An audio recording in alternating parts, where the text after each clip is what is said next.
I had a dream to be an exchange student in Canada, and now it's possible to make this dream come true. Meu nome é Alvir e com a Wizard eu conquistei meu certificado internacional e cheguei lá.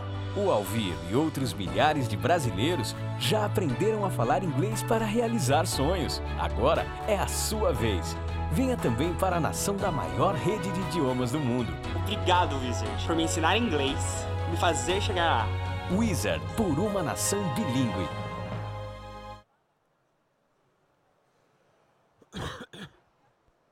Já? Olá, pessoal. Alô, alô, alô, tudo bem? Bom, deixa eu apresentar aqui. Joga aí. Gente, meu nome é Leonardo Tristão, sou diretor-geral do Airbnb aqui no Brasil. Muito legal voltar a Campus Party. A última vez que eu tive aqui foi em 2008, na primeira edição, ainda lá na Bienal. E é muito legal ver como isso cresceu. E também está falando para vocês, a grande maioria aqui, acho que é metade da minha idade, então eu me sinto também muito inspirado.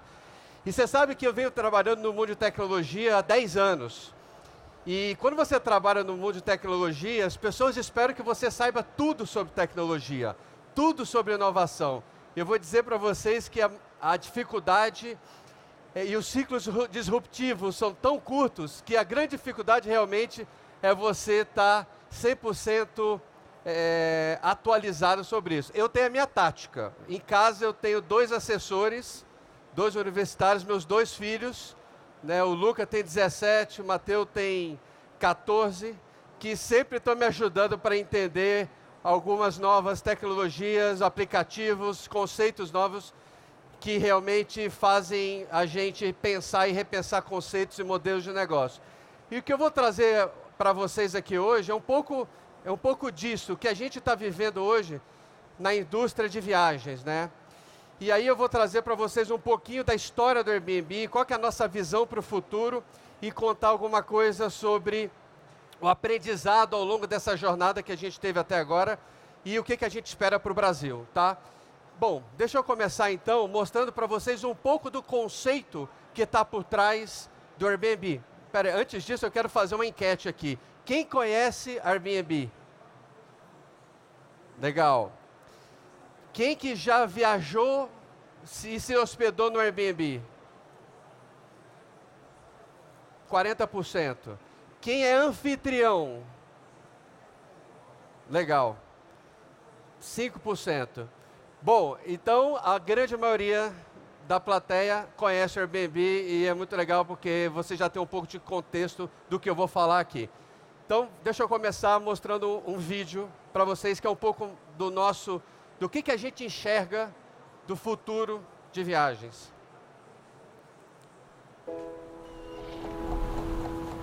Da minha janela eu vejo os primeiros raios de sol e o céu rosado a entardecer.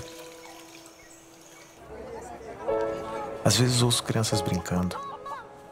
É isso que eu vejo da minha janela. É o que faz com que eu me sinta em casa, me sinta em um lugar de verdade. Eu quero que você se sinta em casa aqui também. Eu adoro receber pessoas.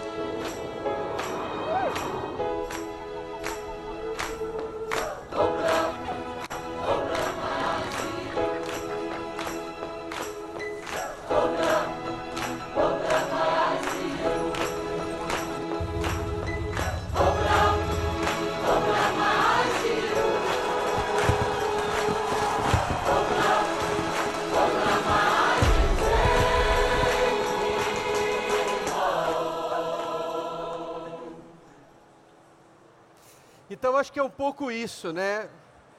Como é que a gente resgata as experiências pessoais, de uma maneira que você se sinta em casa, de uma maneira que você se identifique com o local no qual você está viajando. Quem já se sentiu querendo voltar para casa depois de 3 ou 4 dias de uma viagem, fala, puta, queria estar lá em casa, viu? Queria estar dormindo na minha cama. Então, eu acho que o grande conceito que está por trás disso é o senso de pertencimento.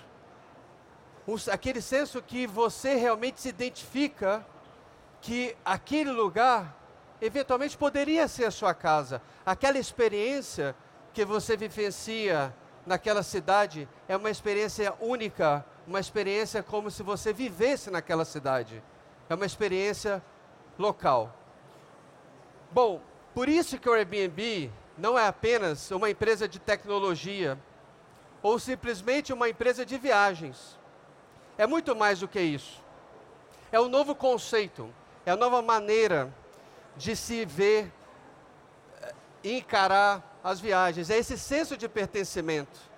Por isso que talvez um dos grandes diferenciais que a gente consegue fomentar é a nossa comunidade. É a comunidade de anfitriões, é a comunidade de hóspedes, que se reúne através de um propósito. Todos os Airbnb, se você olhar, eles são diferentes uns dos outros. Então isso também faz a experiência diferenciada. Você não sabe muito bem o que esperar. E você se surpreende com isso, né? Você se surpreende com essas experiências novas que você consegue ter através do anfitrião. Eu acho que a gente está vivendo numa era, eu acho que a nova onda da internet. A primeira onda da internet foi lá atrás, onde as coisas foram online. As empresas colocaram as coisas online. Que foi a Amazon. A Amazon colocou os livros online. Aqui no Brasil, a Netshoes colocou os sapatos online. A segunda onda foi de conectar as coisas, de conectar as pessoas. Facebook conectou as pessoas. LinkedIn conectou as pessoas. E a terceira onda, realmente, é a onda onde a internet está indo de volta ao mundo real. E a gente fala que a gente está no business de online to offline. E eu vou falar um pouquinho mais quando a gente chegar e falar da economia compartilhada. Mas bem, é uma rede global e você pode escolher um apartamento para uma noite, um castelo por uma semana, ou uma vila por um mês. Alguém de vocês acompanhou aqui essa nevasca que aconteceu em Nova York essa semana? Teve uma pessoa que fez um iglu e colocou no Airbnb para as pessoas se hospedarem. Nós temos casa na árvore. Enfim, tudo isso nos dá a oportunidade de viver algo novo, algo transformador. E evidentemente que conecta com essas experiências únicas. E a gente olha hoje, e eu vou mostrar alguns números, que o fundamental é você ganhar escala com tudo isso. E hoje a gente é uma rede global, já em mais de 191 países. É uma comunidade, como eu falei, de anfitriões e viajantes. Então aqui está o slide que eu falo um pouco da economia compartilhada, que na nossa visão é a terceira onda, ou seja, a internet de novo, a internet voltando para o mundo real, é onde todo o detalhe da experiência importa. Essa experiência começa online, muita tecnologia por trás, muita informação, muitos dados e muito design para deixar essa experiência intuitiva, essa experiência muito fácil, até todo o processo onde você vai realizar aquela experiência offline. E é interessante que existem várias empresas, né, que estão desenvolvendo e fazendo parte da economia compartilhada. Existe um estudo da PwC que analisa 5 principais segmentos e como esses segmentos vão crescer ao longo até 2025, do ponto de vista de receita, do ponto de vista comparado com as empresas tradicionais. Então, em 2013, esses 5 segmentos representavam, da economia compartilhada, 15 bilhões de dólares, enquanto a indústria tradicional desses mesmos segmentos representava mais ou menos 240 bilhões de dólares. 15 a 240 bilhões de dólares. Até 2025, na verdade, vai ser quando esses dois segmentos, essas duas indústrias, vão ter praticamente o mesmo faturamento, 335 bilhões de dólares, segundo os estudos da PwC. Então vocês podem ver o potencial que tem esse novo conceito. E outro dado que é super interessante, que é o seguinte, pesquisas mostram que a relação de posse é diferente, principalmente para os milênios. Eu acredito que grande parte de vocês são classificados como milênios. E a posse, cada vez mais, é questionada por várias razões, desde fatores econômicos, mas questões também de sustentabilidade.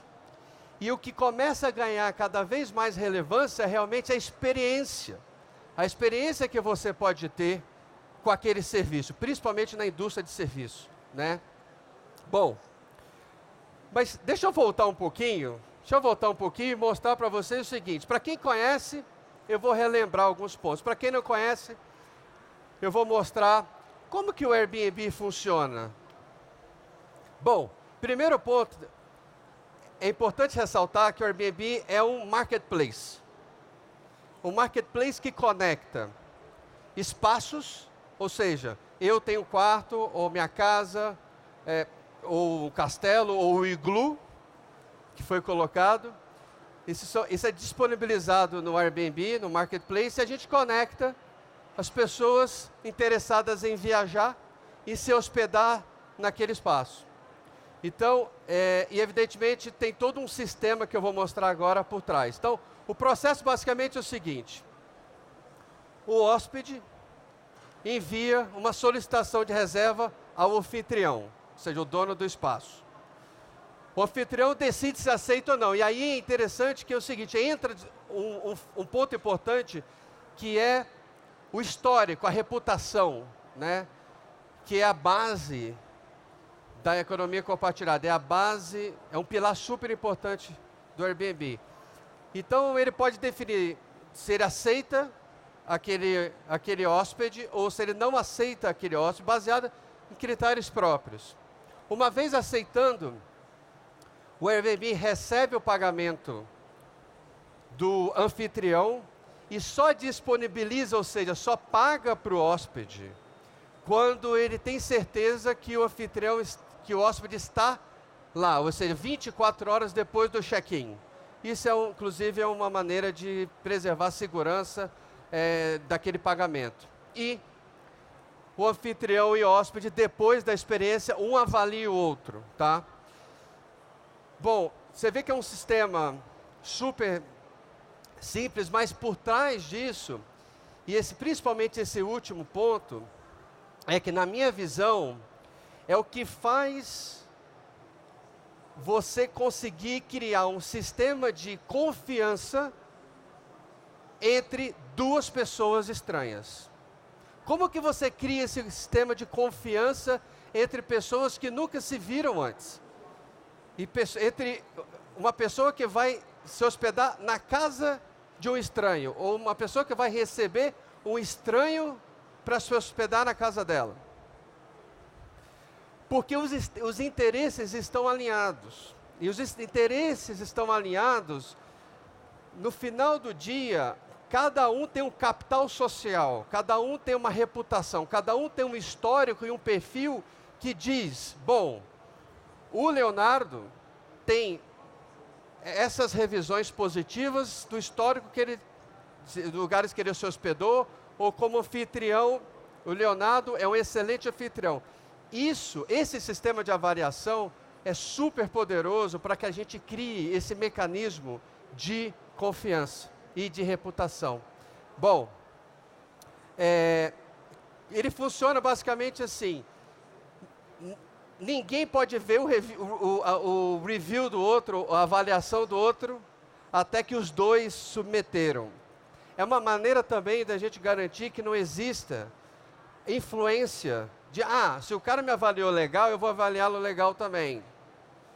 A gente precisa garantir idoneidade.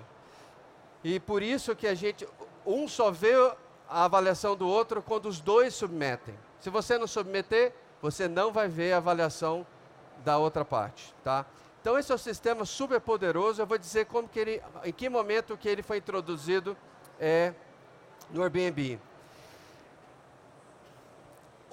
São 5 critérios, basicamente, na avaliação. Desde o anúncio, o espaço, ele está realmente fiel à vida, ou seja, real. Limpeza, contato entre anfitrião e host, valor, resposta, taxa de resposta. E aqui, gente, é onde que os hóspedes se surpreendem com o que os anfitriões conseguem fazer, tá? Então a gente tem vários casos. A gente tem um sistema de avaliação que vai até 5 estrelas. Mas eu digo, às vezes o cara merece a 6ª estrela, porque ele vai... O cara chega no apartamento ou na casa, tem uma garrafa de champanhe ou uma cerveja cheia de geladeira. Ou a geladeira cheia de cerveja, também funciona. Ou ele vai buscá-lo no aeroporto. Talvez, e é interessante você fazer esse exercício, se você é anfitrião, como que eu poderia ganhar 10 estrelas? Porque aí você vai para o próximo nível de serviço. 10 estrelas eu sei que o cara é surfista. Eu vou no aeroporto buscá-lo, levar uma prancha e de lá eu vou levá-lo para surfar. Será que ele ganha 10 estrelas aí? Talvez, tá? Bom, então esse é um sistema super importante que é a base da reputação e do capital social que funciona na plataforma. Bom, mas como tudo começou, né? Como que o Airbnb hoje, que está presente em 191 países, começou? Vou contar um pouquinho a história da companhia, que eu acho legal, porque fala um pouco sobre como que a gente pensa.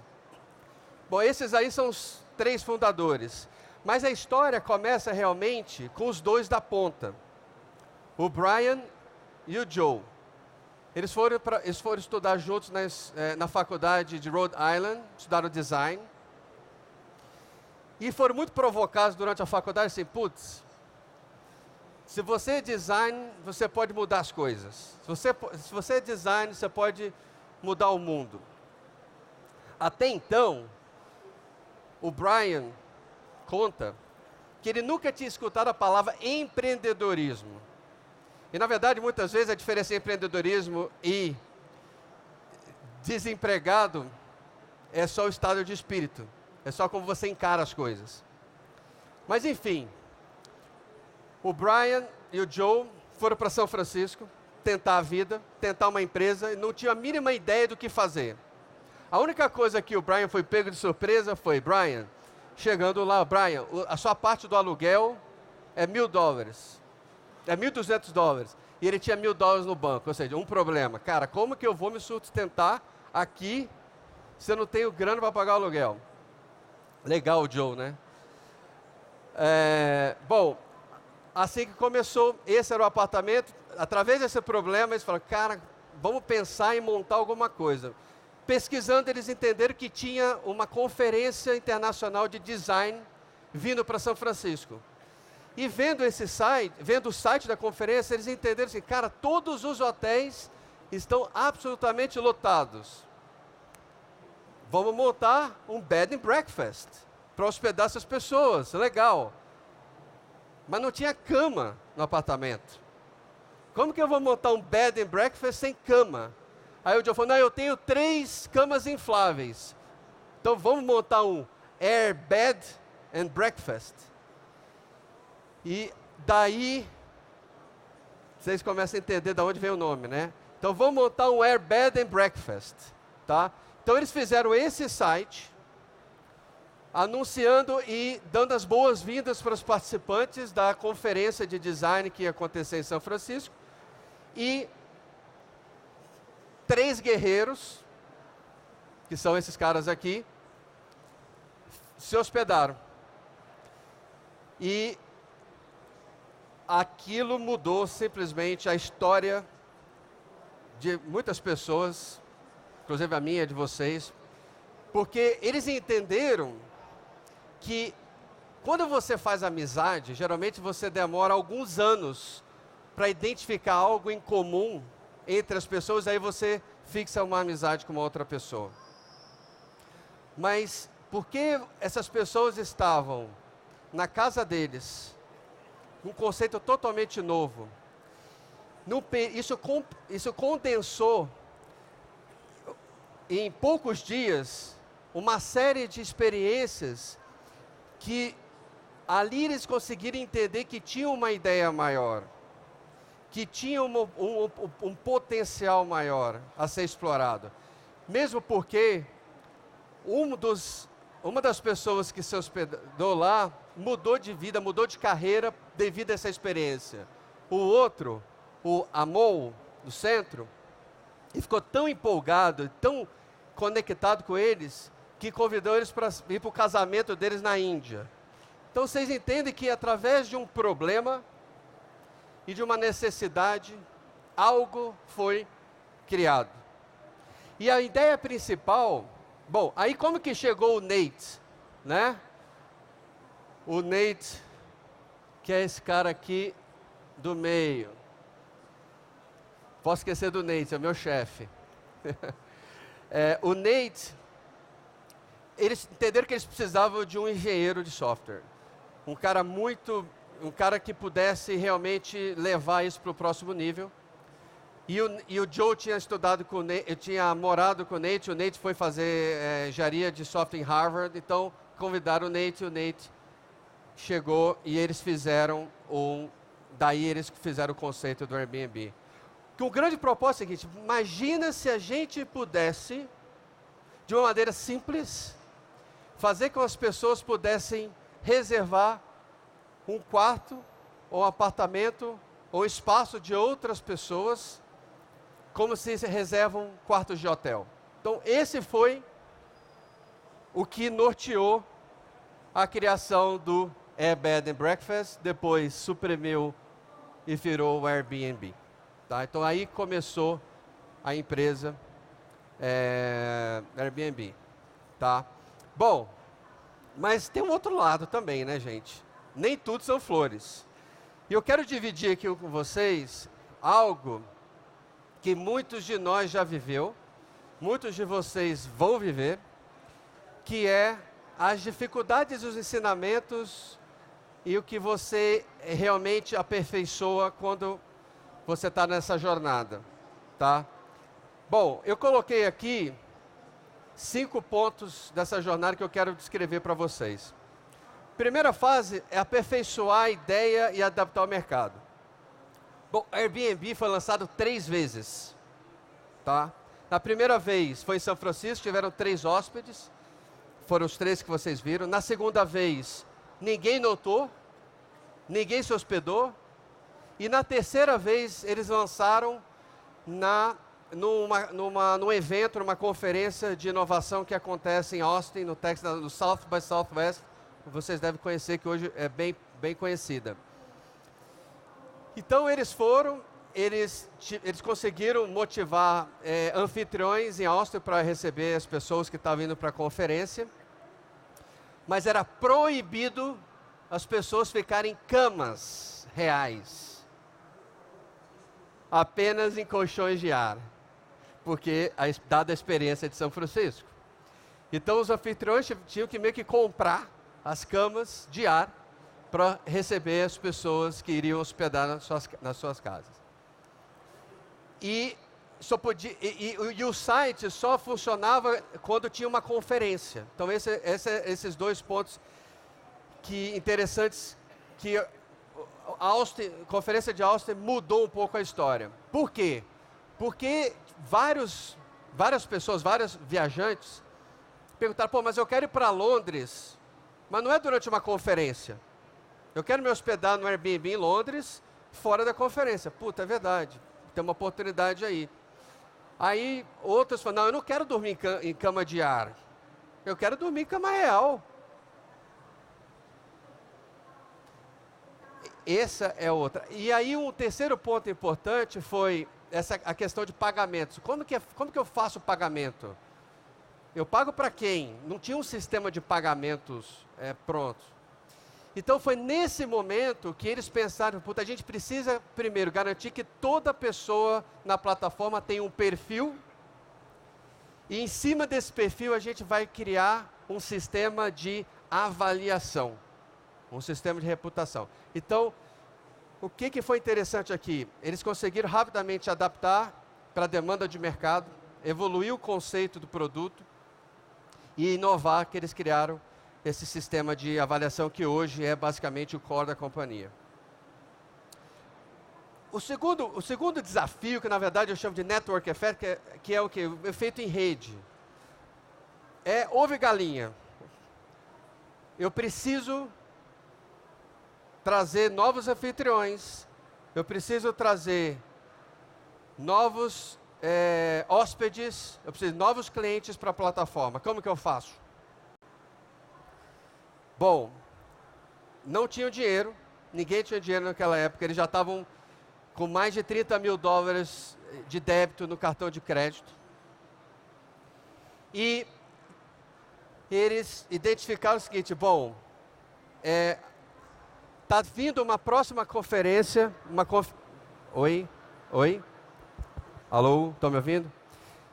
Então, a maior conferência do ano iria acontecer em 2008 aí, em Denver, a Conferência Nacional do Partido Democrata. 80 mil pessoas. Só tinham 27 mil leitos de hotel. Caramba, 80 para 27, vai explodir esse negócio. Vamos entrar em contato com as grandes redes de televisão para a gente conseguir, né, alguma exposição na mídia, porque isso vai ajudar a gente a atrair novas pessoas. Cara, ninguém deu bola. Você tá louco? Você acha que as pessoas realmente vão querer se hospedar na casa de estranhos? Ah, não, então vamos para a mídia local. Não deram importância. Não deram importância. Aí eles conseguiram que alguns blogueiros divulgassem o que eles estavam fazendo. E ali ganhou visibilidade nacional. E eles entenderam naquele momento que inovar e ganhar espaço na mídia era fundamental para o crescimento onde você não tem recursos financeiros. Um outro ponto que tem a ver também com o conceito que a gente tem hoje, que é o seguinte: é muito melhor você ter 100 clientes que amam a tua empresa, ao invés de 1000 que, ok. E esse foi o drive inicial e, na verdade, é uma coisa que a gente tenta fazer até hoje. Por quê? Porque o efeito orgânico, o efeito do boca a boca, é o que vai realmente fazer você ganhar, através da lealdade dessas 100 pessoas, novos usuários. Então, isso foi um pouco o que aconteceu. Tá?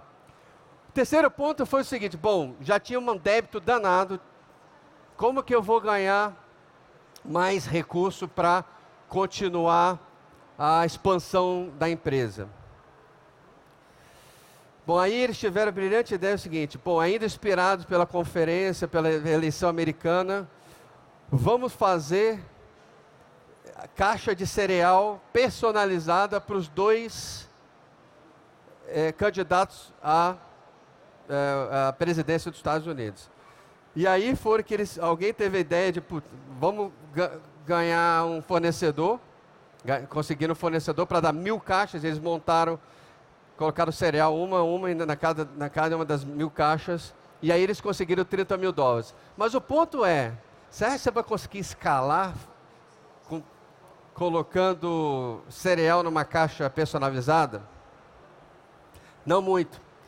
Então daí foi o que eles entenderam, que foi logo no final de novembro, estamos quebrados de novo. Quebrado. A empresa é totalmente quebrada, não sabiam o que fazer. Até que alguém falou, tem essa aceleradora aqui, uma aceleradora em São Francisco chamada Y Combinator, e eu acho que eles podem ajudar. E eu acho que aí, na verdade, foi alguns aprendizados importantes, que eles conseguiram ter um pouco mais de estrutura, foco, e acho que foco e atenção aos detalhes.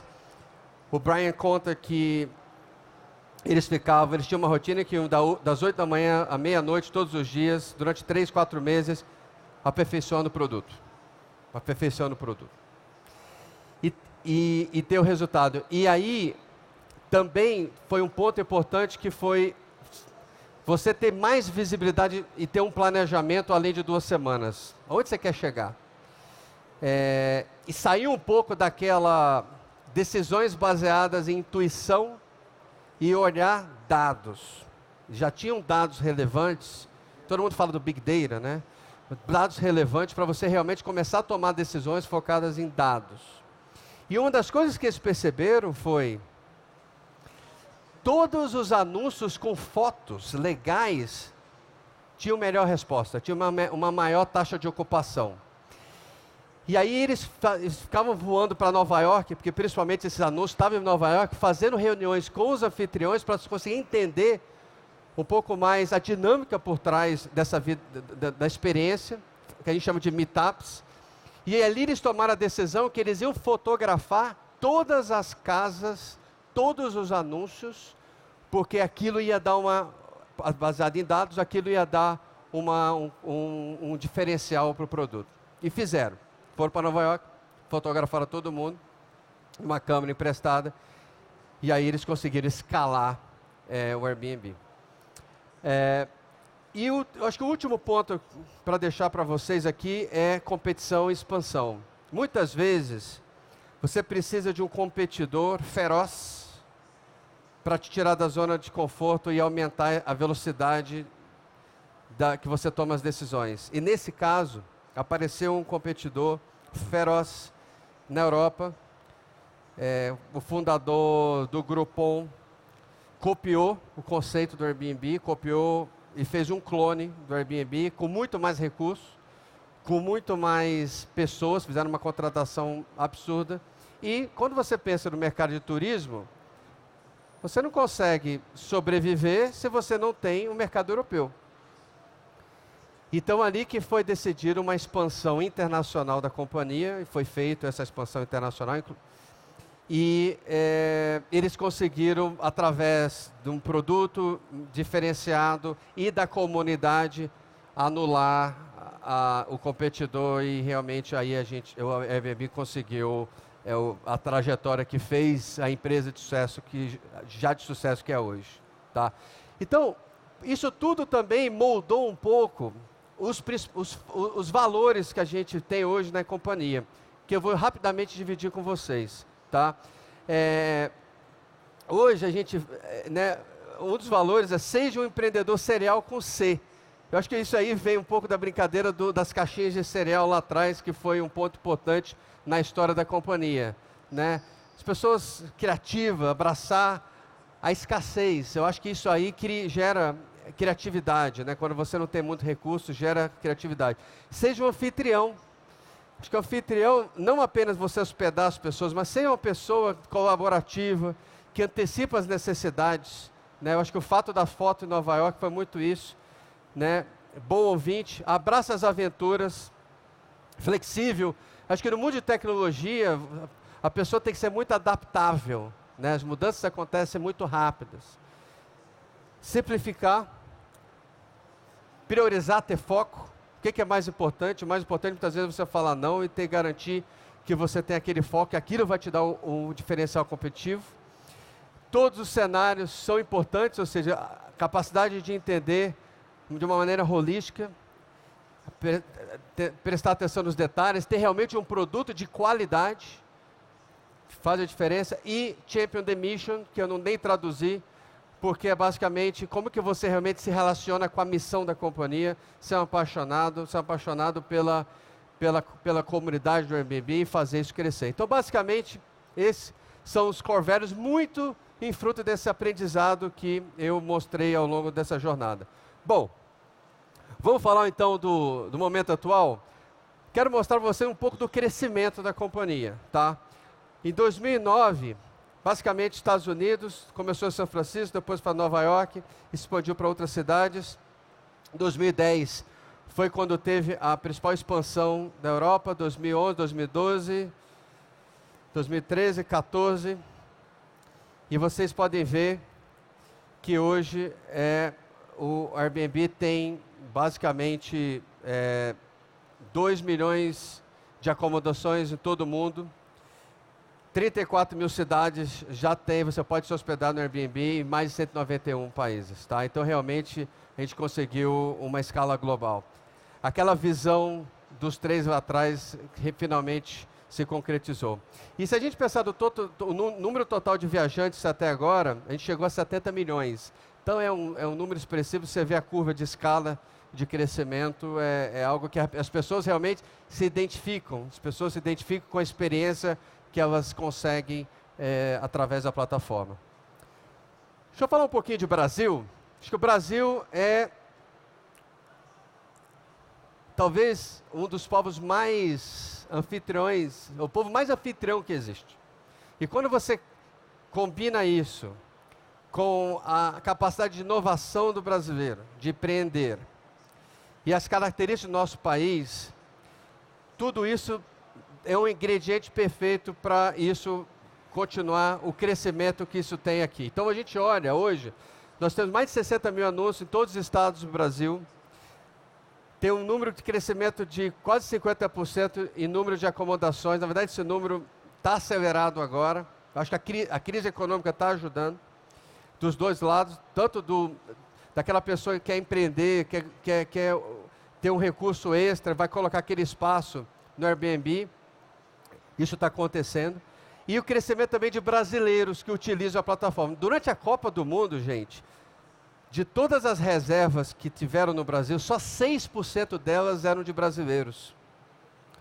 Agora, mais de 50% de todas as reservas no Brasil são de brasileiros. Durante as Olimpíadas, a nossa expectativa é que isso continue aumentando. O brasileiro descobriu o Airbnb. Acho que vocês são uma prova disso, né? Então, você tem um crescimento de mais de 3 dígitos aí de número de brasileiros. Durante o Réveillon esse ano, o crescimento foi 3 vezes. Um crescimento muito, muito interessante, tá? Então, esse ano vai ser um ano muito importante para o Brasil. A gente quer ser protagonista nos Jogos Olímpicos. Esse aqui é o mapa do Rio de Janeiro. Tudo que essas bolinhas meio verde e azul são anúncios no Rio de Janeiro. Rio de Janeiro hoje é uma das principais cidades do mundo para o Airbnb do ponto de vista de número de anúncios, passando mais de 20 mil anúncios do Rio. E quando você olha as bolinhas vermelhas, o que são as bolinhas vermelhas? São hotéis. Qual é o meu ponto aqui? Que você consegue, o Airbnb consegue criar um impacto em toda a cidade. Nós temos reservas para as Olimpíadas em bairros que não tem hotel. Marechal Hermes. Quem conhece o Rio de Janeiro?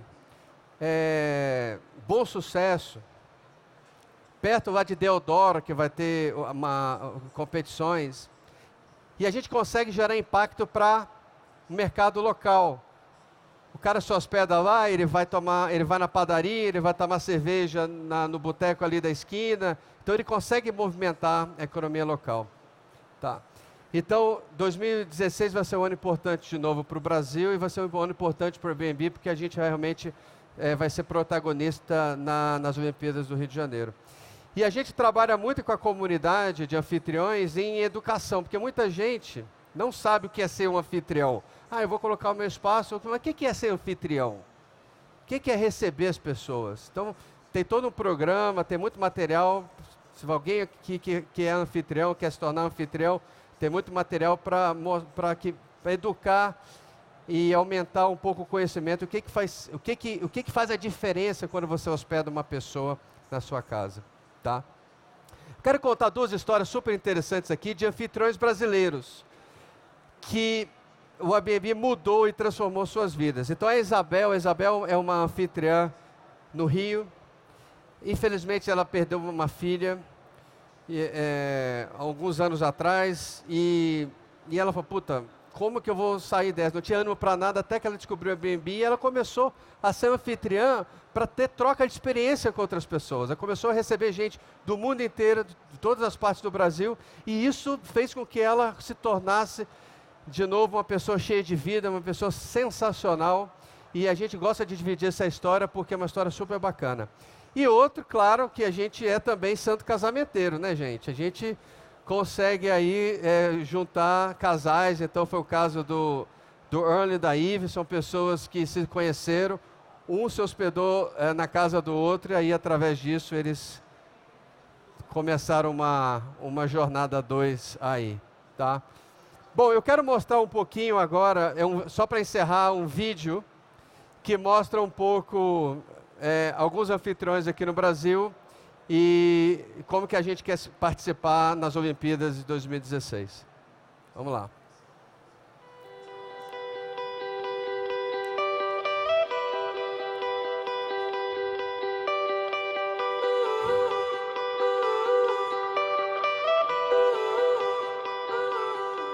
Meu nome é Ana, esse é Alexandre, meu marido. A gente divide esse projeto de vida juntos. O que a gente tem é a nossa casa, como ela é, de verdade, aberta para quem quiser compartilhar com a gente os vídeos. My name is Daniel. I live here in Santa Teresa. One thing we always wanted from the beginning was this feeling at home. I grew up having friends coming and staying in my home, and I always enjoy talking to people, telling them what it's about to live here, to be a Brazilian or to live in Rio. My name is Monica. I'm from Rio de Janeiro, and I've been with Airbnb since 2012, and I just thought it would be a really nice way of actually meeting people, and especially people from other countries, which is I think so cool. And when my guests arrive, we give them hugs, and we tell them about the country, we tell them about the city, and I think that first human touch for me is the most important thing.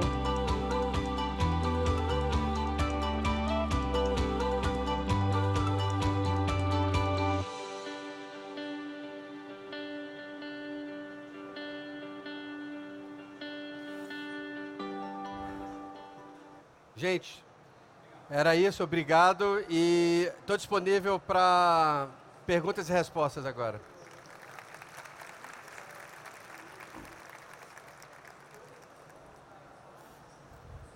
Ali, ó.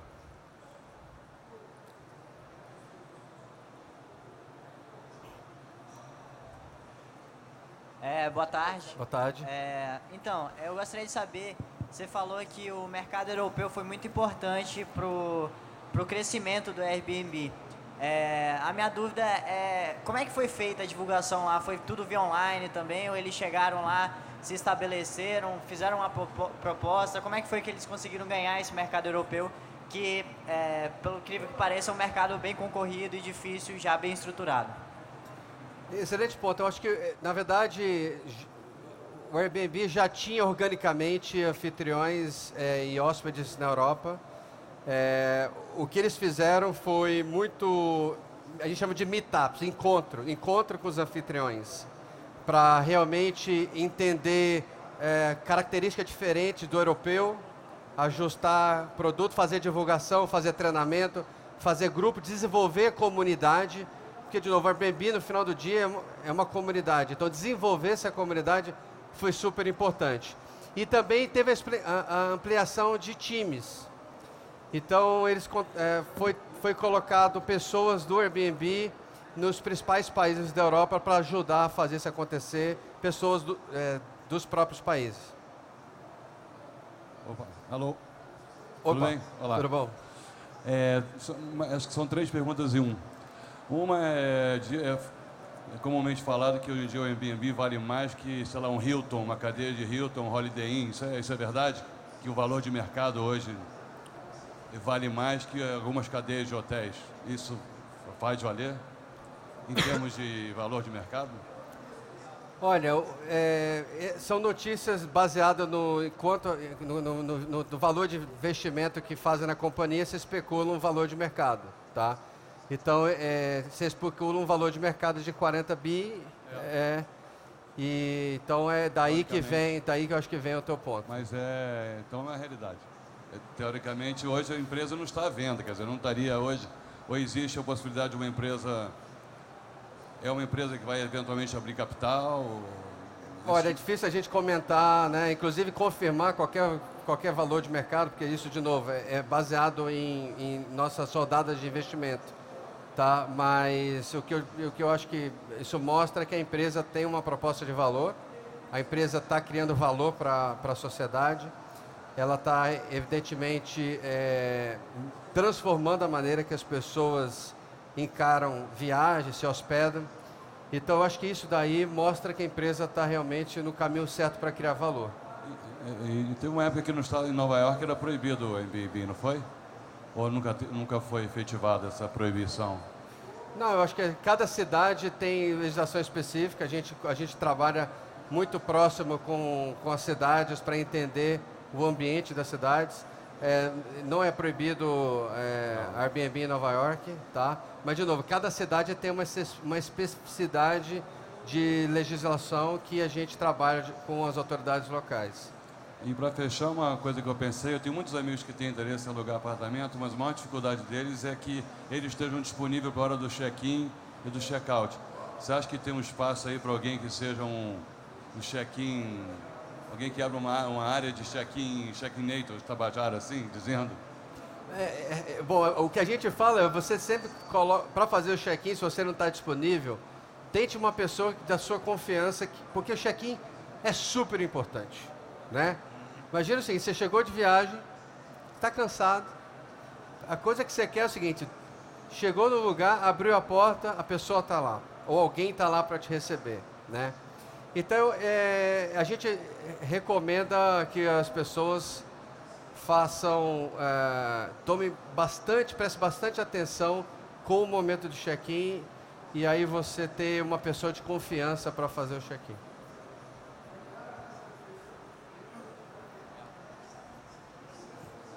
Olá, boa tarde, meu nome é Litiane e a minha pergunta é a seguinte, lá atrás, no começo, você falou que eles tentaram 2 vezes, tiveram uma experiência, um aprendizado e na terceira vez, depois eles foram para uma aceleradora. No momento que eles foram para essa aceleradora, eles já tinham um aporte, um investimento inicial, um seed, ou eles foram com as dívidas, com a cara e a coragem? Lá que eles conseguiram o seed, foram com a cara e a coragem. Vai ser o próximo, vai ser lá e depois... Oi.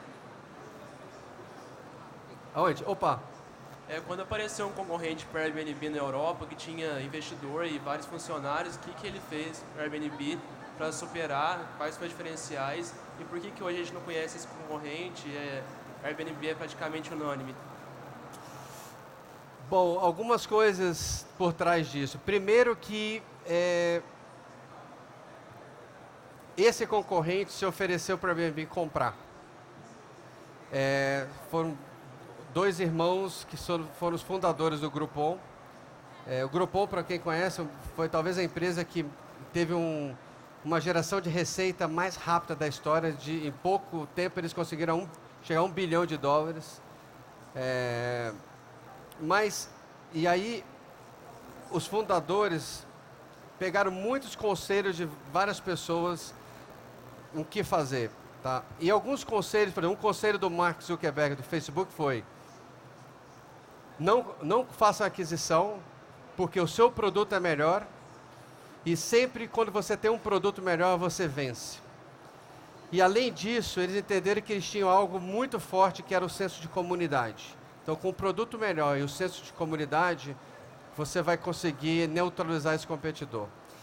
Então, foi essa expansão que eu respondi a primeira pergunta, de agilidade da companhia para responder, colocar o mercado europeu como foco, fazer contratação de pessoas que pudessem ajudar a estratégia, entender o mercado local, fazer bastante meetups, encontro com o anfitrião, mas no fim do dia o que prevaleceu realmente foi o melhor produto e a comunidade.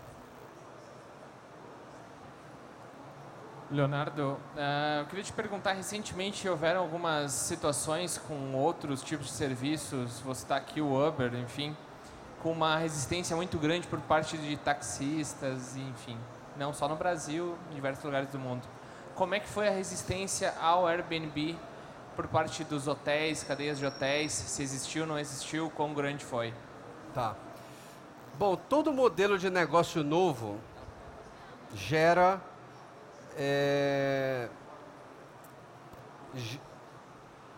quebra o status quo, né? Você começa a entrar em territórios antes muito bem estabelecidos, né? Então, cada empresa da economia compartilhada, ela tem muita especificidade. Então, para o Uber e o Airbnb, são setores diferentes. Então, cada um dos setores você tem questões muito específicas, legislação específica, até mesmo a dinâmica daquele setor muito específica. E, evidentemente, que os meios tradicionais, os hotéis, eles têm diferentes níveis, né? Resistência, lobby e tentam frear um pouco o crescimento da companhia, isso dependendo isso varia de cidade para cidade. Mas existe, eu acho que toda empresa nova que desafia um status quo está sujeito à resistência do incumbent, vamos dizer assim. Então isso acontece. Primeiro, parabéns aí pela sua fala. E a minha dúvida é a seguinte, é meio parecido com o que ele falou, se não configura sublocação, né? Porque a pessoa ela pode alugar um lugar e ela realugar para outro se não teve nenhum problema desse tipo, assim, de ser interpretado como serviço de sublocação. Tá. Bom, aqui no Brasil a gente está numa situação bastante interessante porque o Airbnb está amparado pela lei do inquilinato. Até o próprio ministro do Turismo disse que o Airbnb não se enquadra na lei geral, na lei de turismo. A gente não tem como avaliar se a pessoa está sublocando ou não. A gente não pode ser... O importante para a gente é se o anfitrião está prevendo um bom serviço. Um serviço realmente no qual a gente faz sentido ele estar na plataforma. Eu acho que essa é uma questão mais ampla de um relacionamento direto com o proprietário do imóvel. Alô. Onde? Aqui, ó. Opa. Boa tarde. Boa tarde. Eu queria saber quais são os planos do Airbnb com aplicativos de economia compartilhada, por exemplo, Uber, se tem alguma integração ou coisa de promoção de juntar esses tipos de aplicativos, já que no fim eles trabalham mais ou menos na minha mesma linha de pensamento. Qual que é o teu nome? Rafael. Rafael, nada que eu tenha para comentar sobre isso.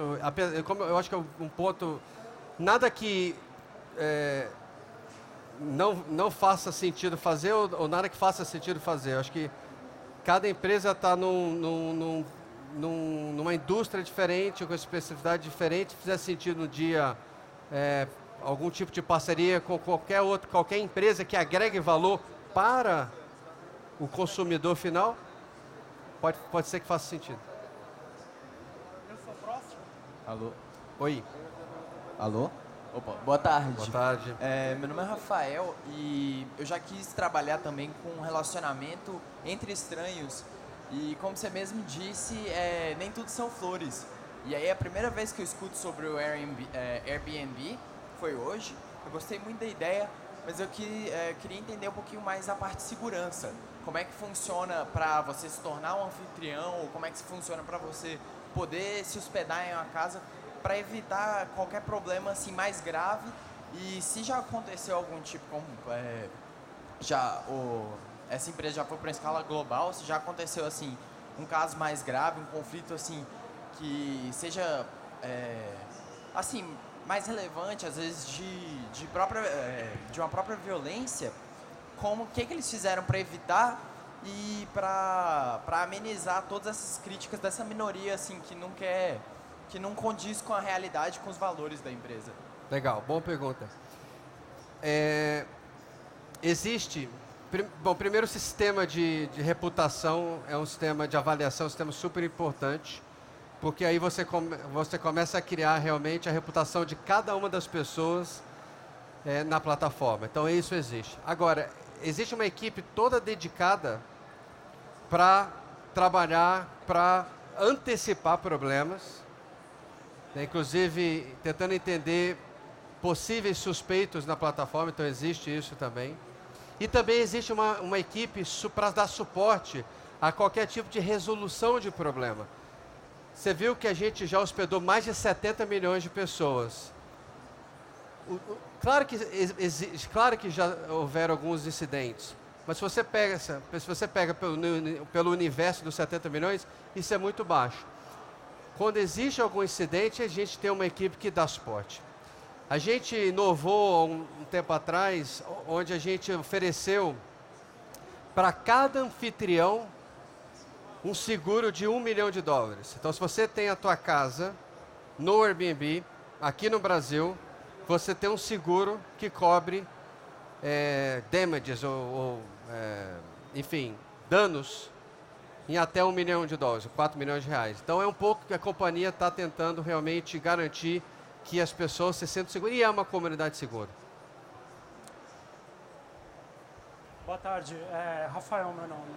Eu gostaria de saber como que o Airbnb cuida do Estado na estratégia deles. Fazendo um paralelo com o Uber, a gente pode acompanhar muitas brigas diárias correlacionadas, os taxistas que estão perdendo o mercado e que dominaram durante muito tempo, e querendo falar com a prefeitura, querendo falar com o Estado para mexer as regras com os interesses deles.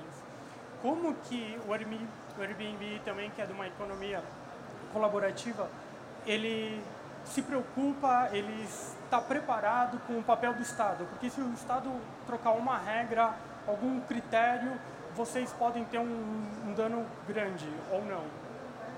Legal. Primeiro que todo modelo de negócio novo gera insegurança. Ele se fala perto, senão E ele o, tem que falar alto e falar perto. o Airbnb... Oi? O Airbnb, alguém estava falando. O Airbnb, e a parte da nossa estratégia, ter um diálogo proativo com as autoridades. Esse diálogo proativo tem um papel muito forte em esclarecer o impacto que aquele modelo de negócio tem. Porque muitas vezes você tem, numa primeira análise, uma interpretação, mas quando você realmente consegue entender a fundo o impacto positivo que aquilo tem para o consumidor, para a sociedade, na geração de valor, na defesa, no direito de livre escolha, etc., isso merece muito diálogo. Então isso é parte da estratégia da companhia, ter esse diálogo para que a gente consiga fazer algo que faça sentido no caminho da inovação, no caminho da livre escolha, no caminho para fomentar que novos modelos surjam e que você dê um recado importante para a sociedade. Isso é o que a gente também está fazendo aqui no Brasil, e a gente acredita que isso vai, e a gente acredita em uma resposta positiva do governo brasileiro em relação a isso. Deu? Gente, muito obrigado, foi um prazer estar aqui com vocês hoje. Até a próxima.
mais recurso para...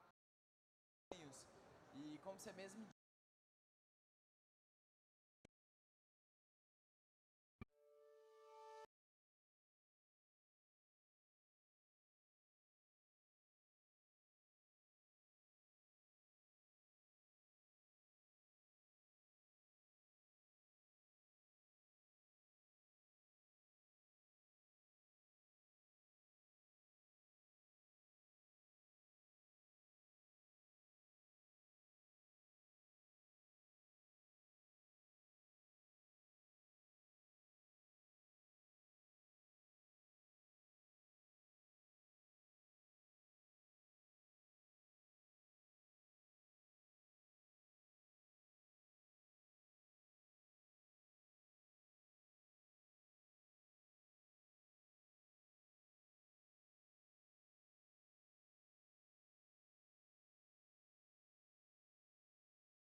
are accessing it via that mobile device that I just pointed to and talked about. And about 8 out of every 10 Brazilian is actually on Facebook right now. It's exciting for us. It means that we are actually satisfying our mission, which is giving people the power to connect and making the world more open connected here in Brazil. The thing that I pivoted to last year that I also thought would be worthwhile to do this exercise again was talk about the Facebook Inc. family, right? It's just not that big blue app. But how many people out here, via show of hands, are using Facebook right now? That's great, okay. As expected and in line with the stats. How many people use WhatsApp? Or Zap Zap? Right? Right. I'm a part of Brazil now. Zap Zap, that's what I call it when I'm here. That's what I call it. How many people, via show of hands, are using Instagram? Right, so if you take a look around, the people to your right, the people to your left speak to the numbers speak for themselves too. Done an incredible job of creating a number of different products and services that are touching the entire planet now at this point. Facebook, over 1.5 billion people every month, like I just mentioned. WhatsApp, 900 million people every single month leveraging and using WhatsApp. Instagram, 400 million. Facebook Messenger, 800 million just announced recently. And little do people know, but Facebook Groups is also one of the highly populated and used properties across Facebook, with 850 million people every single month accessing or using a Facebook group. So they've done a fantastic job of building these global platforms over the course of the last 12 years or now so for Facebook, which has been great. But one of the things I wanted to talk about, especially in light of the feel the future mantra that this event is all about, is talk about the future and how Facebook as a company thinks about connectivity and how we're going to satisfy our mission going forward over the course of the next couple of years. So I wanted to highlight 3 different areas of technology that we as a corporation and the company are making a bet on because we think it's going to dramatically change the future. I'll walk through these in a little bit, but as you guys can probably see from the slide behind me, one big bet is connectivity, seeing more and more people get online. The second big bet is artificial intelligence. It's pretty exciting stuff happening there. And then last but not least, virtual reality. So I'm going to step through all of these really quickly and give you some examples before telling it why this should matter to you as a developer, as a startup, as someone who is passionate about the technology space and in this industry. We'll start here with the problem of connectivity. I talked a lot about this last year, but there's no mystery that there's a big population across the globe that have yet to be online like you and I in this room and be connected. In fact, per our calculations, about 2/3 of the people across the planet have yet to be on the internet. So one of the things that we started a couple years ago was internet.org. Hopefully many of you guys are familiar with internet.org as the program, which is all about trying to get more and more of that 2/3 of the people connected across the planet and accelerate that and make that happen. We're doing it across 3 different pillars, which you may or may not be familiar with. The one that people are most familiar with right now is the work that we've been doing with telco operators around the globe and rolling out our free basics application, which gives people access to a couple of free basic services so when they are online, they get online for free and they also understand the value of the internet. Another one of the services, which I actually really like, is Express Wi-Fi. Not too talked about right now, but ultimately what we're trying to do is we're trying to empower local entrepreneurs to provide connectivity and Wi-Fi services for their local community. I love the idea of creating entrepreneurs on ground and also along the lines providing connectivity to the people that have yet to be connected. This middle piece is actually some of the most exciting stuff. So for those of you that like James Bond or Mission Impossible, that's where a lot of that work is happening right now, which is in our connectivity labs. Really interesting projects that I'll talk about. One which is we have a laser team in California where I just came back from, who's done some incredible work over the course of the last year to accelerate the amount of data that they can provide via laser beam. Now this laser beam is able to hit what is the size of an American dime. So it's a little coin about the size of this from 10 miles away. That's pretty significant. It's state-of-the-art stuff. All this stuff has been tested inside of the lab. We're about to start putting in production, mainly because in addition to that laser technology, we're able to put it together with something that we've been working on, talking a lot about more recently, which is our unmanned solar-powered flying planes, all called Aquila. So for those of you who haven't heard about Aquila, it's an unmanned solar-powered flying plane. It'll fly at about 60 to 90,000 feet above the Earth's atmosphere. You put 3 of these together, connect them, allow them to talk to each other via those lasers that I just talked about. What we're actually able to do is provide connectivity to some of the most remote parts of the world that have yet to be covered with connectivity because the infrastructure costs were just too much to lay the traditional means. So we're really excited about this work. We'll be doing a test flight this year. I would say kind of stay close to this and pay attention to this stuff because all of a sudden it's going to get really, really exciting, I think, for what's happening inside the connectivity labs over the year. We'll switch gears to the second piece here, which is all about AI research. I don't know how many of you guys are fans out there of AI and what's happening right now, but our CEO, Mark Zuckerberg, recently announced his year challenge is to build an AI controller for his home. And he actually just a couple hours ago made a really long post on his thoughts on artificial intelligence and what's happening there and why he's personally excited about it. But I think if you read it and you internalize it, anyone who loves technology, anyone who loves the industry and is thinking about the future also will get really excited about artificial intelligence and the different opportunities that it's going to unlock and open up over time. Our basic foundation understanding here is that we are trying to understand how we can train machines to understand content and human beings a little bit easier.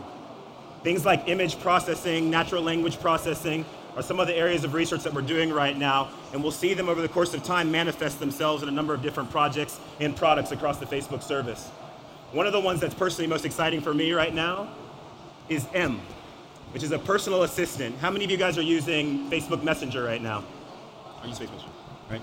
So M is essentially a personal assistant inside of Facebook Messenger that you can ask anything and everything, and it'll get a response back to you based off of both artificial intelligence and all the technology and research that we're putting into there, but also some human curation. Over time, clearly the artificial intelligence needs to outweigh the human resources that we put to this, but nonetheless, really exciting project where you should be able to ask M, what is the best steakhouse here in Sao Paulo tonight that has a reservation for 2 at 7:30 p.m.? And you'll be able to get back an answer pretty quickly and book that reservation and perhaps even book a car to actually go to that reservation too. Really limited beta right now, which is closed in the United States, but nonetheless something that we're really excited about, and we want to see that our artificial intelligence research helps scale. The third pillar that I was hoping to talk about too was virtual reality. So last year I talked about this and highlighted a little bit, but has anyone used the Oculus demos or an Oculus Rift? Few people. Okay, that's fine. It's somewhat expected because it's brand new, it's nascent. Even talking about it last year was pretty early. But nonetheless, it's exciting, right? This is where we see the most intersection between humans and computers happening over the course of the next few years. Very, very real experiences that people are excited about. This is a photo that I took last year at the UN, and I'll tell you a little bit about my experience there. But Oculus and virtual reality has actually done a really good job of creating a number of different experiences that people are going to be excited about. They announced at their Connect conference just last year that over 100 different content providers, including Netflix, Hulu, and other big kind of main brand people that are bringing great content to the big screen will also be bringing content to virtual reality. In addition to that, if you're a gamer out there, I'm sure I have some gamers out there, right? The big announcement with Minecraft and that coming to the Oculus platform was a really exciting moment for everyone that's excited about gaming and virtual reality and the future of that. For me, some of the most exciting experiences aren't necessarily the ones that are the most glamorous or the sexiest or the most exciting. It's actually ones that truly tap into that idea of here's how you can connect as a human being, put yourself in an experience that you perhaps would have never had the opportunity to do so otherwise had it not been for this technology. So this is me at the UN General Assembly late last year. In addition to Samsung had a booth there with UNICEF that made a virtual reality simulation of an Ebola survivor in Guinea. So this was a woman who when you put on the goggles, you stepped into her world for a course of about 7 minutes, understanding the struggle she went to, how people react to her now post the Ebola scare. It was an experience that I had sitting there on that chair that I could have never had any other way. Never had any other way. And I'm someone who spent a lot of time thinking about Ebola, the challenges that existed as a result of that, and how we as a company could help close the gap and bridge some of the divide there. This experience was transformative for me, so I'm really excited about what virtual reality can actually do for human beings, actually be able to emotionally connect with other human beings and continue to close that gap and make this world a little bit more smaller and a little bit more connected. So those are some of the top level thoughts and trends in technology that Facebook as a company is leaning into, and that I think that anyone out here who's a technologist, who is a developer, who's working on a startup, who just loves the industry and loves to build, should also be thinking about. For a number of different reasons. If you yourself aren't going to lean into these technologies and try to further kind of the field and advance the field, the beautiful thing is there are companies like Facebook, companies like Google, and others out there that are going to try to figure out how to extend this stuff to developers, to an ecosystem of builders, in the same way that we, Facebook, have historically done. So what you'll see over the course of the next couple of years is you'll see all these technologies in some way, shape, or form eventually extending themselves as a platform. There's some early indications of this. I talked about Free Basics earlier. Free Basics is already a platform. So if you're a developer that's out there that's passionate about building for the historically unconnected, you can do so in an environment that's going to help connect that or close that connectivity gap for people around the world. We recently started talking about how we are going to open source the hardware for our servers that we've actually built to power a lot of the machine learning algorithms and a lot of the processing power that we need to actually execute on artificial intelligence and make that a reality. So if you're a developer and you are a hardware geek out there, I'd encourage you to go check that stuff out. And then last but not least, we talked about the Oculus platform and the developer kits that exist out there. There's already thousands and thousands of developer units out there around the world. I wouldn't be surprised if some of you in this audience aren't already building for Oculus, but if virtual reality, augmented reality is an experience that you're excited about building for, whether it's a game, whether it's content, whether it's basic human connectivity like I just talked about with the Ebola survivor example, I'd encourage everyone to think about that and build for that too. The other thing that we're committed to is Facebook, not only just building platforms that help you build, grow, and monetize your applications, but also building programs that support developers that are excited about building, growing, and monetizing their applications. One of the programs that we've talked about extensively is FB Start. I don't know if anyone is an FB Start member out here. Very few? Okay. So at this point, there's now about 7,000 FB Start members across the entire globe. FB Start was an opportunity and a program that we wanted to put together in order to make sure that we could identify high potential startups and entrepreneurs, build a like-minded community, and support them with benefits, tools, mentorship, anything along the line that's going to help unblock some of the roadblocks that typically people have getting their app, their startup off the ground, and truly build beautiful products for the people that everyone in this room is probably trying to touch. So if you haven't looked into FB Start, I would encourage everyone to go to fbstart.com and look into that as a program. And we'll continue to do those programs out into the future. We'll pause here for a second, because I started off the talk talking about how different my trip was just last year than even this year to 10 years ago when I had to use a bunch of physical goods and how mobile technology changed all of that. So if I had to predict or I had to foreshadow what a trip to Brazil for me from California might look like 10 years into the future, probably even 5 years into the future, it's probably not me whipping out an app to get from place to place. It's probably actually me just tapping my glasses, right? And letting augmented reality or virtual reality take over and showing me how to navigate from point A to point B, right? It's not me tapping on an app to book a flight or to book a hotel or to book a car. It's probably me actually chatting with my artificial intelligence when it's me pushing this M, saying, hey, can you get this all done for me and book it for me in a way that's meaningful and memorable? These are the experiences that I continue to be excited about and I'm looking forward to seeing happen in the future.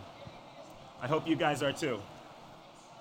Last year when I ended my talk, one of the things that I did is I took a step back and I wanted to share some of the culture and the ethos of Facebook and the reason why we continue to be innovative and forward-looking and why we're building and why we love a community of builders and like-minded folks like you guys. And I highlighted some of the posters that you can find on any Facebook office around the world that essentially capture some of the mantras and thoughts that we hold near and dear to our heart. Instead of rehashing some of the old ones, one of the ones I wanted to talk about was one that just came up last week.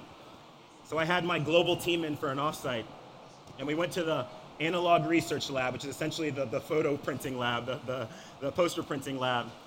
And the team had the opportunity to create a brand new poster, which I hadn't seen before, but nonetheless resonated with me and hopefully resonates with a lot of you guys. So you can't see it on the, or maybe you can see it on the print right there, but ultimately this was the poster. It's your turn to change the world, right? This is something that I've personally believed at Facebook for the last 5 years, every single day I've stepped into the office. I think if you were to grab any of the Facebook colleagues out here that also have been here for a number of years, or even day 2, they also believe in this wholeheartedly too, is that we had the opportunity. You saw the size of the platforms. You saw the forward-leading technology that we're investing in, we're spending time researching. Those type of things are gonna change the world, and I hope everyone in the seats, everyone here in this room knows that it's just an idea, it's a line of code, it's ultimately just caring about a problem that allows you to change the world because we have the power to do it, given the fact that the technology is advanced to the place that it is these days. So I'd encourage everyone, and I want to leave everyone with this. It's your turn to change the world. Hopefully you guys are all out there building and excited about what you can do for the future. Facebook, the other thing that we do too is we do a lot of this in conjunction with partners, right? We have the hubris and we know that we can't do everything alone, nor can we change the world alone. So we partner with developers, we partner with companies, we partner with institutions, organizations that are passionate about this. So one of the things that we wanted to do is we wanted to bring up a couple of our partners on stage, and also Chessie, who leads kind of the developer ecosystem and work for LATAM for us, to have a conversation about how in conjunction with them we've been able to do a lot of great over the course of the last year together. With that, I'll say thank you, obrigado, and hope to see you guys at future campus parties too. But Chessie and folks.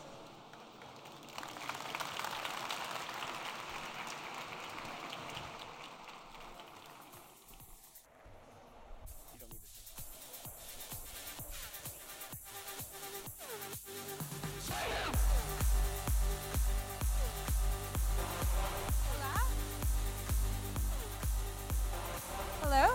Hola! Tudo bem? Hi, my name is Francesca. It's really nice to be here. I cover, as Ime said, the developer ecosystem in LATAM.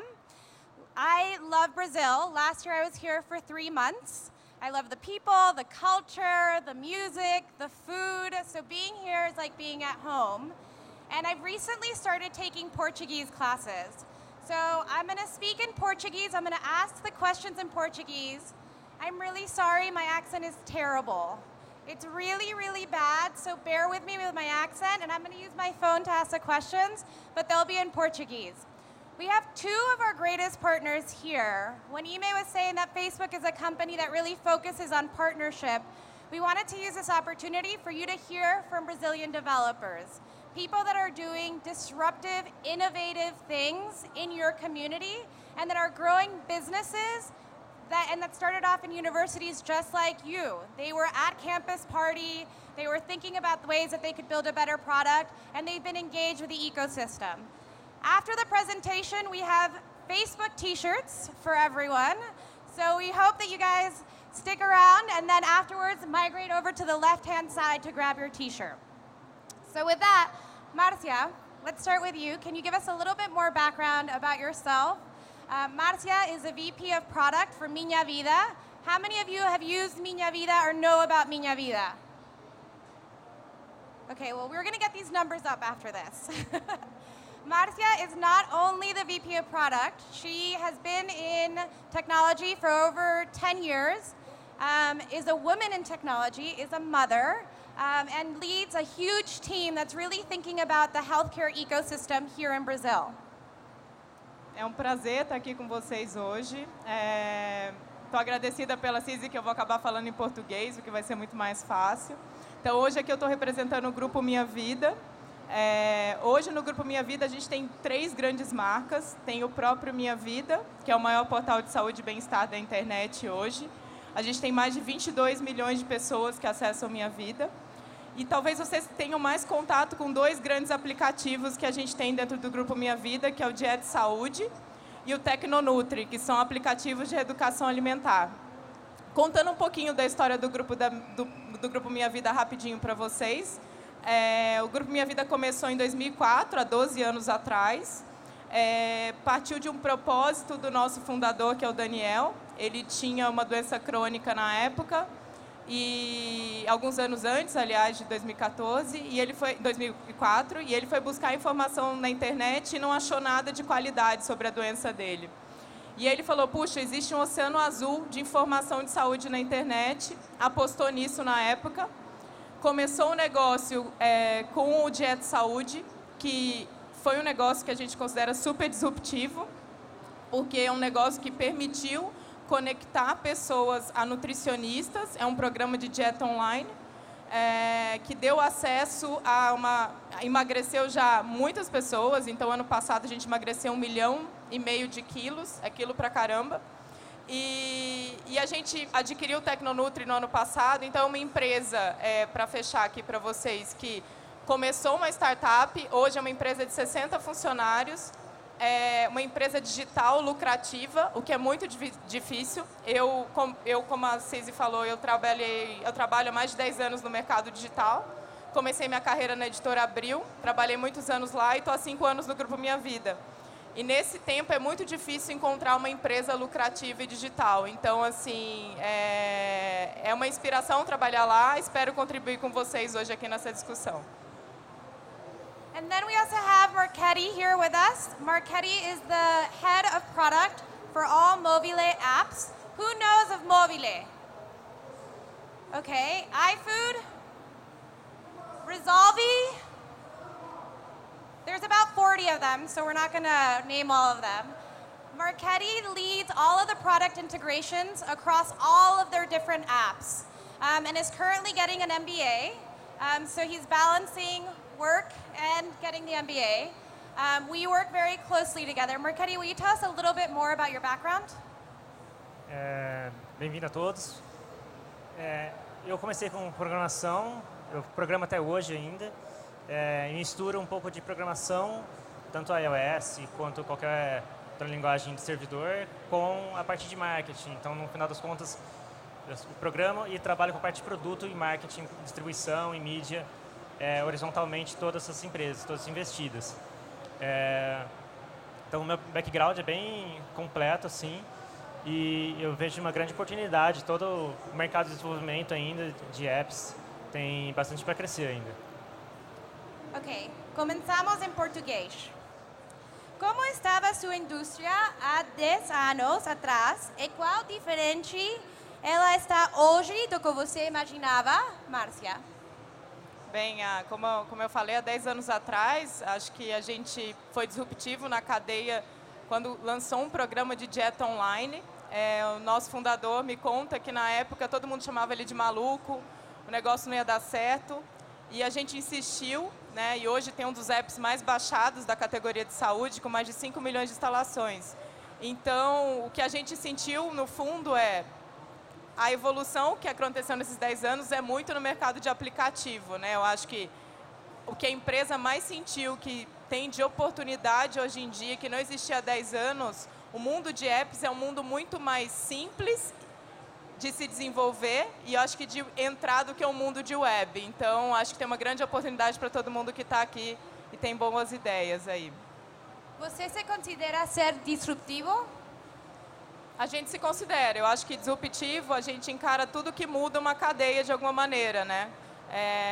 A gente não é uma ferramenta de consulta online, mas a gente consegue conectar pessoas, seja por algoritmos, que o nosso aplicativo hoje consegue recomendar cardápios personalizados para as pessoas do que as outras aprenderam com o aprendizado de nutricionista, ou seja, a gente conseguiu beirar uma nutricionista digital, sem substituir uma nutricionista para casos mais graves e dar acesso a uma nutrição e a uma qualidade de alimentação e reeducação alimentar a muita gente no Brasil.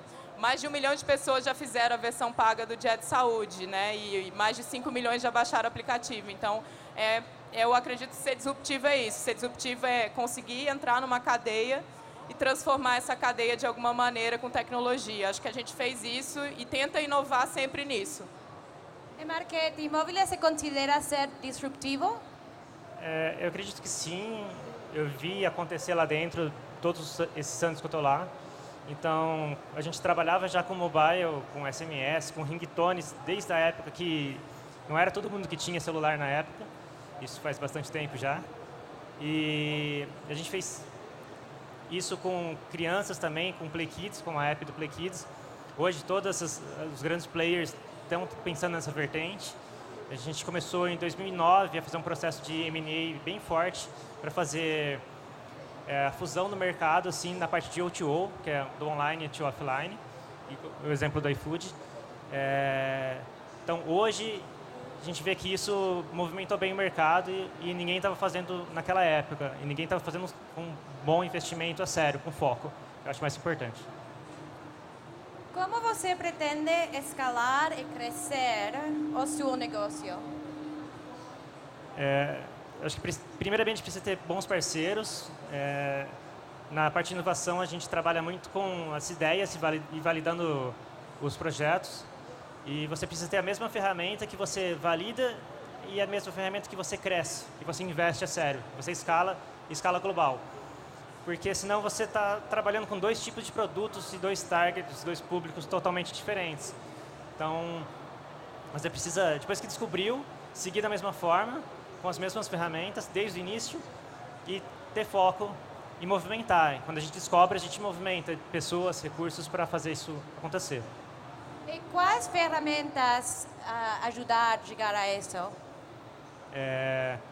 As plataformas do Facebook, né? Então a gente usa bastante toda a parte de login, a parte de analytics. A gente usa toda a mídia, todos os tipos de mídia a gente faz, desde vídeo, app install, que são as principais, eu acho, para a gente. E é importante o pós-venda, que eu acho que é o pós-install, que eu acho que é mais importante, que você consegue engajar e reter o usuário lá dentro. Então você não só faz essa aquisição, mas você trabalha ele ao longo do ciclo de vida dele para aumentar o seu retorno, para fazer com que ele use mais a sua app. E Márcia, você já se integrou com a plataforma do Facebook A Minha Vida? Sim, hoje a gente usa bastante coisa do Face, a gente usa a parte, acho que mais simples, mais óbvia, que é login.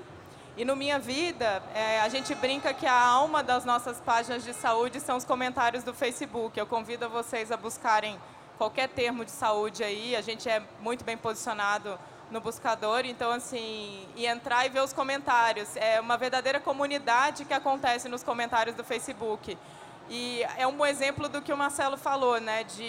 Eu acho que um dos grandes segredos da escala está em entender o que é o seu core, desenvolver o que é o seu core e usar parceiros para o que não é o seu core. E o nosso core não era fazer uma ferramenta de comentários. A gente já foi em algum tempo da nossa história, vamos fazer comments, etc. Falou, não, vamos usar Facebook Comments, e foi um pulo. Assim, existe uma comunidade que gira lá. Outro ponto que a gente está super próximo também, no caso do Face, é a iniciativa do internet.org. Então, como a missão do Minha Vida é democratizar acesso de informação de saúde, teve um fit total com o projeto. Então, a gente é um dos parceiros que, assim que o projeto tiver abrangência, a gente vai estar junto aí com o Facebook para levar informação de saúde de qualidade para as pessoas com Minha Vida. É isso. Mudando de assunto um pouco, quais são as maiores oportunidades do Brasil? Eu sinto que uma grande oportunidade do Brasil é o que está acontecendo nesse momento no mundo mobile, né? Eu sempre acreditei nisso. Eu comecei minha carreira no mobile, até era parceira das empresas antigas que o Marcelo trabalhava. E lá naquela época a gente já via a inclusão digital acontecendo pelo mobile. Eu acho que tem muitas vezes na cabeça as pessoas falam, as pessoas vão comprar um computador para iniciar no mundo digital. E o que a gente tem visto, tanto no Dia de Saúde quanto no Minha Vida, são pessoas que não é que elas só acessam o mobile porque é mais conveniente. O mobile é a única ferramenta de acesso delas. Então é importante ter isso em mente. Assim, essa é a oportunidade, acho que, de países de terceiro mundo. O mobile é a inclusão dessas pessoas. Então, tem marcas que vão ser construídas no mobile, né? E volto a falar dessa oportunidade do mundo dos aplicativos. Então, acho que mobile no Brasil é uma grande oportunidade, não só no Brasil, mas acho que todos os países de terceiro mundo, essa inclusão digital tem acontecido e vai acelerar cada vez mais com o mobile. Marchetti, mobile e mobile. Pode falar um pouco mais sobre esse tema? A Mobile começou na Unicamp, lá em Campinas, dentro da empresa Júnior.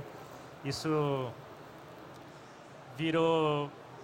A gente já trabalhava, né, nessa parte de mobile, eles começaram com isso. E quando foi mais ou menos em 2009 que a gente começou esse processo de fusões, aquisições, que a empresa começou a crescer bastante. Hoje a gente tem 4 ou 5 vertentes principais. Então a gente tem o iFood com a parte de comida, Chef Time, Fresh Time, que você pode cozinhar em casa. A gente tem a parte de same-day delivery com Rápido, um sistema, uma camada de transporte.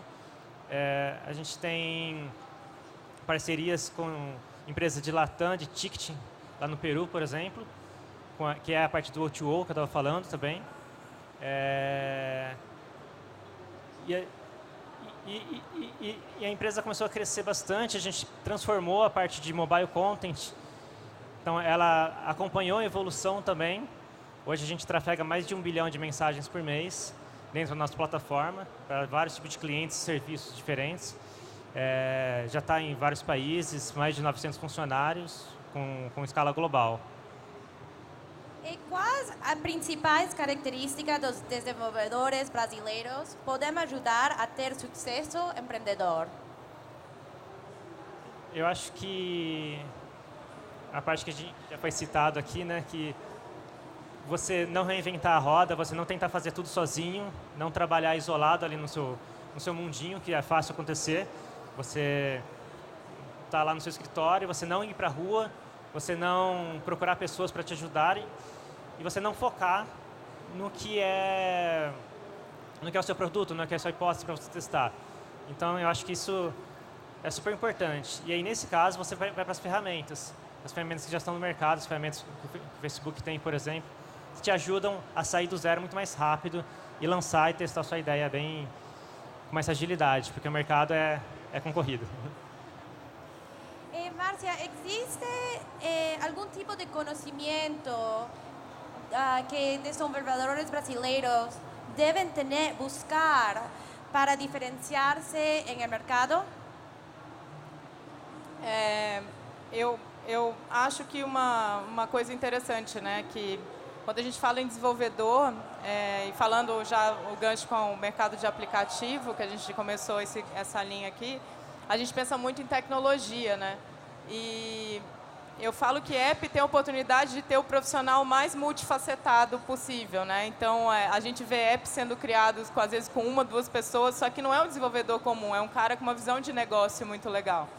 Então, eu acho que talvez, se você é desenvolvedor, a minha dica é vá procurar livros, não é faculdade, não é curso, mas tem muito livro legal sobre proposta de valor, sobre modelo de negócio, né, os canvas, todas as ferramentas são muito importantes, porque nesse universo de app, como eu falei, é mais simples de entrar, mas é uma briga feroz com players globais. Então, a sua proposta de valor tem que ser muito clara, né? Às vezes ela tem que ser, a minha dica é muito simples e muito clara.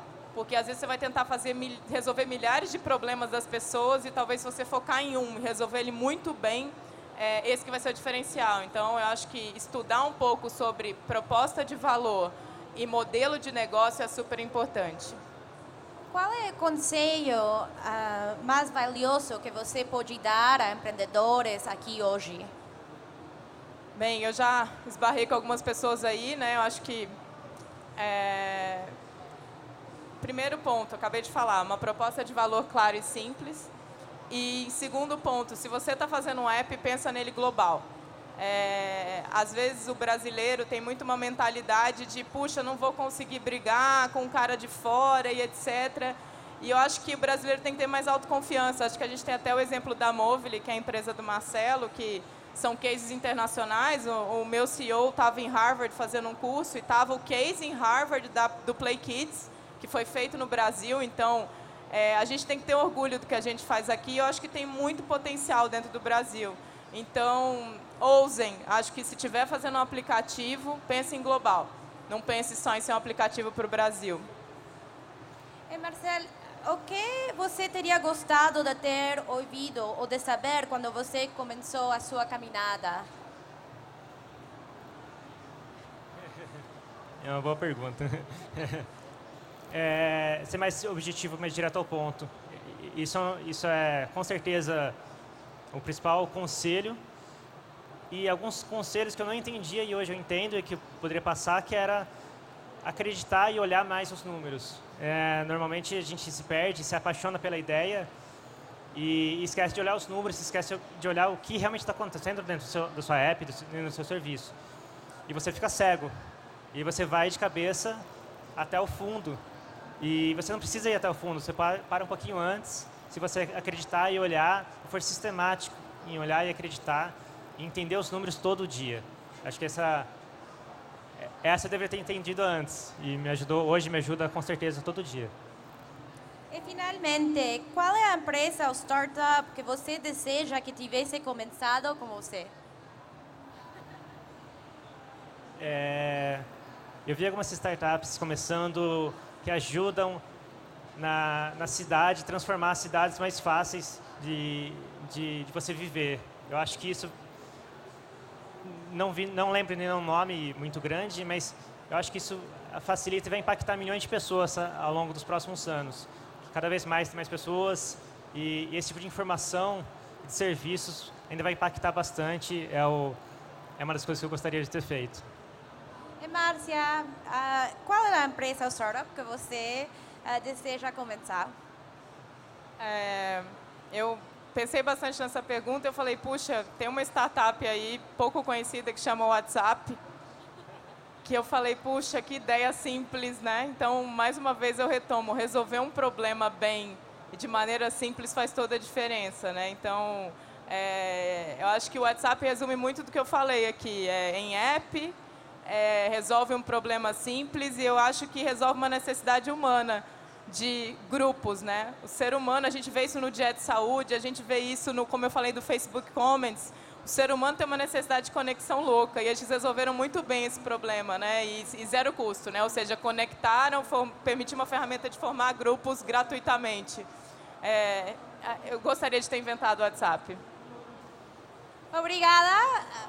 Muito obrigada a Marchetti, a Márcia, a você por estar acá.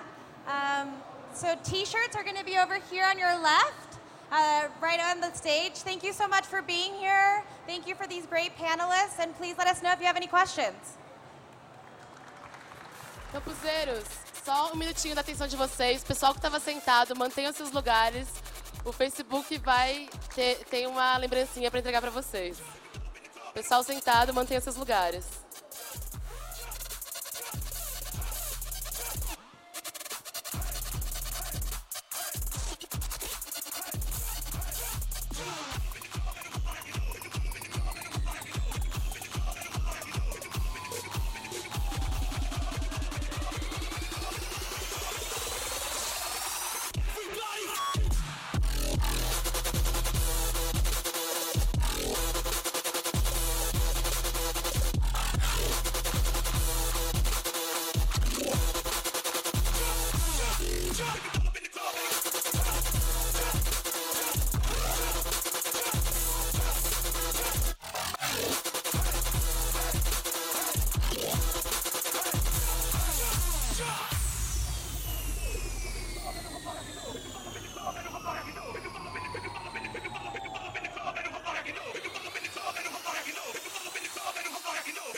Olha a selfie, galera!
Aê! Ei.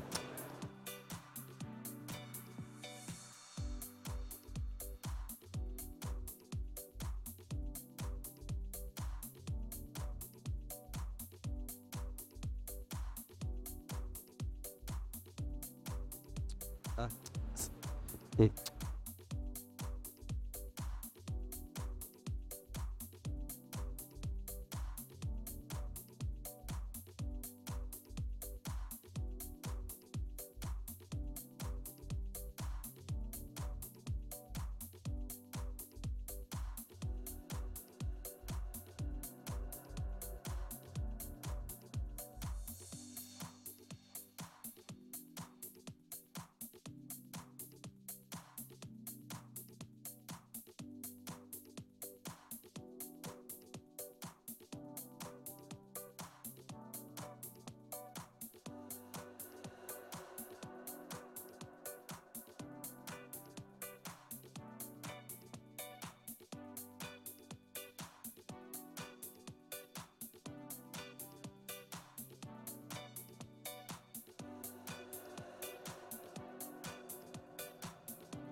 Alô, alô.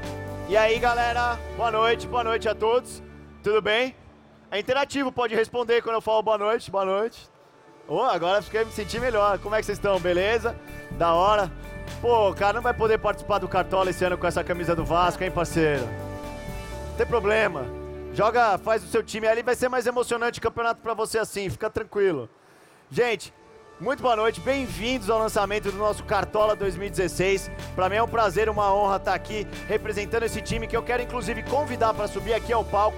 É o time que ajuda a criar, divulgar e vocês terem um Cartola mais agradável e principalmente entre eles este craque da camisa 10 com a camisa laranja, que é o Newton. Vem pra cá todo mundo, mas principalmente o Newton, que é o nosso craque, que é o criador do Cartola, galera. Estou aqui com o cara que inventou a parada, o cara que inventou a roda, no caso a nossa roda é o Cartola. Beleza, e aí, Newton, tudo bem? Beleza. E o Newton, vou aproveitar antes da gente começar, vou rolar a bola pra ele aqui, gente, pra ele apresentar o nosso time que vai estar sentado aqui com a gente hoje e pra contar um pouquinho, só pra saber, tem alguém que não conhece nada do Cartola, zero, não sabe o que é o Cartola? Levanta a mão.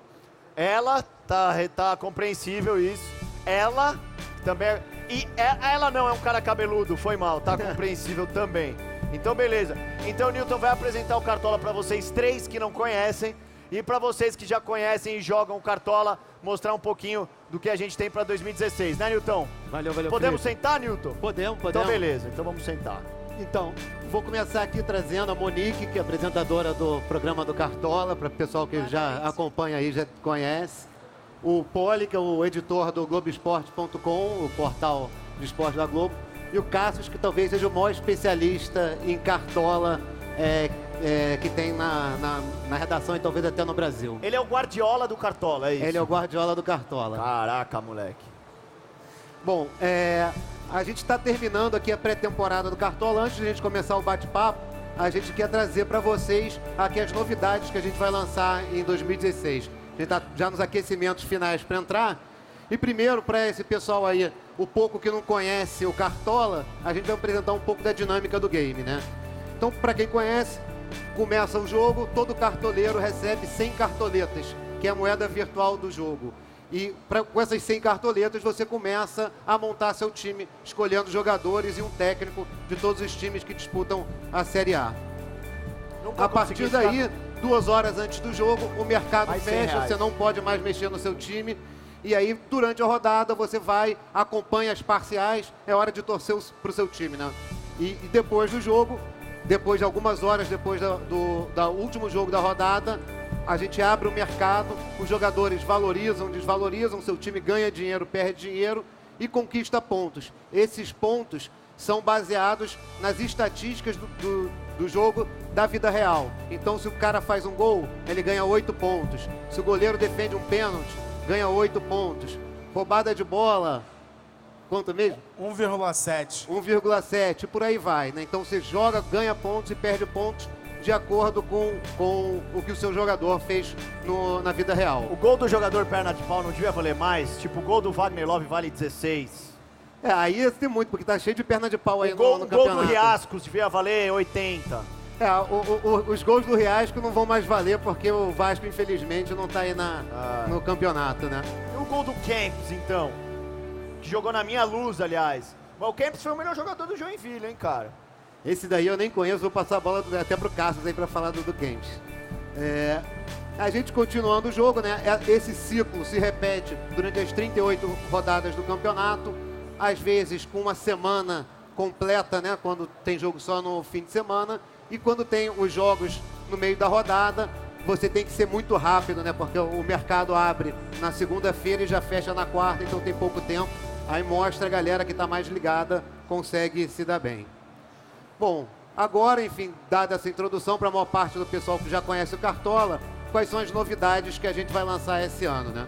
Primeiro, a gente está com um visual completamente reformulado, que eu acho que vocês vão gostar bastante, e um pouco uma nova user experience, né? Um design, usabilidade muito aprimorada. O X quer dizer isso, então.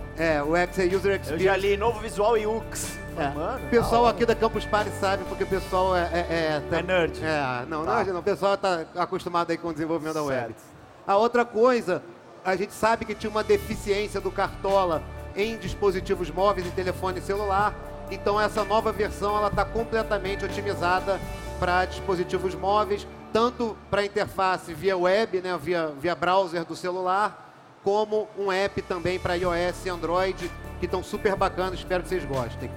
A outra coisa que a gente aposta bastante, o Cartola é legal porque você joga com seus amigos, é um jogo de brincadeira, não tem sentido você muito jogar o Cartola sozinho. E então a gente está colocando ele, dando um gás aí na parte social do jogo para deixá-lo ainda mais social e a brincadeira ser muito mais legal. E por fim, um novo modelo de jogo. Então o Cartola vai continuar igual que vocês conhecem, com as ligas clássicas, mas a gente está trazendo uma modalidade adicional que eu acho que vai ser bem bacana, que a gente vai falar um pouco lá no fim. Tá? Então, como é que é isso, né? Então, a gente traz aqui, essa é a tela que a gente vai lançar do Cartola. Ô, irmão, eu venho aqui fazer um negócio, vocês me botam a fotinho do Thiago Leifert? Traz uma foto minha que eu vou colar ali em cima, por cima, uma figurinha mesmo. Beleza, o Thiago é parceiro. O Thiago é parceiro, sempre deu muita moral aí pro Cartola, a gente colocou ele aqui, o Felipe agora vai participar das próximas apresentações. Valeu, ano que vem quando vocês trouxerem ele, bota a minha foto. Então, pra gente trazer, né, como eu falei, assim, a parte do novo design, o grande coisa, a gente contratou um ilustrador para fazer, para dar uma cara mais de game, né? Então, o nosso gerente lá de UX fala que o Cartola parecia um controle de estoque, né? Então, a ideia foi a gente trazer esse ilustrador para fazer essas ilustrações e deixar o game mais leve, mais fã, com uma cara mais de game do que de trabalho, né? Então, os escudos vão ser todos reformulados, você vai ter várias opções, muito colorido, com um visual bacana.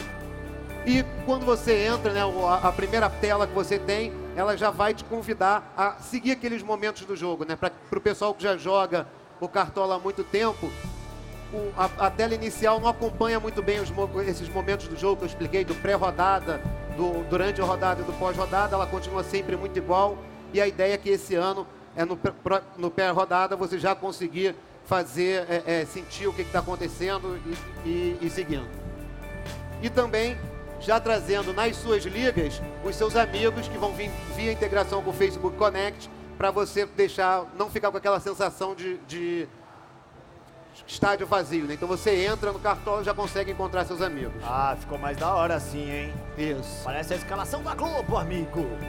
Também na hora da escalação a gente também trouxe o campinho com uma forma mais legal de trazer. E quando você clica, também trazendo as imagens dos jogadores, uma interface mais clean, com só as informações principais de cada jogador, sem precisar abrir todas as estatísticas detalhadas, que a gente acreditava e viu isso em algumas pesquisas que a gente fez, que isso poluía bastante e atrapalhava o light user, né? O cara que não é aficionado por estatística, que é a grande maioria dos jogos. A gente, por teste, viu que assim vai ficar bem mais fácil para o usuário leigo começar a jogar. Dá pra comprar o Guerreiro agora, porque deve estar em promoção, né? Quem não faz gol faz 2 anos, deve estar baratinho o Guerreiro. Os preços a gente ainda não lançou. Pior que ele foi um dos mais caros ano passado, né? Custo-benefício terrível. Você acredita, se quiser, o cara que eu fiz mais pontos foi com o Wagner Love ano passado. Mas ele foi o vice-artilheiro do campeonato. No fim do ano ele desandou a fazer gol. O Guerreiro terminou o campeonato só com 3 gols, chegou a jogar pelo Corinthians no início, não fez gol, perdeu um gol feito contra o Fluminense do Maracanã, sem goleiro. E acabou que o Guerreiro era um dos mais caros, mas não valeu a pena. Mas agora aqui é trabalho, meu filho, ele vai fazer gol de novo. E lembrando que a gente também convida, já vai começar já daqui a pouco, a trazer a galera para participar e opinar da decisão dos preços iniciais de cada jogador. Isso já é uma tradição no Cartola e já a gente vai fazer isso. A Monique sempre pilota essas partes do jogo. Então você consegue comprar e é muito parecido com o Cartola como sempre foi. E aí quando você tem esse campinho, você vai ter a cara dos jogadores, o time que eles jogam, para dar uma ideia se você está com quais times você está apostando mais. E também já durante a escalação ali, uma forma fácil de ver se tem algum problema com o jogador que você escalou, se o cara está contundido, se o cara está suspenso, para você não comer mosca e ficar sem um jogador que vai pontuar menos na rodada. Por exemplo, se você escalar o camisa 10 do Palmeiras, você sabe já que ele vai estar contundido, entendeu? Aí do Palmeiras já sabe que está lesionado. O Valdívia a gente já colocou até na foto a cruzinha ali, porque ele não muda nunca, né? Não precisa nem ter sistema para isso. E agora que ele saiu, o outro Valdívia machucou. Mas daí também, né? O cara já escolheu o nome por causa disso, né? Bom, mas aí pro pessoal que gosta mesmo de chafurdar nos números, olhar a estatística, como é que fica? A gente não tirou isso. Se você clicar no jogador, aí sim você consegue chegar e ver os scouts todos detalhados dele, quais são as características dos scouts que ele vai bem, os scouts que ele vai mal, como é que ele está oscilando em termos de pontuação, em termos de preço ao longo da temporada. E aí todos os scouts mesmo dele detalhados, né? E também, como a gente vai estar com um app novo, para ajudar você a não ficar com jogador a menos, a gente sabe que uma das coisas que mais dá raiva no cartoleiro é quando você escala o cara e o cara não joga, né? Isso deixa qualquer um maluco. Exatamente. Muita gente aí já quebrou celular, quebrou computador por causa disso. Então a gente vai estar trazendo notificação para lembrar você, te ajudar a escalar, né? Então o Cartola vai ser quase que um assistente técnico do cartoleiro esse ano. E aí vamos falar da Liga Clássica, né? A Liga é a parte do Cartola que todo mundo conhece, que já está aí há vários anos. Como eu falei, a gente quer deixá-la mais social, né? Então, quem joga o Cartola sabe que você sempre focava nos times. Mas aí tem lá o time, a gente viu o nome do time do Thiago lá, Schroeder, sei lá que é o time dele. Schroeder é o nome do chefe, tá mas puxando o saco. O time dele tá querendo puxar o saco. Fala o nome do meu time, que é Clube de Regatas Lusa do Tietê. Isso, o Clube de Regatas Lusa do Tietê, você não sabe quem é, então que a gente vai trazer é sempre junto do escudinho do time do cara, trazer a cara do sujeito para você chegar lá, ver esse clube, o Loser do Tietê. Tem o telefone dessa aí do time azul? Tem lá, trabalha lá na equipe, depois a gente pode arrumar para você. Time grande, hein? Foto engana. Que é a foto do Orkut perigosa, né, velho? E aí a Liga, que era basicamente um lugar de ranking, onde você só conseguia ver o seu lugar, a gente entende que a Liga é o centro da experiência social do Cartola. A coisa mais legal do Cartola é você zoar os seus amigos, brincar, tirar onda quando você ganha. Então a gente já vai facilitar isso. Então o Cartola vai, a cada atualização da rodada, já trazer uns cards prontinhos para você chegar e zoar o teu amigo que ficou na lanterna, para você tirar onda quando você fica em primeiro, já poder compartilhar isso pro Facebook, pro Twitter ou pro seu grupo do WhatsApp. Enfim, vai ser bem mais legal essa parte da Liga. O Tutti Frutti FC, desculpa, é que o nome do time era Tutti Frutti FC. O cara que torce pro São Paulo, né? Ou então do Fluminense do Rio, pode ser do rapaz ali. Olha lá, Foi eu que falei, foi ele, só sou São Paulino. Durante a rodada, né, é algo que é o ápice do Campeonato Brasileiro. O Cartola também, até essa temporada, ficava meio parado durante a rodada. E a ideia é que a gente também, a página do Cartola, ela vai acompanhar esse negócio, já vai trazer as parciais dos jogadores para você poder ficar acompanhando como é que está indo o seu time e o dos seus amigos, principalmente no app e no celular, que a gente sabe que você fica vendo o jogo na Globo e acompanhando as parciais do seu time no celular. Do Fluminense, dá para escalar o advogado? Esse daí não tem. É caro, hein? Deve ser caro esse advogado aí, hein? Esse daí poderia ser bom.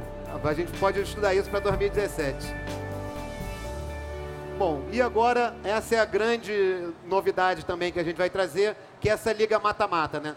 Uma das coisas que a gente viu no Cartola é que, como diz o meu chefe, às vezes o Cartola é mais chato que cuidar de cachorro, né? Você tem que 38 rodadas, atualizar o time, ficar lendo estatística, ficar acompanhando o Globoesporte.com. Então como é que a gente tem... acompanhar o Globoesporte.com é legal, né? É legal, mas aí... bom. O negócio que o pessoal trabalha, o pessoal tá fazendo freela aí, os campuseiros, como é que tem uma hora que você precisa dar uma parada. Então, pra galera que tá sem tempo de escalar para todas as 38 rodadas, eu tenho alguns amigos meus que não jogam porque eles falam isso, que não tem esse tempo de 38 rodadas, a gente criou isso e vai ser a Copa do Cartola, né? Uma copinha que você pode criar uma liga, convidar seus amigos, de 4, essa liga mata-mata vai ter de 4 a 36 jogadores, e é um mini Cartola de 2 a 4 rodadas, mata-mata, você joga confronto direto contra seu amigo, vai passando de fase como se fosse a Copa do Brasil, e no fim de 4 rodadas um cara ganha, e a gente acredita que isso é um apelo para você chegar e trazer aquela pessoal que não quer se engajar por 38 rodadas, aquele pessoal que quer trazer a namorada para o jogo, para poder ter um papo com ela. Aí a gente vai... Amor, vamos escalar o Cartola. Isso. E criou no motel. Tem outras coisas fazendo no motel, mas para esse pessoal que preferir isso, vai poder fazer isso. E aí é isso, a gente colocou aqui a Copa zoada, né? Mas vai ser um. O cara joga, no fim vai ter um campeão, um vice-campeão, também com os cardzinhos para você poder zoar ele nas redes sociais. E a gente acredita que isso aí vai ser uma novidade bastante bacana pro Cartola desse ano. Porque se é que nem a Copa do Brasil, se até o Palmeiras pode ganhar, você também pode ganhar. Exatamente. Não é? Exatamente. Olha só. E aí a gente, vamos ver quem é que vão ser os cartoleiros copeiros, né? Sempre tem essa característica, galera que é boa no curto prazo, mas no longo prazo não vai tão bem. Essa modalidade de jogo é para você. E aí, enfim, a gente já sabe que o Cartola faz parte da cultura do futebol, né, do Brasil, e a gente espera que essas inovações fiquem ainda mais. A gente trouxe aqui um vídeo para fechar antes do nosso papo, que mostra um pouco como é que foi a temporada de 2015, como é que o Cartola foi bem, foi legal, apareceu na televisão, apareceu dentro dos jogadores falando. Enfim, vou parar de falar um pouco aqui e colocar o vídeo para vocês verem.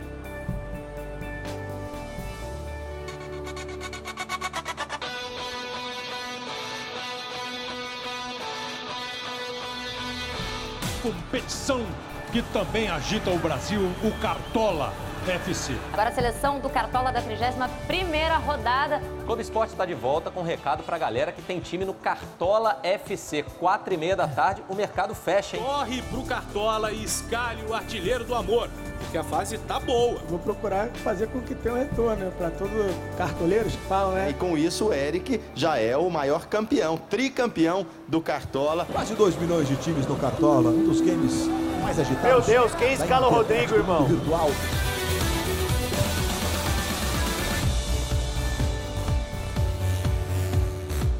Como o Cartola virou uma mania aí nacional, né? Até eu tô também no Cartola. O meu sobrinho, então, me escala todo jogo e ele vem me chamando no WhatsApp. Se escalou? Quando eu me escalei, tô feliz também por isso, né? Toda vez que eu botei o Thiago Ribeiro, ele foi mal, Escalei no Cartola, então. Muita gente vem, escalei no Cartola, vai tomar gol. Eu é Independente de Acaiaca, o nome do time da minha cidade. Lá na ponte rola, a gente aposta quem vai vencer.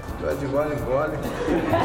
De gole em gole é o nome do time do cara, pouco cachaceiro. O Aranha no Cartola aí tá feliz. Boa contratação do Fluminense. Continue me escalando aí, que se Deus quiser eu vou dar muitos pontos pra vocês aí. Tamo junto, Esse é Birubiru, é bom, hein? Também foi pra China. Hoje o pessoal tava comentando lá que o Rogério Ceni pôs ele no Cartola.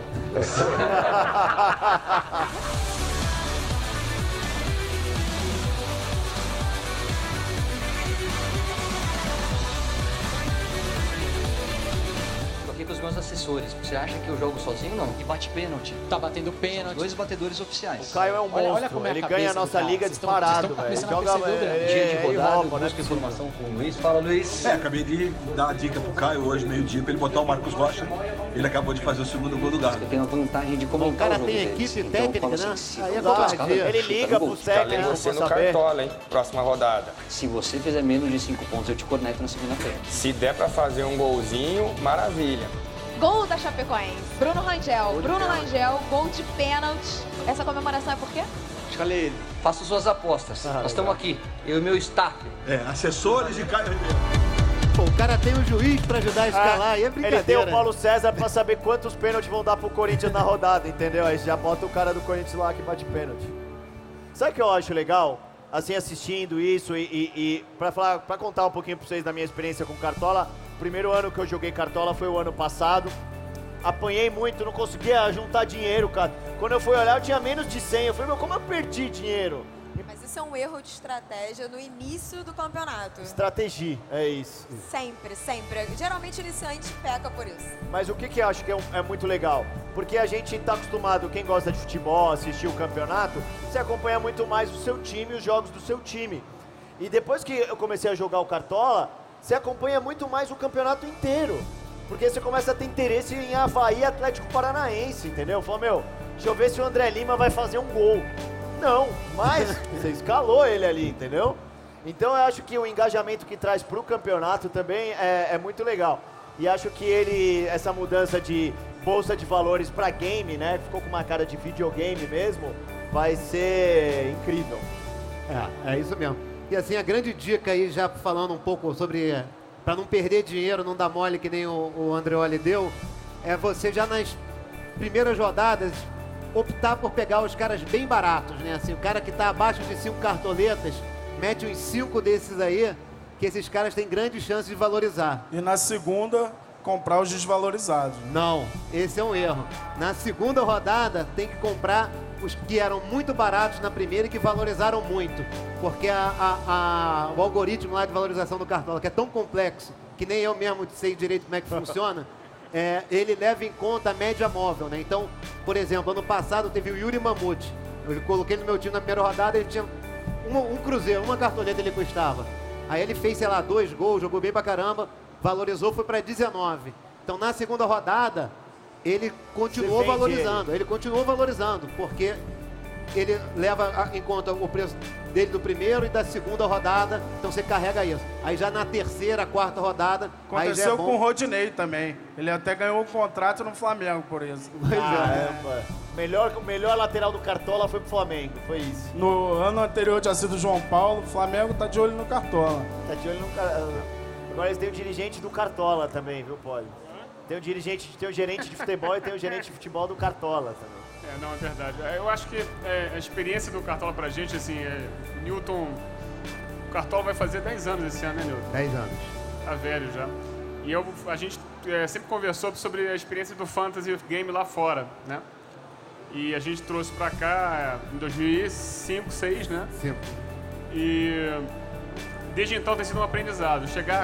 Ano passado foram quase 3 milhões de times escalados, né? Então, assim, muita gente brincando disso que tem a ver com futebol. E esse ano a gente conseguiu pela primeira vez repaginar e renovar o Cartola. Então acho que a gente quis mostrar aqui, vai ser uma experiência muito bacana e muito diferente. E muito também pensando no celular, em mobilidade. O aplicativo vai ser muito melhor esse ano, porque ano passado ficou bem mais ou menos, por uma série de questões internas nossas. Então a gente está muito feliz com o produto que vai para o ar aí em breve. E esperançoso que o pessoal vai se divertir mais ainda. E acho que é legal também ressaltar, eu, por exemplo, sinceramente, ano passado, quando eu tinha que fazer pelo aplicativo, eu tinha muita dificuldade, às vezes acabava desistindo e ia com o time que tava mesmo.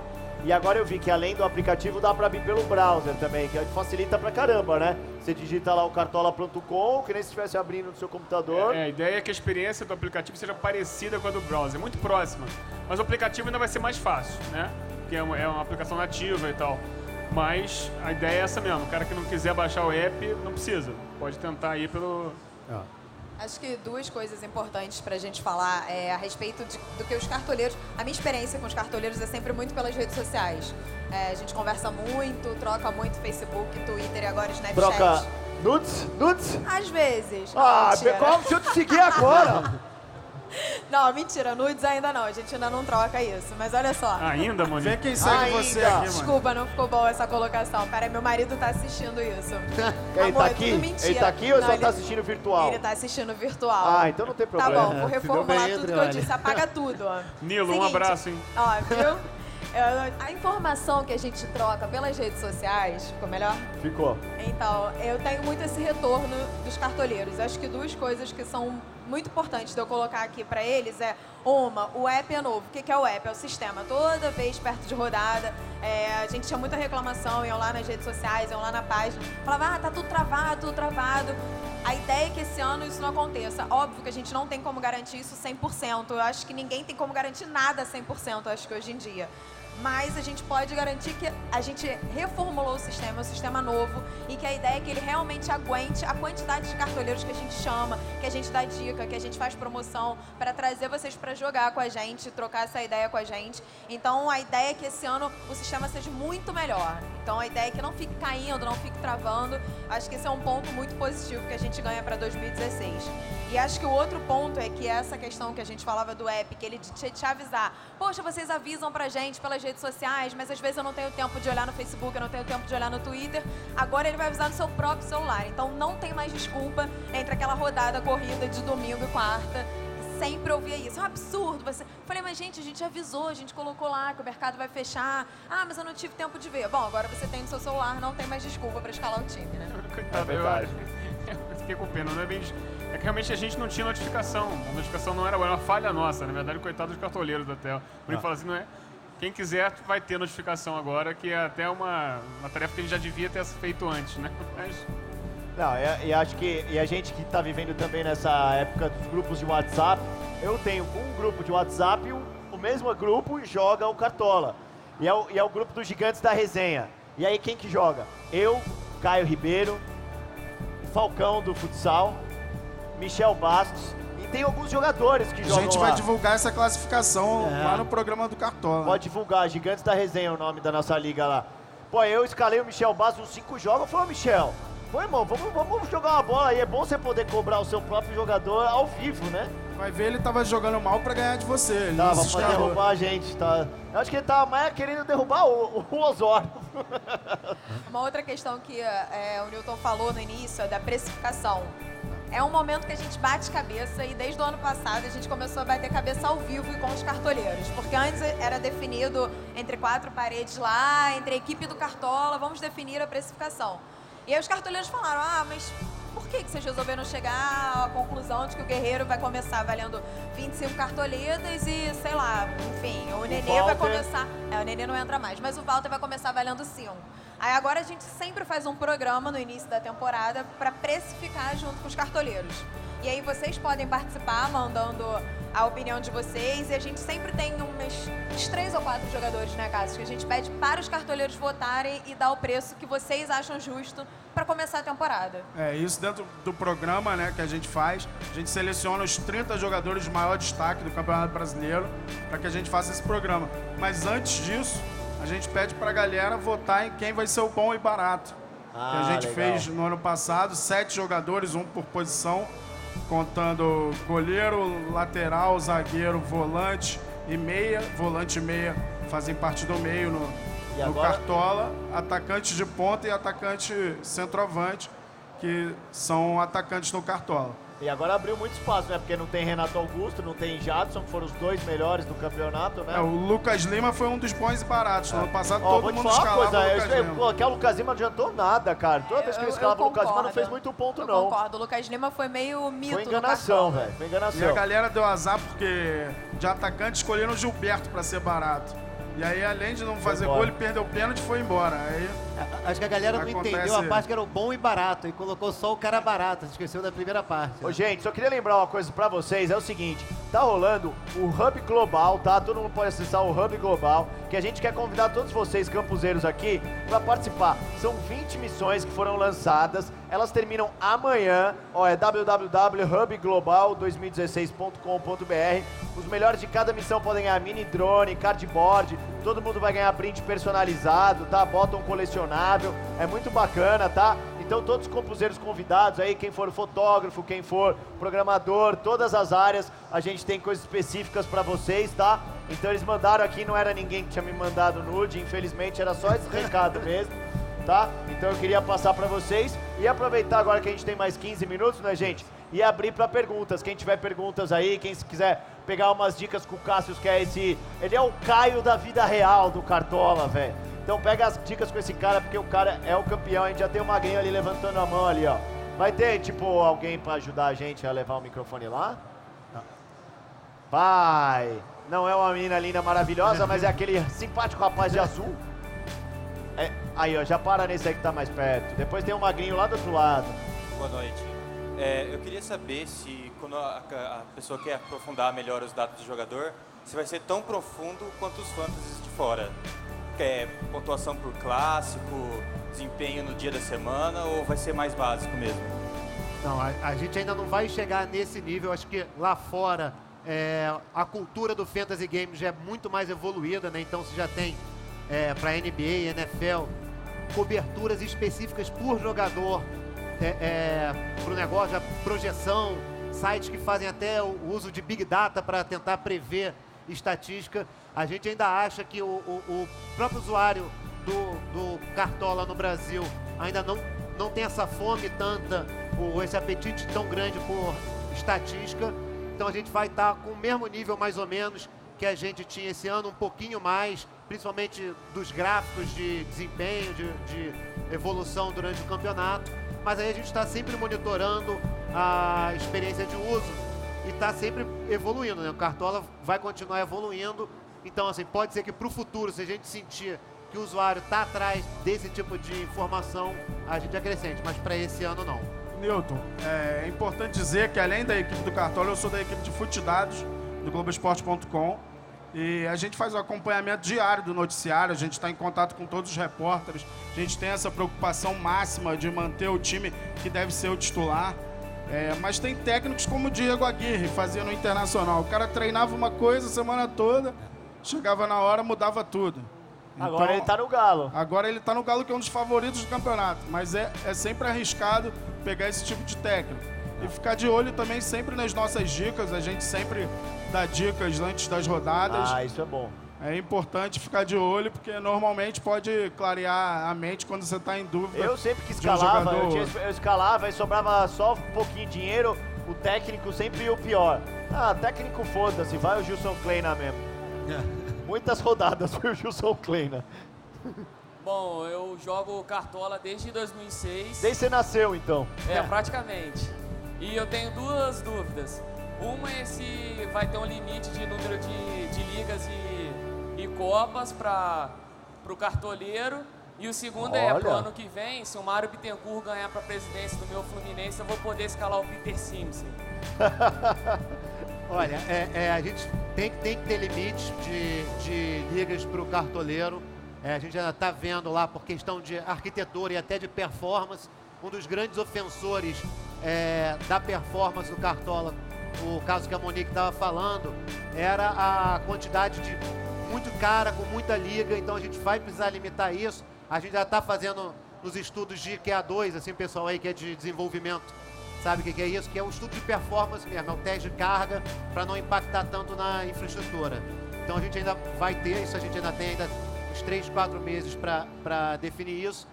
E a sua segunda pergunta, presidente... Não, você é o presidente do seu time, então você tem que se escalar e botar o seu na reta. Não é para chegar e colocar a culpa dirigente. Como advogado. O advogado sim, é um bom o advogado reforço, seria uma excelente. boa. Mas aí só tem o do Fluminense que a gente conhece. Qual que é o nome do seu time lá? Tapetense FC? Não, é Corpade FC. Boa, tá certo. Valeu. E aí, gente, tudo certo? Beleza. Primeiramente, queria puxar a orelha um pouco de vocês, porque esse ano, se eu não me engano, o Elias estava na seleção e vocês confirmaram que ele ia jogar no Corinthians. Pelo amor de Deus, nossa prejudicou senhora. muito, né, velho? Não vai mais não, pelo amor de Deus. Acabou comigo, perdi um fardinho de cerveja. E agora a pergunta. Eu acho que a Monique tinha que te mandar um nudes pra compensar. Você não compensaria? A Monique não, porque ela é casada, né? Mas podia ser.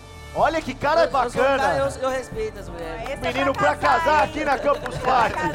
Podia ser Muito bem. Acabou Pode comigo, ser do foi Cássio, embora. então. Mas não adianta escolher nenhum outro aqui. Pode ser o nude do Cássio, se você preferir. Cara, um bom cidadão, gostei. Ô, gente, mas vai lá a pergunta. Eu queria saber qual que é o esquema tático que fez mais pontos no ano passado. Boa pergunta. 4-3-3. 4-3-3 é o esquema que é escolhido pela maioria dos cartoleiros. E é um esquema, a gente considera até mais seguro, né? Dizendo, porque com 4 atrás você sempre tem lateral que vai mais na frente. Você tem sempre o Rodrigo. Ele até estava falando aqui do Rodrigo do Vasco. Já vi uns 3 vascaínos por aqui. Rodrigo embolia. Então, mas o Rodrigo é o seguinte, quando era pra bater falta, ele batia falta. E ele já ganhava se o Vasco não tomasse gol, que era difícil, mas quando ele não tomava gol, ele ficava com 5 do saldo de não tomar gol e ainda tinha chance de fazer gol. Então, se você pega um zagueiro ou um lateral, que são 2 tipos de jogadores que tem podem... 5 possibilidades de você ainda tem chance de ganhar bônus em cima dele. Então, geralmente, o 4-3-3 é o que sempre fazia mais, né, Engraçado, eu usava o raciocínio assim, vou botar 3-3 por causa dos caras da frente pontuam mais e eu vou botar o time mais ofensivo. É bom tanto do lado defensivo como no ofensivo. E por acaso a seleção da rodada do Cartola, de 27 rodadas, foi no 4-3-3 a maior pontuadora. Ah, olha aí. Boa pergunta, hein? Uma tática que todo mundo usa, assim, é de escalar o cara que bate falta. Então eu, ano passado, várias vezes, sempre escalei muito o Rogério Ceni, né, que era um goleiro. Ano passado eu me lasquei um pouco, né, porque ele não aguentava mais ir lá bater a não falta. foi tão bem. Apesar de teve aquela assistência que ele deu ali que não foi computado. Eu até reclamei lá nas redes sociais. Agora ele vai começar a usar a cartola, né? Que ele tá velho. Levantar uma questão aqui que vocês discutem muito nas redes sociais. Às vezes a gente coloca lá e fala, foi assistência, não foi. Essa discussão que vocês têm nas redes sociais, a gente também tem internamente. Já me roubaram umas assistências, já fiquei indignado também. A gente olha o time do Andreoli e tira. Exatamente, a gente tem um problema com ele. Pessoal. Mas assim, a gente tem essa discussão e aí a gente chega pela maioria, o que a maioria acha que realmente a gente revê o lance 200 vezes, não achem que assim, a gente vai lá para favorecer o nosso time, não. A gente até tem um grupo aqui do Cartola, a gente discute no grupo, acaba de acontecer alguma situação polêmica, uma situação que tenha 2 interpretações, até 3, a gente vai, conversa, discute e tenta chegar num senso comum. Nunca vai ser unanimidade, gente. A gente discute muito no Facebook, eu converso bastante. E a galera só reclama quando desfavorece. E é isso que a gente já conversa também. Quando é o contrário, ninguém... Vou falar que no nossa equipe no WhatsApp isso acontece também. A gente sempre, eu quando acontece lá, eu falei, não, gente, foi assistência, pelo amor de Deus. Já que ele fez aquela pergunta, eu fiquei curioso. Quem foi o jogador que mais pontuou no Cartola desse ano? Do ano passado, no caso? Foi o Pato, se eu não me engano. Foi o Pato? Uma rodada só foi o William do Cruzeiro, quando fez 4 gols contra o Figueirense. Numa rodada só. Mas no campeonato inteiro foi o Pato? No campeonato todo, se eu não me engano, foi Marcelo Grohe. Se eu não me engano. Olha só. Então vale a pena investir num goleiro. Um caso legal que a Monique tá falando foi o do Ganso contra o Figueirense na penúltima rodada. Todo mundo Isso achou... rende discussão até hoje. O pessoal reclama até hoje que não foi dada assistência do Ganso pro gol do Luiz Fabiano. Mas a gente avaliou, reviu o lance e considerou que o Fabinho do Figueirense, até foi pro Internacional agora, interceptou a bola antes dela chegar pro Luiz Fabiano fazer o gol. Aí não tem jeito, o Ganso estava no meu time também, eu deixei de ganhar 5 pontos. Tava no meu também. E assim, a gente reviu o lance, revendo o lance, tanto na hora que acontece no replay, era muito difícil de ver. Mas ele chega a tocar na bola, né? A gente chegou a essa conclusão. E quando tem o desvio, não tem assistência, é a regra. E as regras estão ali embaixo. Dá pra ver, a gente sempre tenta colocar o tempo inteiro todas as regras. Se desviar em outro jogador, não é assistência. Se tirar, assim, a trajetória da bola exata, tem que tirar a assistência, não tem jeito. Mas ali, lá no canto. Oi, eu sou programador, eu nem gosto de futebol, mas eu estava interessado no seguinte, eu descobri recentemente que o Cartola tem uma API para desenvolvedores. Eu queria saber desses recursos novos que estão entrando em 2016, se todos esses vão estar disponíveis na API para a gente construir alguma coisa em cima disso. Rapaz, não, a gente não, a API ela não é assim tão aberta para desenvolvedor, a gente não consegue entender ainda o ecossistema, a gente tem muita sobrecarga também por questões de performance, nem todo mundo usa as melhores práticas de programação para fazer os acessos controlados à API, então a gente está pensando em algumas restrições sim ao uso de API. Aqui, vai lá, Tricolor. Eu queria saber se vocês têm em mente botar uma formação com 4 atacantes. Nenhum técnico no Brasil bota isso, né? Você só quer fazer gol, né? Não vai marcar ninguém. Quando você tá no desespero durante o jogo, você não bota 4 atacantes para tentar fazer o gol? Quando o time tá lá desesperado no campeonato, ele pode... mas a gente lidar com as escalações de início, né? Como você começa o jogo. E nenhum time atualmente... começa. No início o Cartola não tinha o 3-6-1. Ele passou a ser usado e a gente inseriu no Cartola também. Nossa, quem joga de 3-6-1, mano? Ah, não, Cássio. Eu tô com você nessa, Magrinho. Põe lá o 4-2-4 pra gente meter 4... É fantasy, é só pra gente querer ter 4 atacantes. Bota a ponta, Tele. E esse pessoal não sabe o que quer dizer isso. Velho Zé da galera do Jô Soares, né? Só queria fazer um comentário, Felipe. A pergunta do rapaz que é programador. O Newton falou que um não hoje, mas a gente pensa nisso no futuro. Em abrir a API, estudar possibilidades de atrair o pessoal para trabalhar junto com a gente. Mas isso, como o sistema está muito novo, muito renovado, ainda não vai ser agora. Agora que eu entendi, o que ele estava, na verdade, ele estava pedindo um emprego, era isso? Não. Mais ou menos. Pode ser também, valeu. Qualquer coisa já sabe, já tá me devendo 20%. Oi, aí, boa noite. Tem ali, ó. Boa noite. No caso quando eu escalo um jogador e ele só entra no segundo tempo. No caso, ano passado, eu escalei várias vezes o Pato e ele ainda fez gol quando entrou no segundo tempo e eu não pontuei. Não, peraí, você escalou ele... Escalei ele, só que ele entrou só no segundo tempo. Não, você pontua. Não, só se você deixou o assistente técnico ligado e ele tirou o Pato do seu time. Nossa. Porque assim, o assistente técnico funciona... Quer explicar como assistente técnico? O assistente técnico, ele tenta pegar os jogadores que não vão começar o jogo e ele tira e troca por um que vai começar. Então o que deve ter acontecido no seu caso é o assistente técnico tirou o Pato, colocou outro cara e aí você ficou sem o Pato no teu time. Ou seja, até o computador tava botando o Pato no banco. Pagou o Pato. É porque o assistente faz isso, tá? Como o Pato não estava provável, poderia que ele nem entrasse no segundo tempo, ele substituiu por um outro jogador que era provável. Então ele provavelmente trocou e você nem ficou sabendo e acabou que você se deu mal chupa, por isso. Irmão, chupou. Tem aqui na frente, quer fazer, dá pra ouvir, se você falar, a gente repete a pergunta.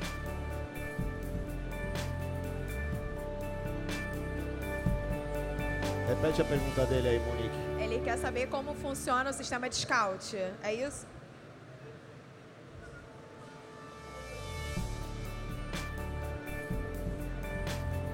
Agora, chegou o microfone, repete tudo de novo agora.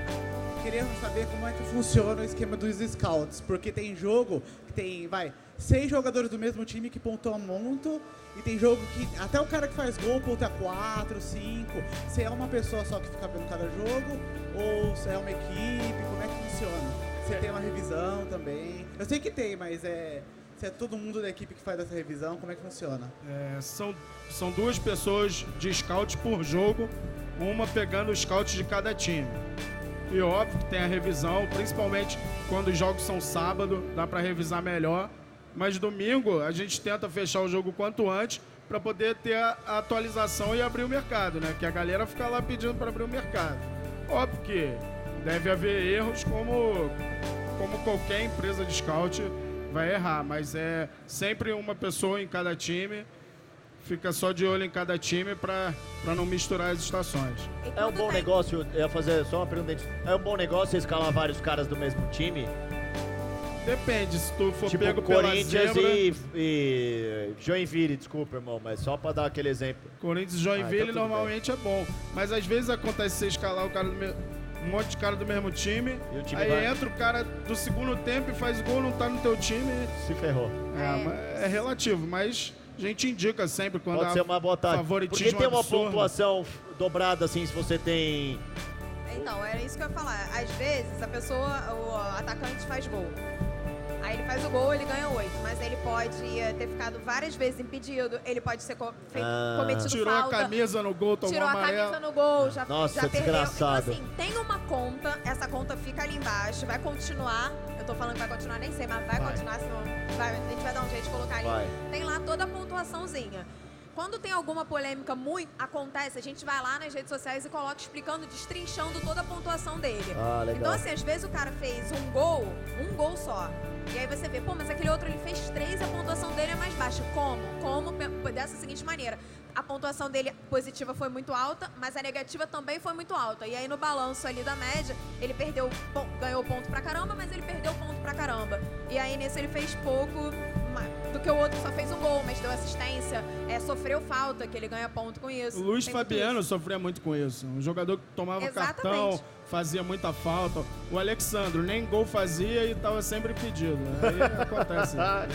Eu tô sentindo que você é palmeirense depois desse comentário. Ou vascaíno. Eu tenho o sobrenome Leitão, mas não sou porco, não. Boa noite. Primeira coisa, só fazer uma pergunta e depois uma sugestão, tudo bom? Tá bom. Sobre o sistema de defesa, às vezes você escala um jogador, um zagueiro, que quando o time sofre o gol, o zagueiro não participou da jogada, mas ele perde pontuação. Por que isso acontece? Posso tentar responder? Em tese, a gente acredita que o sistema defensivo inteiro é responsável pelas... Claro que você não vai conseguir, na média, avaliar todas as jogadas, né? Então, num fantasy game, você premia com 5 pontos quando o time inteiro não toma gol, porque é uma obra coletiva. E deixa de premiar quando ele toma gol. É claro, às vezes você vai soar até injusto, às vezes é falha de um só, né? Às vezes é falha do goleiro. Mas não tem muito jeito, né? E você falou que ia ter uma sugestão também. Sim, eu queria, assim, pedir, né, caso se fosse possível, para pensar sobre, assim, defesa de pênalti. É algo que deveria valer uma pontuação maior. É muito... Mas vale muito, vale 7 pontos. É um a menos que o gol, vale muito. Você quer dizer que é mais difícil pegar um pênalti do que fazer vale, um gol? Eu acho que vale a mesma coisa que um gol. Sinceramente. É um não gol no caso, né? Poderia ter sim, mas assim, eu acho que é a segunda maior pontuação, né, cara? É a segunda maior pontuação. Vale mais que às vezes o goleiro já tomou um gol e faz uma defesa de pênalti, aí a pontuação dele fica 3.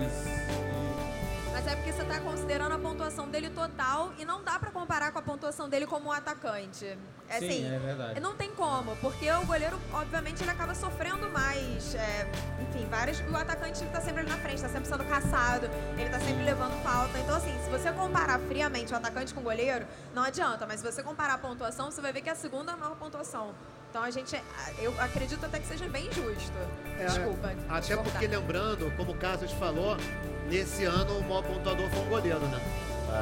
Na média, o goleiro foi quem mais pontuou. Sobre o que ele falou anteriormente, né, do zagueiro não participar e o time tomar gol e ele perder os pontos, mas tem outro ponto também. Aquele zagueiro que entra para fechar, garantir o resultado, o cara joga 2 minutos e ele ganha o bônus também.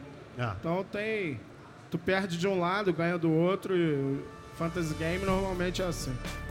Outra dica boa aqui, falando dessa coisa de zagueiro, é tentar escalar o técnico do time que não vai tomar gol. Porque como o técnico pega a média de todos os jogadores, se o time não toma gol, são pelo menos 5 caras. E todos os times do Gilson Kleina tomavam Nossa, gol. Nossa, eu caguei com o Gilson Kleina, mano. Então bom era o Tite, né, por exemplo, que ficava segurando lá. Mas o Tite é caro. Mas também, né? Chegou uma hora, eu tinha 96. Falei, mano, eu comecei com 100, eu tenho 96. Ou seja, nunca sigam as dicas do André Oliver pra falar de cartola. Eu vou melhorar esse ano. Aconteceu muito comigo isso também. Essa questão do Facebook que você falou, da conexão automática, no caso, a gente conseguia conectar o Cartola pelo Facebook. Hoje, os amigos do Facebook já vão entrar automaticamente no Cartola. Foi uma dúvida nossa aqui. Sim. A ideia é que, principalmente na hora que for criar a liga, já vai chegar lá na hora, já vai mostrar todos os seus amigos do Facebook. Quer dizer, todos que conectaram sua conta da Globo.com ao Facebook, né? Tem gente que não faz essa conexão, aí não tem como a gente saber. Mas a gente recomenda, inclusive, vai incentivar todo mundo a conectar sua conta da Globo.com com o Facebook. Quem tiver conectado vai aparecer na hora de você montar suas ligas e esse tipo de coisa. Muito bom. E só falando, hoje o percentual de pessoas que tem a conta do Facebook no Cartola é baixo. Então, pedi aí para todo mundo conectar essa conta, que vai ter quem conectar as suas contas, vai ter uma experiência muito mais legal. Boa noite. Na minha cidade, a gente criou um esquema de Cartola diferente, que cada time representa um clube, por exemplo, Flamengo e Cruzeiro. Aí na rodada que for Flamengo e Cruzeiro, vai ser minha pontuação contra o cara que for Cruzeiro. E a gente fez um campeonato de pontos corridos. E aí ficou, isso é desde 2008, desde a época do Orkut ainda. Você é da onde? Alagoinhas, Bahia. Que legal. Lá é bem disputado, a gente tem uma média assim, de jogadores que chegam a 2.000 pontos no final do campeonato, então é muito acirrado. Da madrugada eu fico esperando a atualização para poder atualizar a liga Você que também. entra lá no meu Facebook, no meu Instagram para reclamar que não abriu ainda, isso né? aí não. Posso ler só o nome de alguns times? Eu sou o segundo. Bahia Serlona, muito bom. Jabus F, Sovaco de Cobra.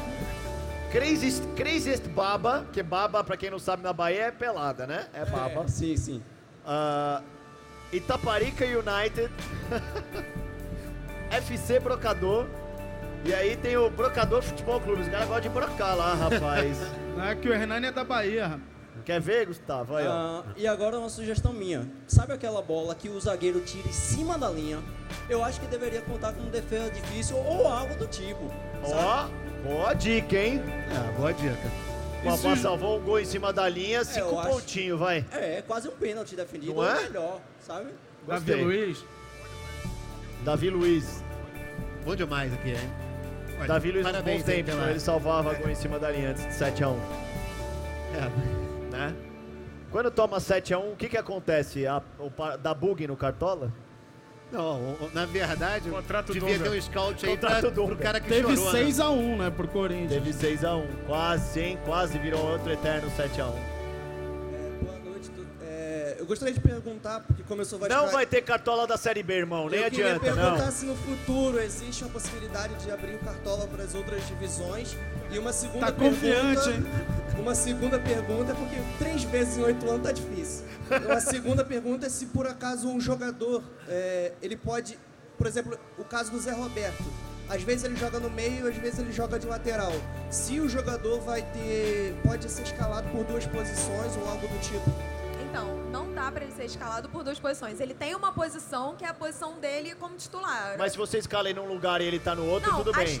Exatamente, a estratégia é boa, porque se ele não levar gol, ele vai pontuar pelo gol por ele ser da defesa, mas se ele fizer, melhor ainda. É muito bom. Eu gostava de escalar ele justamente por isso, porque eu tinha chance de... Mas era caro. Mas era caro, exatamente, mas você poderia pontuar bem. A gente inicia o Cartola botando os jogadores por posição. Se ele começa a competição como lateral, ele vai terminar como lateral pro Cartola.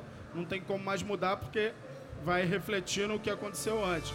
Mas isso já aconteceu de um ano para outro, do cara mudar. Gilberto Silva era volante, no fim da carreira ele virou zagueiro.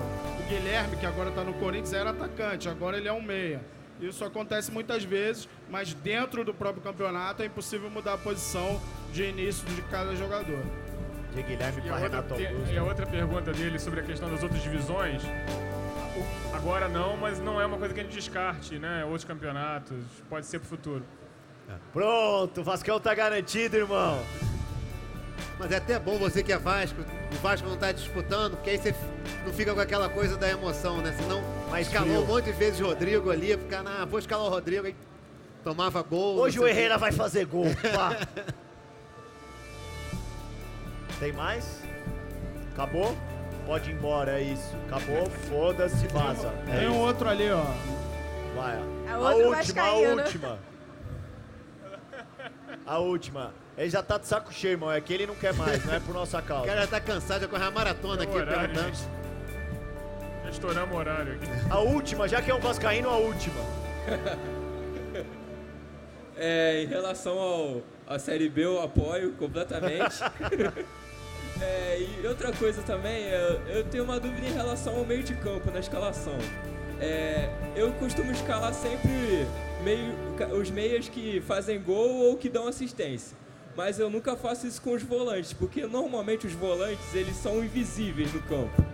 Qual é a vantagem de escalar um volante? Roubada de bola. Roubada de bola pontua pra caramba. Você põe um Williams. O Williams. Nesse último brasileiro, os destaques nisso foram o Otávio, do Atlético Paranaense. Eu botava ele direto. E o Otávio é o tipo de jogador que ficou famoso por causa do Cartola, né? Ninguém conhecia o Otávio. Antes do Cartola. E o Fernando Bob, que conseguiu ir pro Internacional por causa do grande campeonato. Agora é tudo o Cartola. O cara conseguiu ir pro Internacional por causa do Cartola. Não, ele é um jogador revelado no Fluminense e tal, mas não teve tanta chance. A Ponte Preta fez um grande campeonato e foi o maior ladrão de bola ao lado do Otávio. Esses dois, a roubada de bola vale 1,7 pontos. Contra o Corinthians, até o Otávio fez 12 roubadas de bola. O Atlético Paranaense perdeu pro Corinthians 2-0 no Itaquerão. O cara fez quase 20 pontos. Ele foi o recordista da Mais rodada 20. com 22 pontos por aí. Errou alguns passezinhos e tal, mas fez algumas faltas. Mas a roubada de bola é um negócio para ficar ligado, que às vezes sua pontuação dá uma subida. Bom, galera, é isso. Muito obrigado aí pela presença. Vi que as cadeiras praticamente cheias aí.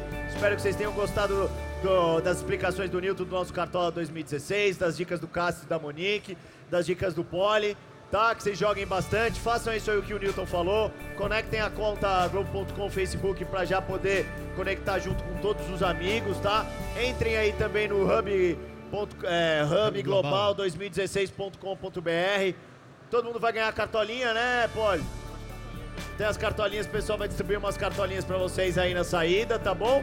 Boa sorte aí pro Vasco ano que vem, pra você poder jogar cartola ano que vem com seu time de novo, certo? Mais alguma consideração, gente? Só pra falar assim, pra gente tá torcendo pro Vasco, que senão no Campus Party do ano que vem, a gente vai pedir pra ter o cartola da Série C, aí também vai ficar demais. Posso dar um último recado? Lembrando que a gente vai fazer a precificação, o programa da precificação do Cartola, assim, pra começar. Eu convido todo mundo. Segue a Monique lá nas redes sociais, que ela deixa tudo lá. Eu boto tudo lá, mas segue as redes sociais do Cartola, que a gente sempre um compartilha do outro. E É isso, participem através das redes sociais, vocês vão ficar sabendo o dia que vai rolar, que vocês podem participar, como participar. Uma curiosidade aqui, alguém já viu o programa do Cartola na internet antes de rodada? Só para ter uma noção assim. Fiquem ligados, tem sempre programa com as dicas. Fiquem ligados esse ano que deve ter toda a rodada aí. É isso aí, gente. Obrigada. E eu queria mandar um abraço e falar que eu reconheci sua fantasia de Fred Krueger, irmão. É nóis. Valeu.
É isso aí, alô, 1, 2, 3, 1, 2, 3. Bruno, antes de você entrar, vinheta e comercial. Tá? Antes de você entrar. Antes de você entrar. Antes de eu entrar? Acho que você vai, deixa a galera bem empolgada e...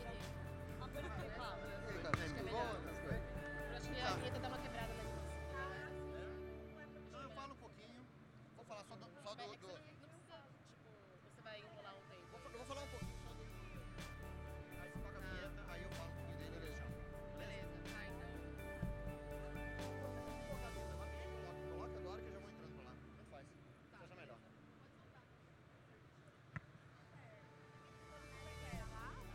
Quando você quiser chamar, posso deixar isso aqui? Ah, eu levo pra lá. Eu levo aqui.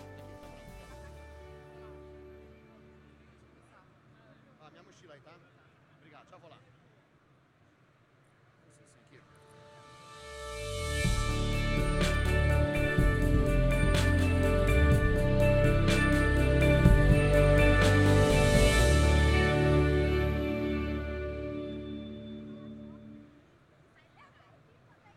A tecnologia e a inovação são as forças que nos movimentam. Essa energia leva a conexão de qualidade com preços acessíveis aos locais mais distantes do país. Promove a inclusão digital e acelera o desenvolvimento econômico-social dos brasileiros. Muito além da nossa rede de fibra ótica, reforçada pelo satélite geoestacionário e pelo cabo submarino Brasil-Europa, a rede que mais nos motiva é a de pessoas unidas e felizes. Telebrás, tecnologia que une pessoas. E aí, galerinha, beleza? Vocês sabem que agora é a hora que eu tenho que gritar, né? Então, bem aqui eu vou falar alto, tá certo? Né? Os caras aqui da frente, principalmente, tá certo? A galera aí no canto, beleza? Posso falar alto ou não? Ok? Pessoal do som tá beleza aí, não? Boa noite, Campus Party! Ô! Ô! Galera, essa é a palestra que a gente estava esperando, é ou não é? Não precisa nem dizer, né? Tá todo mundo aqui. Eu só não sei o que a outra galera que não tá aqui tá fazendo. Tá certo? Acho que os caras não fazem ideia de quem vem aqui, não é isso? Não? Você sabe quem vem aqui? Então... Ele já está aqui, ó, tá aqui no cantinho. Deixa eu só falar uma coisa. A palestra agora vai ser em inglês. Eu já passei ali, ainda tem bastante radinho. Quem precisar de tradução, passa ali, pega a tradução, tá? Ó, já tem uma pessoa que já tinha esquecido aqui. Tá certo? Né? Corre lá para você não perder. Viu? Ainda tem bastante radinho de tradução ali que a galera avisou, né? Passa lá para pegar. Lembrando de não esquecer de devolver no final, tá? Todo ano tem um carinha que fica sem RG, tem um carinha que não pode dirigir por 2 semanas até a gente conseguir achar o cara e entregar a carteira dele, né? Sempre lembrando de devolver o radinho, tá certo? E aí, eu quero saber o seguinte, quem aqui curtiu Matrix? Tá certo, por isso tá todo mundo aqui. Deixa eu ver quem mais. Quem aqui adora o R2D2? Né? Quem não sabe quem é o R2D2?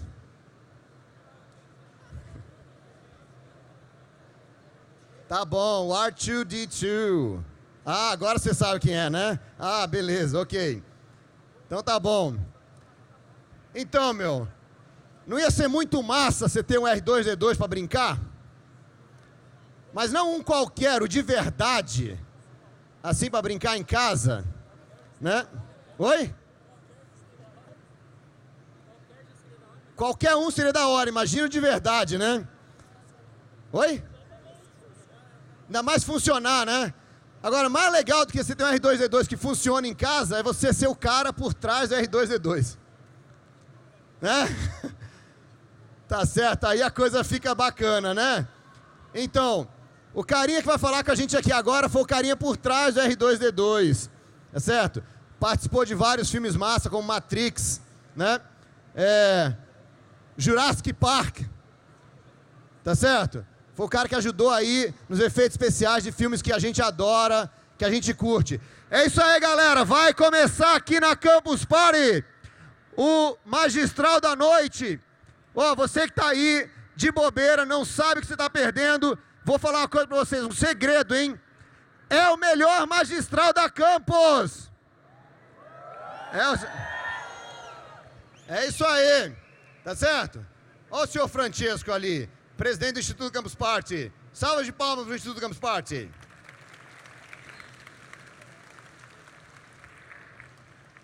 É isso aí, galera. O Instituto Campus Party é o responsável, é a organização sem fins lucrativos que é responsável pelo conteúdo da campus. Eu fui presidente durante bastante tempo, não sou mais, acabou meu mandato, mas continuo me deixando subir no palco aqui, né? Os caras não têm noção, né? Tá certo? É isso aí. Todo mundo já tá com o radinho? Acabou o radinho lá atrás? Não tem fila? Ainda tem fila lá atrás? Então, beleza, já vamos começar aqui. Galera, daqui a pouco, deixa eu ver que filme mais esse cara fez. Não dá pra lembrar de todos, né? Olha só. O cara fez Jurassic Park, O Exterminador do Futuro 3. Caracoles, hein? Porra. A gente paga só pra estar no parque de diversões, né? Do filme que o cara fez, né? Tá certo? Inteligência Artificial. Matrix Reloaded e Matrix Revolution. Tá certo? Esse cara é o cara, meu. Além de tudo isso, muita gente conhece ele, porque ele participa de um programa muito bacana. Você sabe qual é o programa ou não? Qual que é? Everyone knows you're here, man. I have nothing to say, right? But are you going to talk about R2-D2 here? Yes? Did you bring him with you? Oh, come on. We're all waiting for him, not for you. All right. Okay. All right. Is it time already? Tá no horário, não? We still have 2 minutes. We got to start on time here. Yes? All right? Ok. É isso aí, galera. Daqui a 2 minutos, no palco principal da Campus Party. 1 minuto. Tá certo? O cara que fez os filmes mais massa do planeta, certo? E aí? Daqui a pouquinho, Grant Imahara, aqui no palco da Campus... No, wait, I didn't call you yet.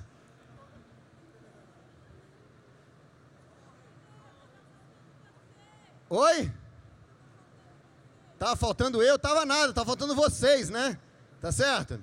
Galera, a Campus Party, a gente faz a Campus Party pra vocês. Tá certo? E eu queria aproveitar o seguinte, vocês estão aqui, vários dias de evento, 24 horas, tá certo? E a gente vê muitas vezes uma galera que tá só com os amigos do lado, né? Fazendo as perguntas assim, você conhece o cara que tá do seu lado? Conhece? Você conhece o cara que tá do seu lado? Oi? Não, né? Mas os dois estão juntos aqui, e você conhece o cara que tá do seu lado? Conhece, né? Olha que interessante, tem 2 caras aqui, aí tem eles estão sentados aqui, mas tem um espacinho. Aí tem 2 caras coladinhos no outro aqui. Tá certo? Né? Com certeza são amigos. Aí tem um espaço aqui, né? Você conhece o cara que tá do seu lado aqui, não? Não conhece? Muito bem. Parabéns. Porque o negócio é o seguinte, galera. Na Campus Party, nosso objetivo é conhecer gente nova. Tá certo? A gente fazer novas amizades. Então, claro que é legal estar com seu amigo. Muito bacana. Mas o mais importante é você aproveitar o evento para conhecer gente nova. Então, dá uma olhada pro lado, vê se acha alguém que você não conhece e cumprimenta o cara do lado aí. Isso, cumprimenta. Aê! Isso mesmo. Vocês também estão em pé aí, cumprimenta o cara do lado. Tá certo? Porque olha só. Já começou, né? Olha só, somos todos nerds, galera. Tá certo? E sabe qual é a diferença entre o nerd introvertido e o nerd extrovertido? O nerd introvertido, ele olha para o próprio pé quando ele fala com você. O nerd extrovertido, ele olha para o seu pé quando ele fala com você. Então é o seguinte, somos todos nerds. O cara está do seu lado, ele também é nerd, ele não tem coragem de falar com você. Tá certo? Então aproveita e quebra o gelo para que a gente saia aqui da Campus Party, todo mundo sendo amigo, porque é o seguinte... É só com a amizade que a gente vai mudar esse país, ok? É isso aí? Beleza? Então, sem mais delongas, eu vou chamar o cara, tá certo? Que vai nos contar tudo aqui, né? Então, uma gigantesca salva de palmas para Grant Imahara. Thank you so much. Thank you very much. Thank you. Hello, Campus Party Brazil. Do you want to know how much I love you?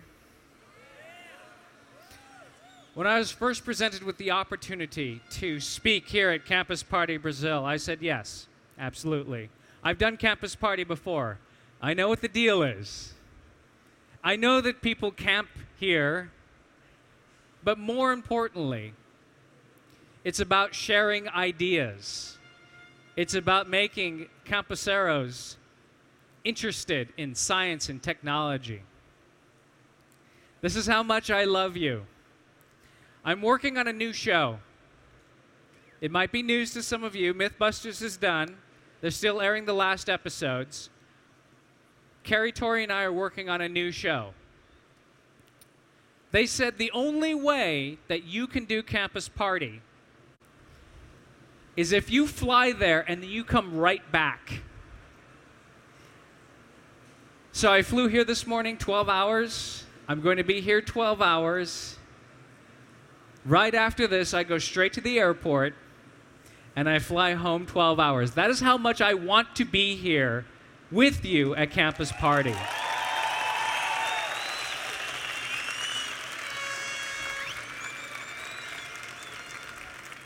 I love the enthusiasm, the energy that I feel here at Campus Party. And everything that you're interested in is everything that I'm interested in too. So it's a great honor to be here. Okay, enough of that. Let's begin. So this talk is about engineering and entertainment. Two things that people think are very different, engineering and entertainment. But I think as you'll see, these are two things that work very well together. It's also about my career working with these two things coming together, and a little bit of advice that I have for all of you. Let's begin. Now, most of you know me from Mythbusters. You get Mythbusters here, right? Okay, for those people who don't know what Mythbusters is, first of all, this is our cast. This is boy Tori, girl Carrie, Jamie, Buster, and Adam and me. Now, people ask me, how did Mythbusters start? Was it Adam and Jamie's idea? Actually, there was a producer in Australia that had the idea for this show. But he needed somebody who could talk about the science, but also build everything in it. Set up the experiments, perform the experiments, and this required a special person. This producer had interviewed Jamie for Robot Wars. Jamie had a fighting robot named Blendo. At one point in Robot Wars, Jamie's robot Blendo was the most feared, the most destructive, the most dangerous robot in all of robot combat. So much so that there were entire websites dedicated to beating his robot. In fact, the robot that finally beat him was built solely not to defeat the other 26 competitors. It was built just to defeat one. By the way, his robot, just so you know, 3-horsepower gasoline engine with a metal dome as a cooking wok for making Chinese food. He flipped it upside down. 2 steel blades spinning about 300 revolutions per minute. Absolutely deadly. any robot that it touched would explode. Literally, like fly into pieces. And that producer said, this is the man. So he approached Jamie and said, Jamie, I got this great idea for a show. I would like you to host. And, you know, if you ever said Jamie, it's like, oh, well, I don't talk too well on camera, but I have a friend who does, and that's Adam. Now, I used to work for Jamie at night and on weekends, helping him out with animatronics. That was my specialty. I also used to work with Adam at Industrial Light and Magic. If you've ever watched the show, you see how their two personalities are. Jamie's very methodical.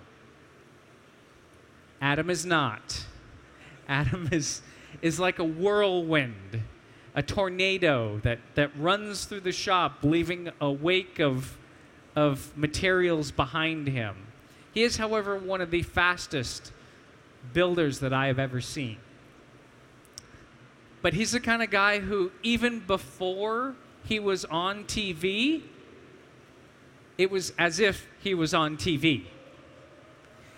He would juggle and tell jokes and just run around the shop like a madman. And it was that perfect combination of the two that launched the show. But the thing is, Discovery wanted a new episode every week. In their ideal world, there would be a new Mythbusters on every week of the year. But they couldn't keep up with that pace. And so they brought in the build team.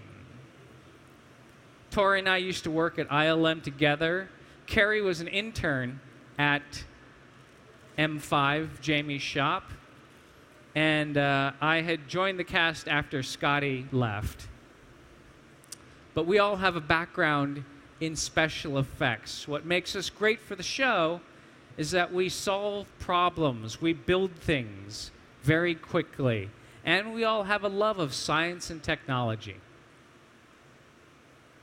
Now, some of the things, I'll just go through the things on the show fairly quickly, just so you get a feel of what we did. Drafting a big rig is when you drive very closely behind a big truck. The closer that you get, the more fuel you save. Even closer, even more fuel. Right up on the bumper, best possible situation. There's only two problems with this. Number one, it's illegal. Number two, it's very, very dangerous. So it's not worth trying to save a little bit of money just so you can do this, and don't do it. This is the Watcha.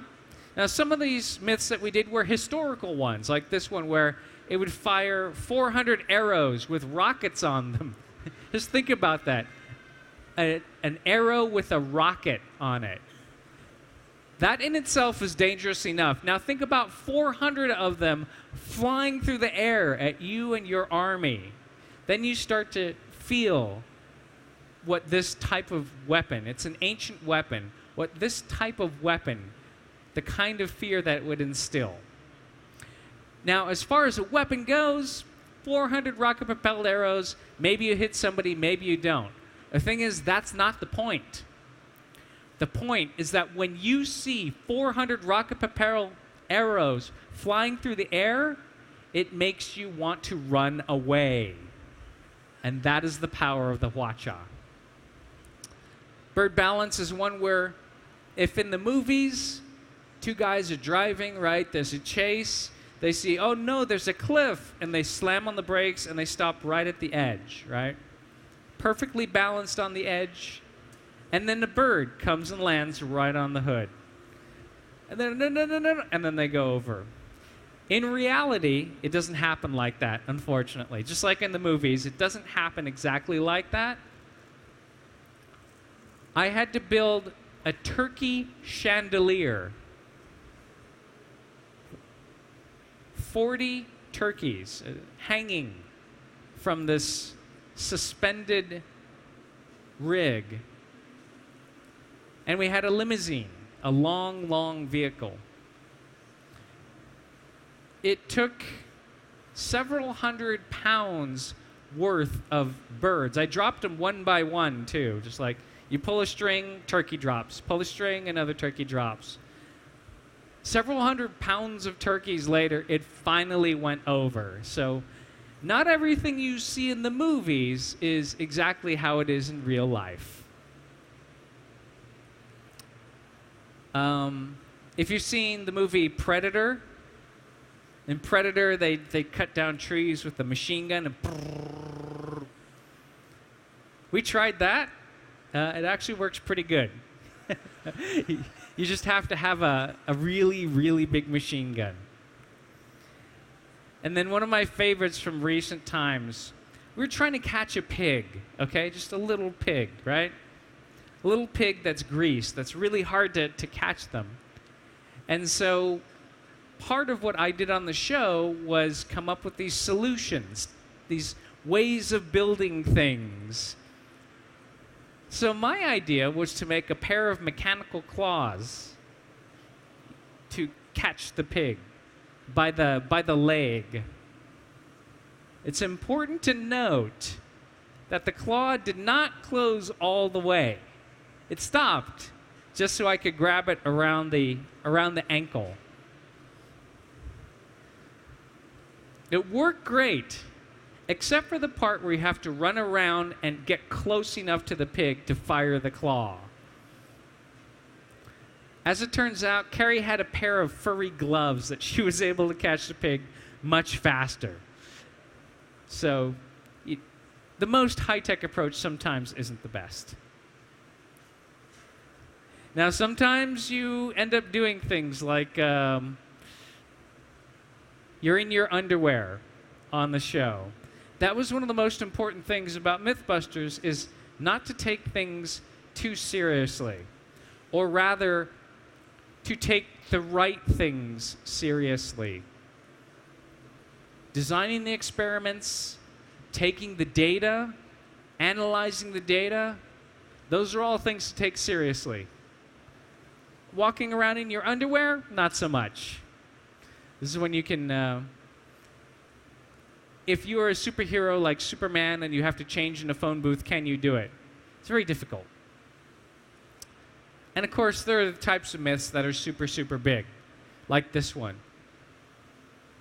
One of the biggest ones that we've done, strapping 6 rockets onto a Chevy Impala, building a giant ramp out in the middle of the desert, firing them all off, driving it by remote control.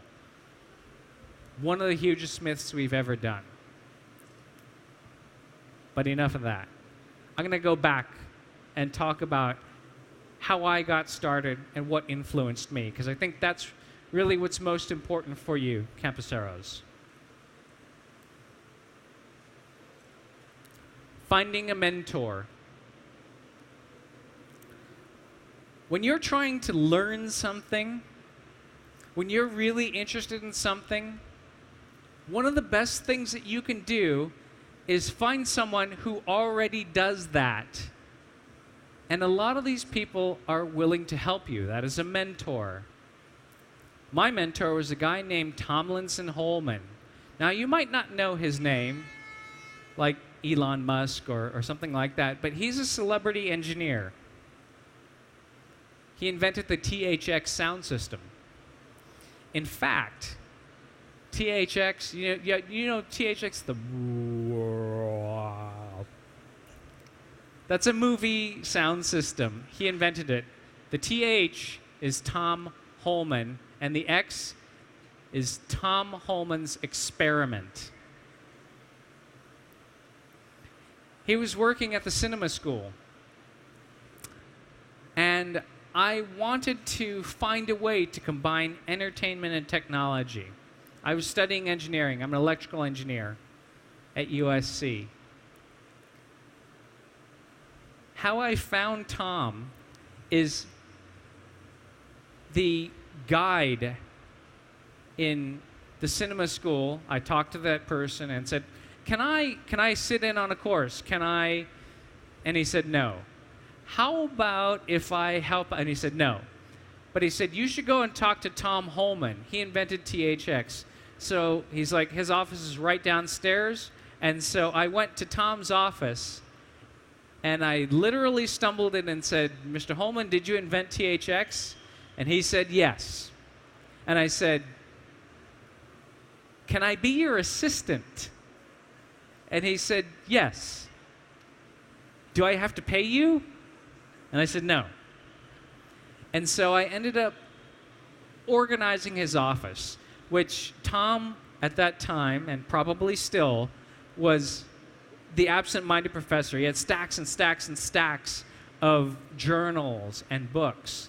But the great thing about Tom as a mentor is that he gave me things to read. He took me to meetings. During that time I was working for Tom, I was absorbing all that knowledge, which is exactly what a mentor is supposed to do. Give you that opportunity to get the knowledge that you want. Be available to opportunity. Opportunity may hit you at any point. The problem is you don't know exactly when. So you have to be as available as possible at all times. This is how I got into industrial light and magic.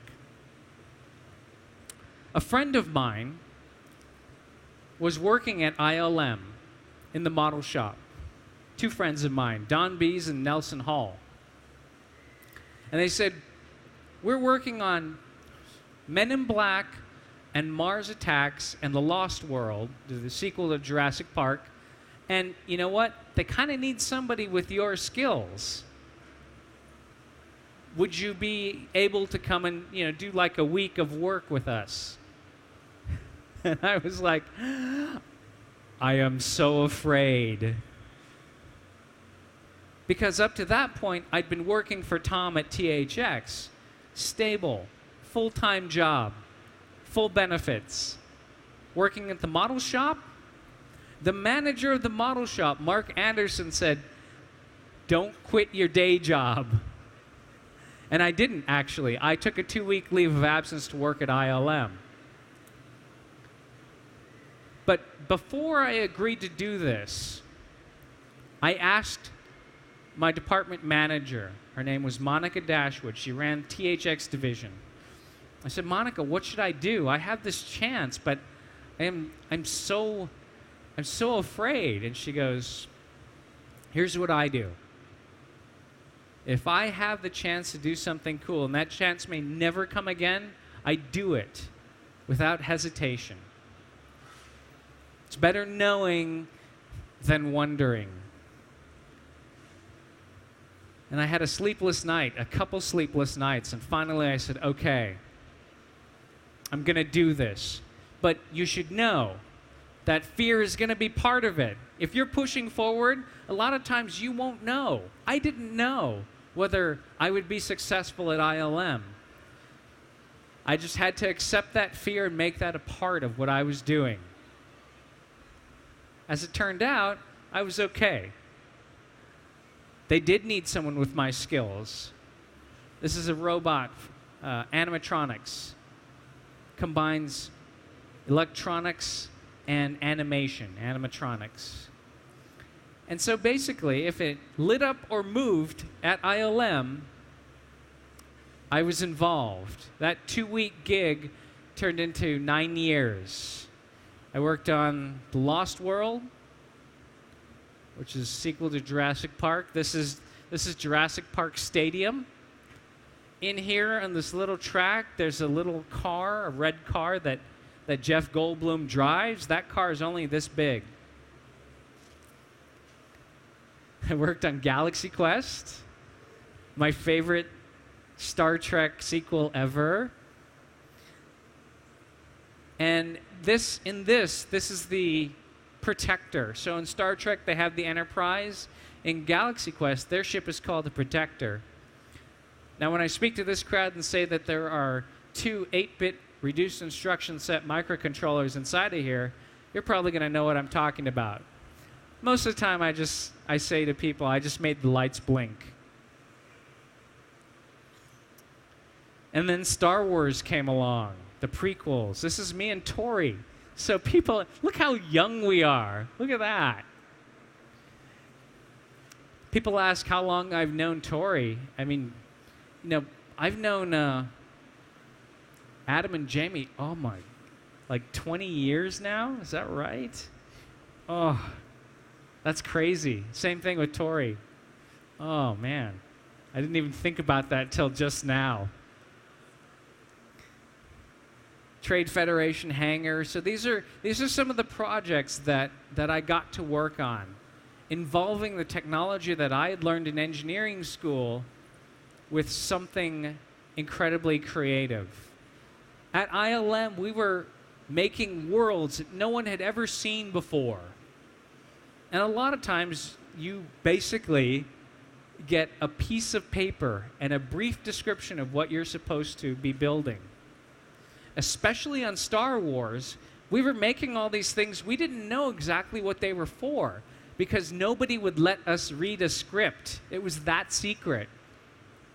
If you wanted to read the script of Star Wars Episode 1, you had to be a supervisor or higher.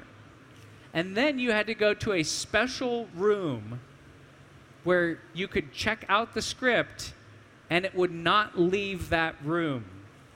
And then when you were done, you had to say, okay, thank you very much, sign it out, and leave it there. That's how secret it was. And then Star Wars Episode 3.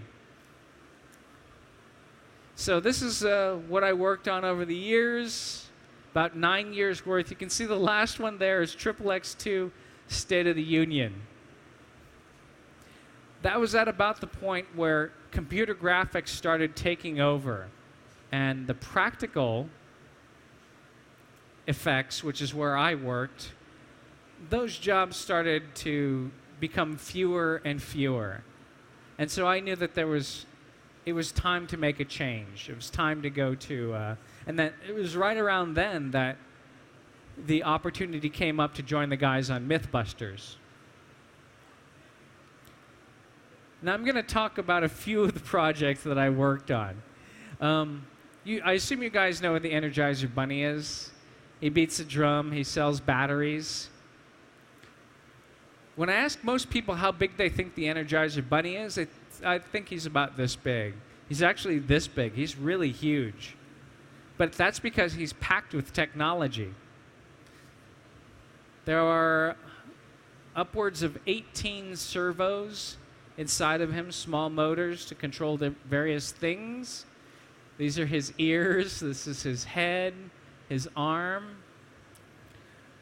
My contribution to this project was electronics. I programmed the beat for the Energizer Bunny. Now, a lot of people say, well, wait a minute, the Energizer Bunny's been around for decades, for a long, long time. It's true. Due to a change with the guy who actually created the first generation, they didn't want to work with him anymore, and so he said, fine, I will take my Energizer Bunnies and go. And so this company, the Ever-Ready Battery Company, as they were called in those days, suddenly there was no bunny. There was no bunny. And so they came to us and said, can you create a new generation? There's two things. As we were like, okay, great. We can do that. There's two things the bunny has to do. Okay, what's number one? Number one, the bunny has to beat consistently. I said, well, how was the bunny beating before? I go, there's a guy, has two joysticks and a metronome. And he listens to the metronome, and then he moves the joysticks to beat. And they're having problems when they go to lay in the beating sound in post-production with making the commercials that it doesn't match up. And so I said, okay, no problem. I can program a microcontroller. That beat will be precise within a microsecond or so every time. They're like, okay, great. What's the second thing? Second thing is the Energizer Bunny has to run on Energizer batteries. Up to that point, the bunnies didn't use Energizer batteries. Up to that point, every puppet that we made in those days used sealed lead acid batteries. Here's why. Consumer grade batteries suck. They're horrible. From the perspective of an engineer, I will qualify that. They are horrible because they can't put out a huge amount of current. Current is what you need to drive the motors. There's a very good reason why they don't, because you don't want a battery sitting in your pocket to burst into flames. But I said, okay, I will make it run on Energizer batteries. I will solve that problem. And so what I did was create a battery pack that held 44 AA batteries. They didn't say how many.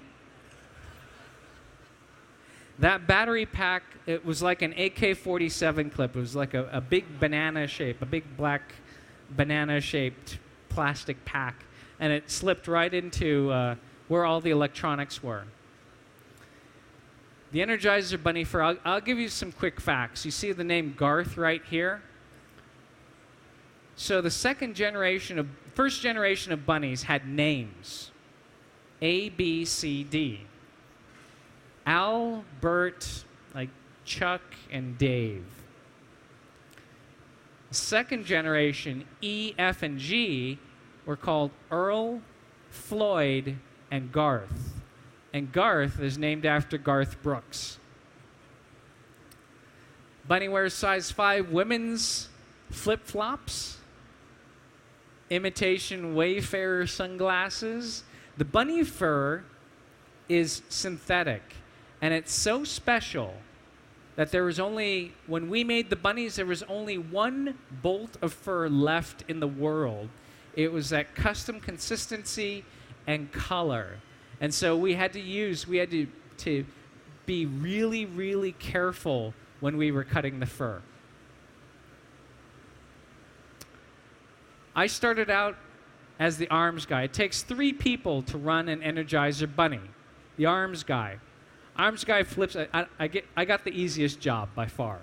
Arms guy flips a switch, right? Bunny starts beating. Flip another switch, bunny stops beating, spins, twirls the sticks. Head guy moves the head and does, I'll give you, here. Okay, typical Energizer Bunny commercial, right? Somebody's doing something and then the bunny comes and interrupts them, right? As he walks through frame, he's beating, bobbing his head, and then he goes like this, puts his head back, spins the sticks, spins in place, and then drops the sticks and continues beating, and then he goes, hey, what's up? So the arms guy, the head guy, and the driver. The driver's the hardest job by far. I started out as arms guy, moved my way up, and became the head of that crew and the driver. Why is it so important to have a good driver? Each bunny, I can't tell you how much they cost. Each bunny. Do you know what a Ferrari Testarossa is? That's about the range of what a bunny costs. And so you don't want to drive the bunny off the edge of a stage or into a ditch or in any way damage the bunny or his fur. Oh, wait. The bunny also comes with a mechanic and a fluffer. And the fluffer fluffs the tail and polishes the glasses and makes sure his little bunny suit's all good. Okay, Star Wars. I worked on Star Wars. I worked on R2-D2. Star Wars Episode 7 just came out, and so everybody... It's funny to see R2-D2 be like the old guy compared to BB-8, who's like the new cute one. But this was another one of my jobs. I grew up. I am old. I was born in 1970. I was 7 years old when Star Wars came out. I went to go see it with my mom. It changed my life. That was when I knew I wanted to work with robots.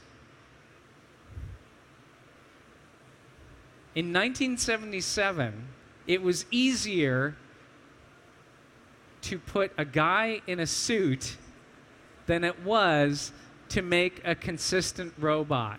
In 1977, radio control was horrible. You would be running, you'd be driving okay, and then you'd, for no reason whatsoever, run into a wall. So in certain situations, it was much better to put a guy whose name is Kenny Baker in the suit. But they used some robots. As time went on, the technology got better, and we started using more robots. Here is how you can tell if it's a robot or if it's a guy in a suit. You count the legs. Whenever Kenny is in the suit, he actually has special foot pods that have boots. And so he puts his feet into these boots, and then he turns the head and moves the eye. All the robots have 3 legs, and they drive around, no problem. No problem with the modern technology. So I was working on Star Wars Episode 1, and my boss came in. At that time, it was Steve Gall, and he's like, hey, you want to work on R2-D2? And of course, if you know what a nerdgasm is, that's what I had. Because like I said, I grew up. I had all the action figures. I had the lunchbox. I had the bed sheets. I had the Millennium Falcon playset. I had everything. And R2-D2 was one of my heroes. So to get the chance to work on R2 was a dream come true. And I took all the systems and updated them. A lot of them hadn't been updated since 1983, since Empire. And there's a lot of R2s. Oh, here I am. Oh, hey, wait. This is a land speeder. The land speeder, by the way. People ask, why are there so many R2-D2s?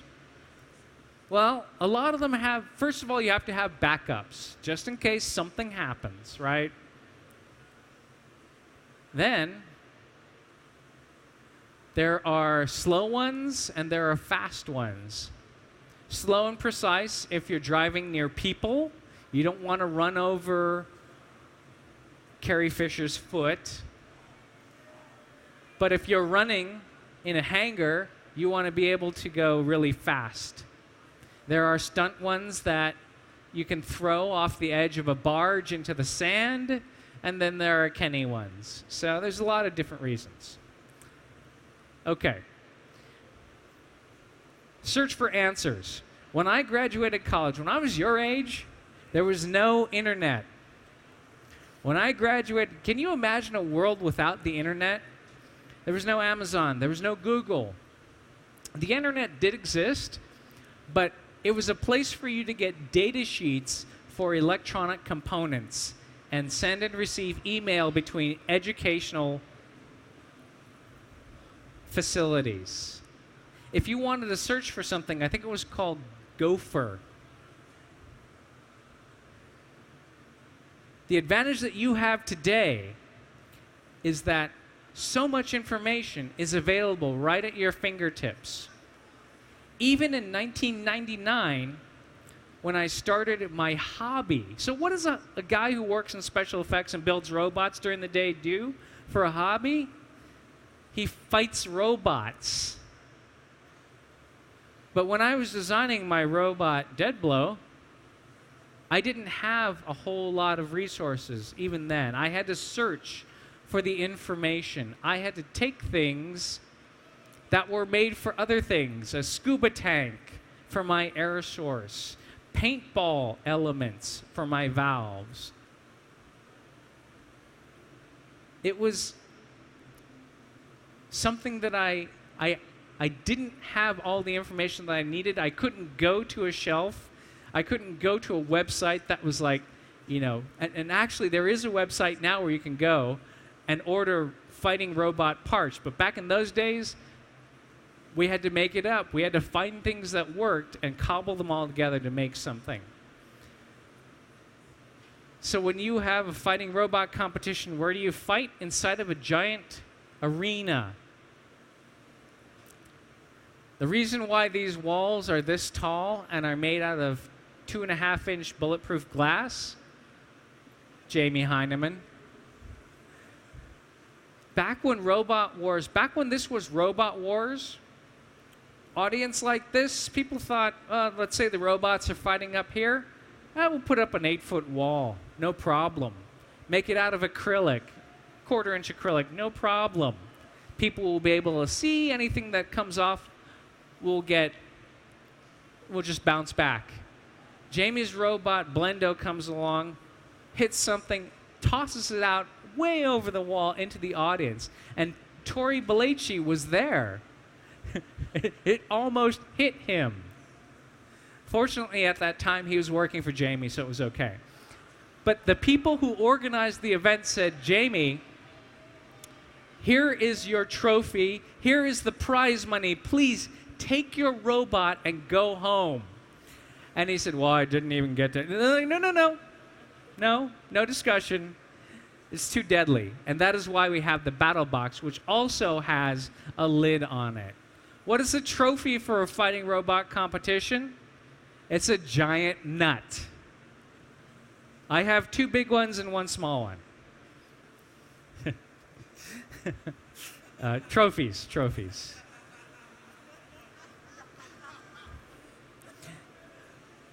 I used the resources that I had at Industrial Light and Magic to design and build my robot.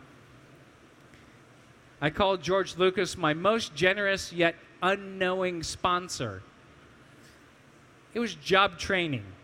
It actually was. And the robot it taught me all about materials and about how to put things together so they don't break. And the robot did so well in seasons 1 and 2 of BattleBots that they asked me to write a book. Do something crazy. Means think outside of the box. If you're trying to solve a problem, you may have to go outside of your normal channels and figure out what you're going to do. Jeff Peterson is a robot that I built for Craig Ferguson of the Late Late Show. He is a plastic skeleton that talks to him. When I was originally approached to do it, I said, would you like me to build this and be like, you know, Terminator? Because he said robot skeleton. I'm like, oh, Terminator, right? He's like, no. I want it to be as cheap as possible. I said, do you want to do all these things? He said, no. I want it to have a jaw that moves, a head that turns, and 1 arm. That's it. So I said, okay. I went outside of that. I programmed a microcontroller to control him. I gave him a punk rock mohawk, blue eyes. But all of this, I was kind of making it up as I was going along. And a lot of times you have to go where the design takes you. All pretty standard, very high load servos, power supplies. This is what made him talk. Radio control receiver, sequencing for servos. So all in all, that was a great project. They wanted it to be delivered within a few days. I was working on Mythbusters full time, so I had to give it to them in about 4 weeks. But each week I would give them an update and make it so that somehow the robot was working great and then it malfunctioned, like chop somebody's head off. It was a good project. What Craig said was, initially, people will probably hate this, so don't worry. He said, but then they'll get used to it and they're going to come to love it. I said, how do you know? And he said, Craig Ferguson introduced little puppets and a dancing horse to his, not a real horse, two guys in a horse suit. He introduced these things to his show, and he said, people hate it at first, but when you take it away, they're like, where did the puppets go? Where did the dancing horse go?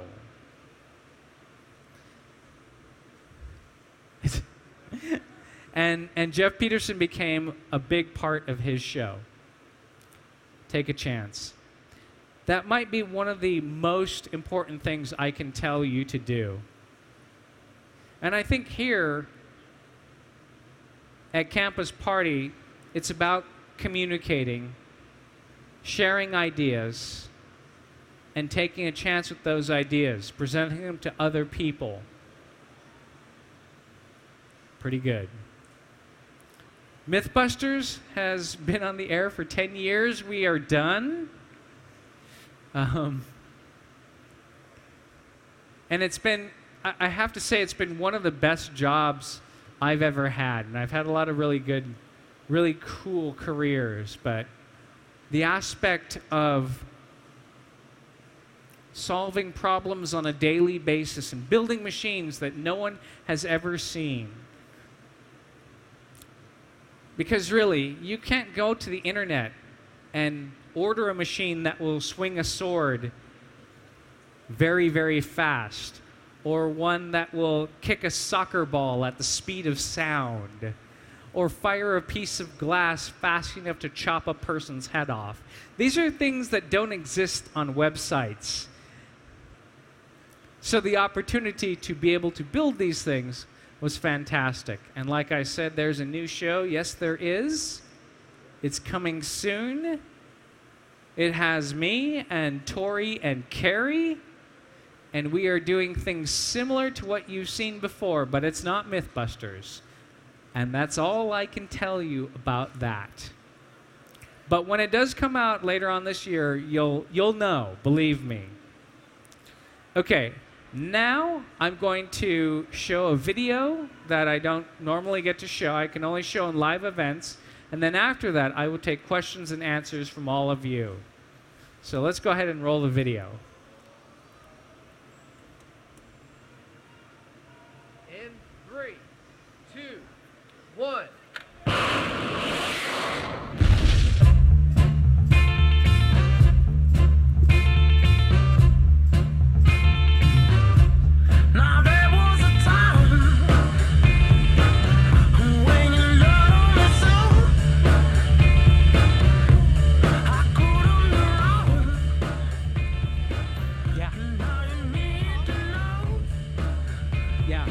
Take this up. You're going to take it?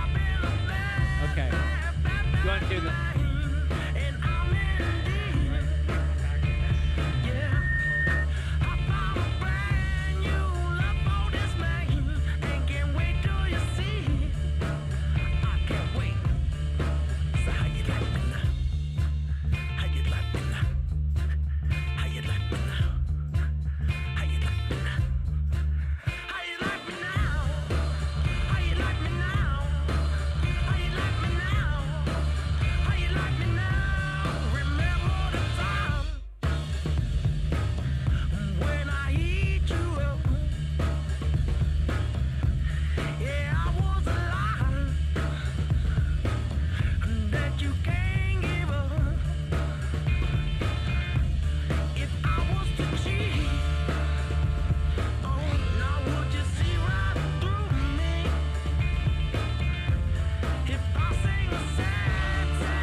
Thank you. Thank you very much. Okay, so you can blank out the screen and put the logos back up. We are ready for question and answer. If you have a question, raise your hand. We have microphones that are going to come out and find you. And I have this translation device, so... Alô, alô. Ok, pessoal. Pessoal, se você for fazer a pergunta, ele está com o tradutor. Se for fazer a pergunta em inglês, avisa para ele tirar o tradutor. Se for fazer a pergunta em português, o tradutor vai traduzir. E outra coisa é o seguinte, ele infelizmente tem um voo para pegar logo depois. Ele saiu dos Estados Unidos, só pôde tirar um dia do programa novo dele, então ele veio correndo, vai voltar correndo. Então aproveita agora para fazer pergunta, que não tem pergunta depois do lado, ok? Beleza? Vai lá. Eu vou fazer a pergunta em inglês. First of all, thank you for coming. I can hear it. Yeah, go ahead. It's awesome.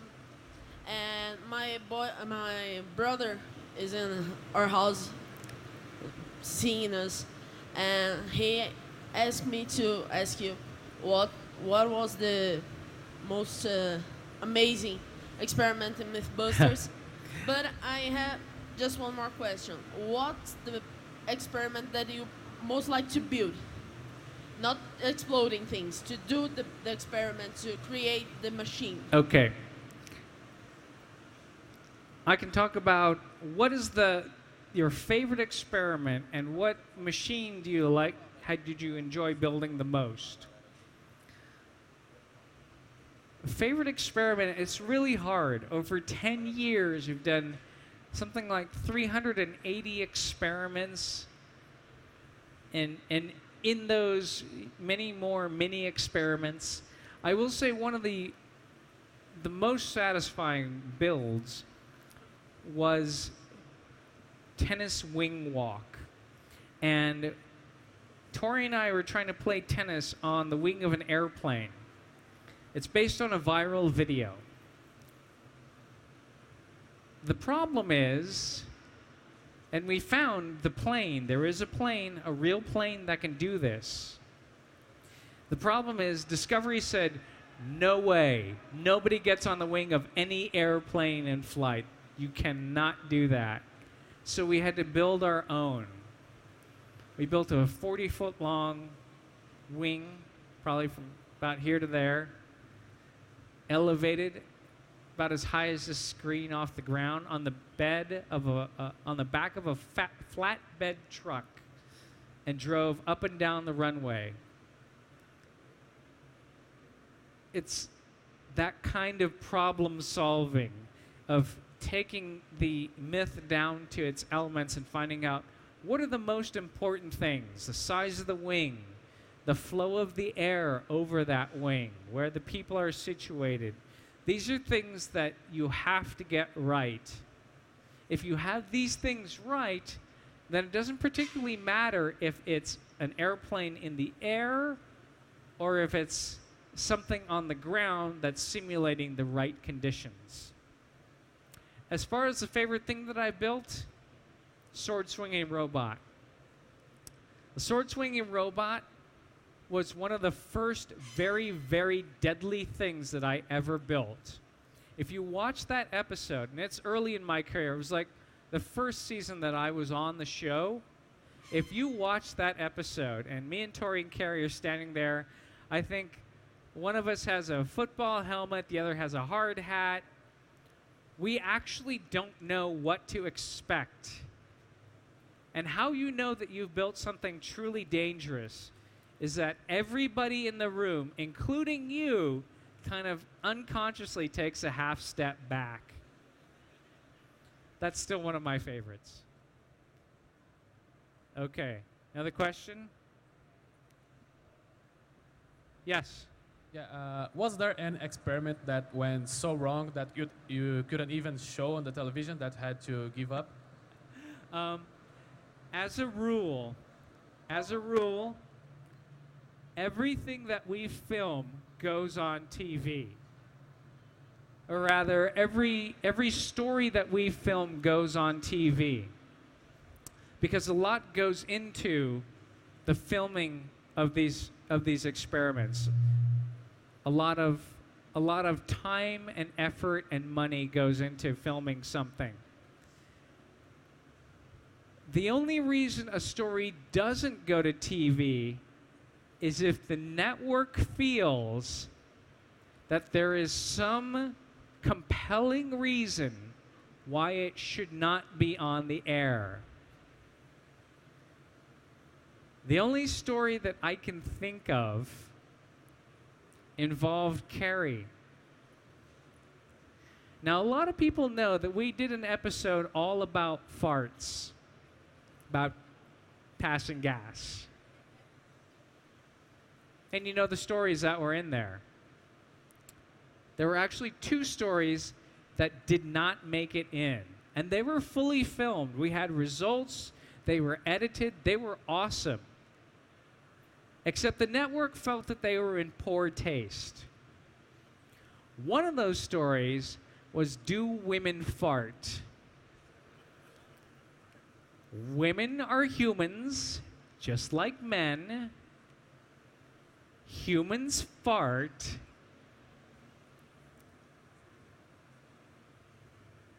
But in order to prove this to people, we wanted to make sure. And we had Carrie, who is a woman, put on a special pair of underwear. In this underwear was a pocket. The pocket had a meter for hydrogen sulfide, which is an element that you emit when you fart. If she farted, the meter would go beep, beep, beep, beep, beep. But we had to make sure. Maybe we missed the beep, beep, beep. So we also put a microphone in this underwear. And just to be really, really sure, we connected it to the speakers in the shop.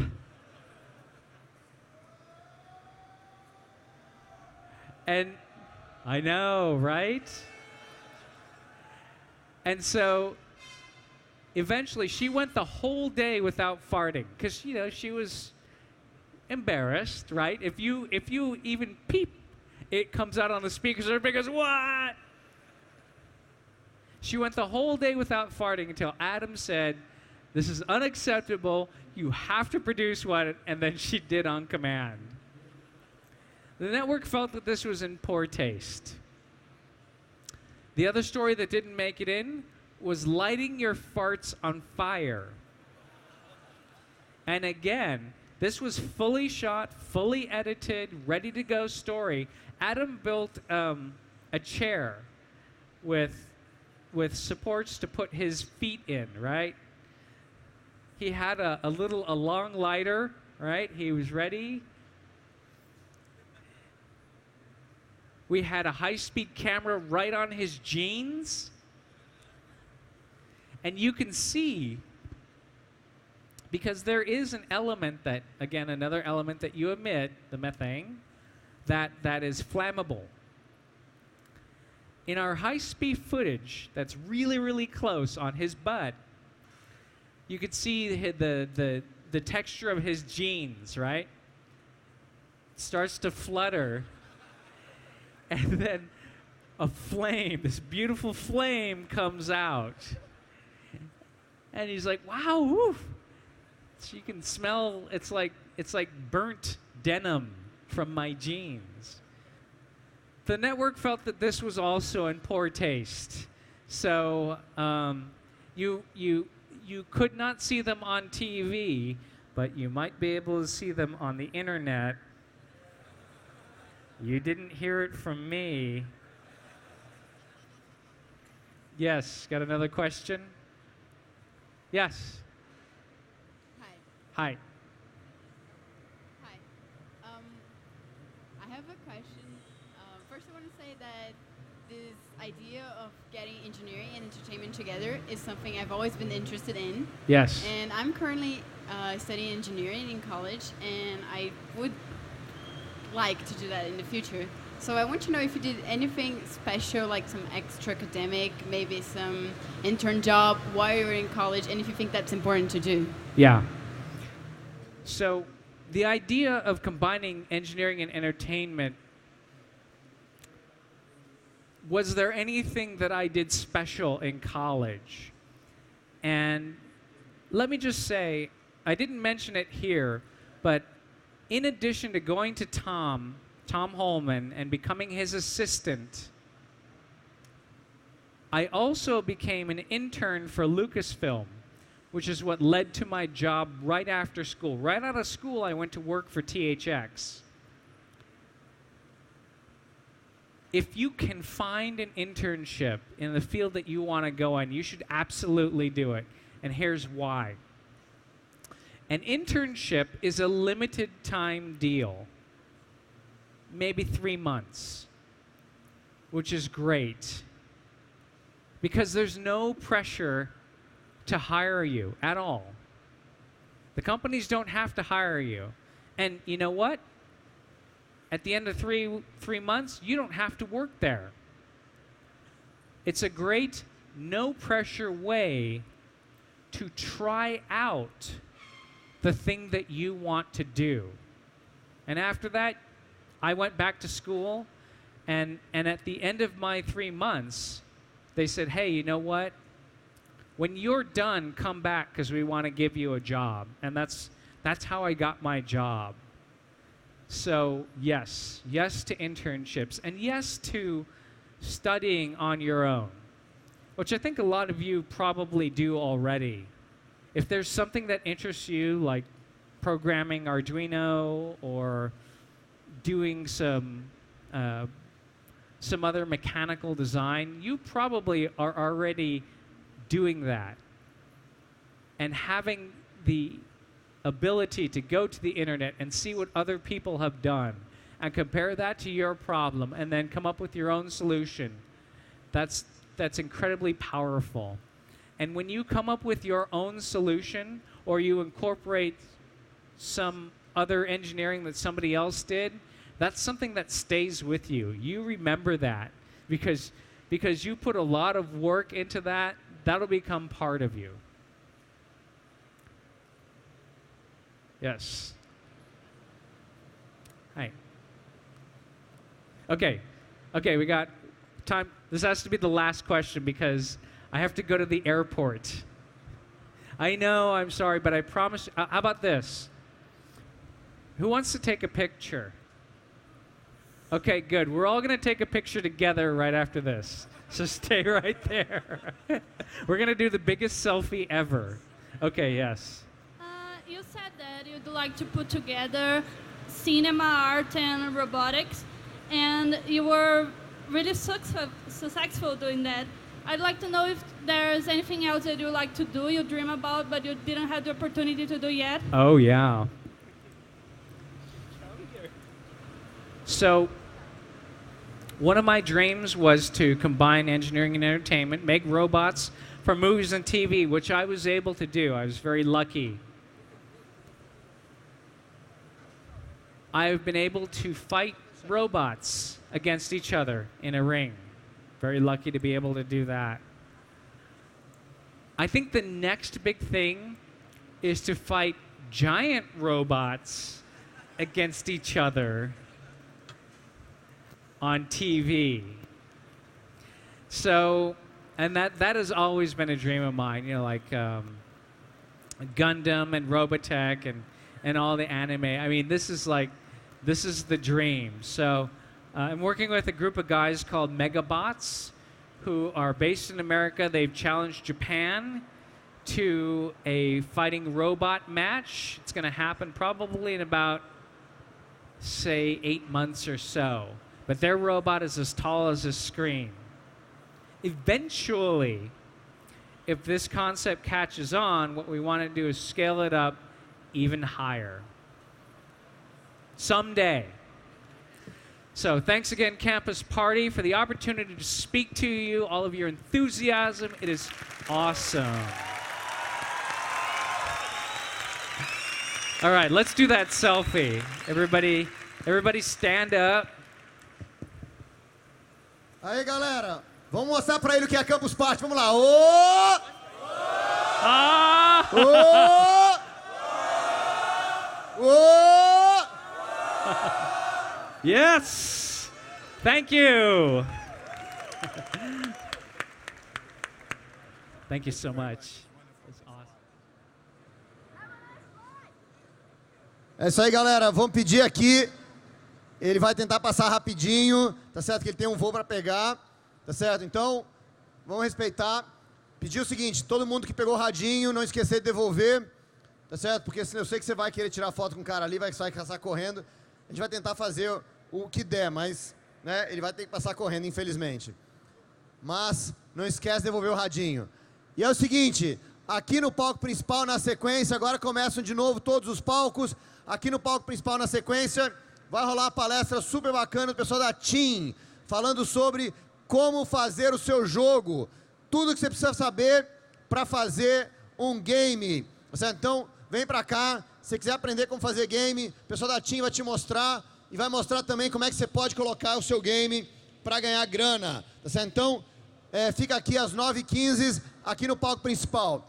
Se você preferir, ainda na área de desenvolvimento de software, no palco de desenvolvimento, vai rolar o Fernando Babadopoulos falando sobre Big Data, tá certo? Lá no palco de desenvolvimento. Então, cheio de conteúdo rolando aqui, não perca. Oi? Não sei, não é. Agora não. Então, vou perguntar para o estagiário.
Alô, boa noite. Oi, pessoal, sejam bem-vindos ao palco principal de novo.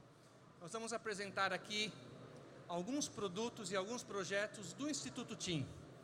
O Instituto TIM, ele tem a missão de divulgar, democratizar e incluir socialmente através de cursos, principalmente na área de tecnologia de informação, formação de pessoas, e ele divide essa estratégia em 5 pontos principais: o ensino, aplicações, trabalho e inclusão.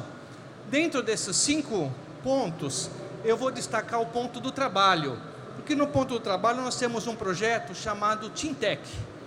E o que é o TIMTech, que nós vamos conhecer um pouco agora e um pouco com o curso da palestra que o professor João vai falar para vocês daqui a pouquinho.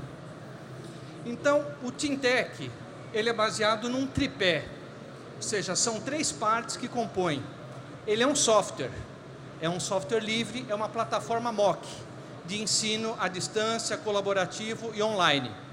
Essa plataforma é escrita totalmente em código livre, aberto, e ela está disponível no GitHub, ou seja, você pode baixar, instalar, pesquisar, estudar, modificá-la. Então, ou seja, o TIMTech não é só uma plataforma de cursos, ele é também um software. Dentro desses 3 pilares, o segundo é o pilar dos cursos, ou seja, já existem dentro da plataforma 17 cursos prontos, teremos mais 6 cursos ainda no começo de 2016, começo desse ano, e até o final do ano serão 30 cursos. Esses cursos são quase todos focados na área de tecnologia da informação. Então nós temos cursos de desenvolvimento de games, programação front-end, back-end, segurança, PHP, SQL e alguns outros cursos relacionados para quem está começando na área de desenvolvimento. O mais importante é que esses 2 componentes se completam com uma rede, porque essa plataforma já está sendo usada e divulgada, por exemplo, pelos Institutos Federais de Educação. Então, além dele ser um software, de ter essa disponibilidade de cursos, já temos instituições públicas e privadas que já estão adotando a plataforma TIMTech como o seu MOOC, ou seja, como a sua plataforma de ensino online.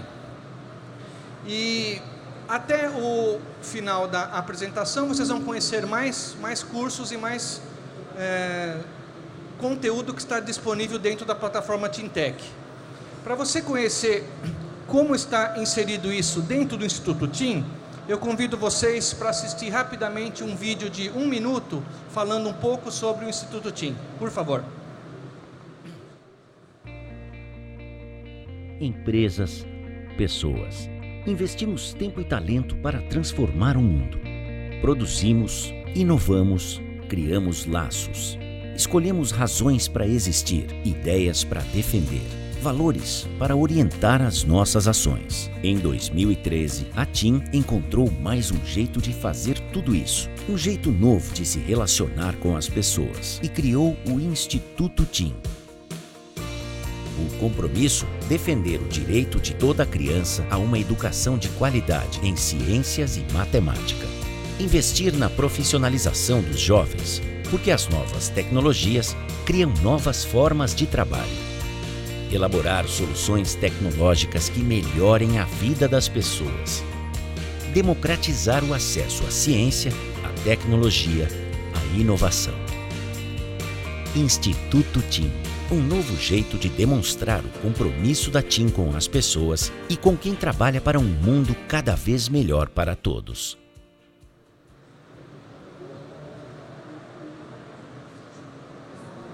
Pessoal, então, dentro do Instituto TIM, eu gostaria de hoje destacar o portal timtech.com.br. Então, fica o convite para vocês conhecerem como funciona o software, a instalação, a plataforma. Existe já uma comunidade de desenvolvedores que está trabalhando na divulgação e na customização dessa plataforma. timtech.com.br é o software para você conhecer e instalar e poder usar.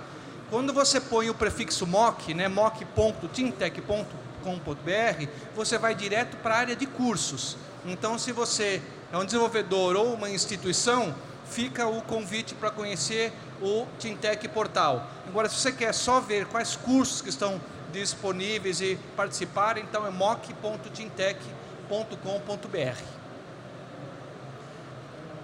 Agora sim, então a gente abre oficialmente a palestra, convidando o professor João Bernardes.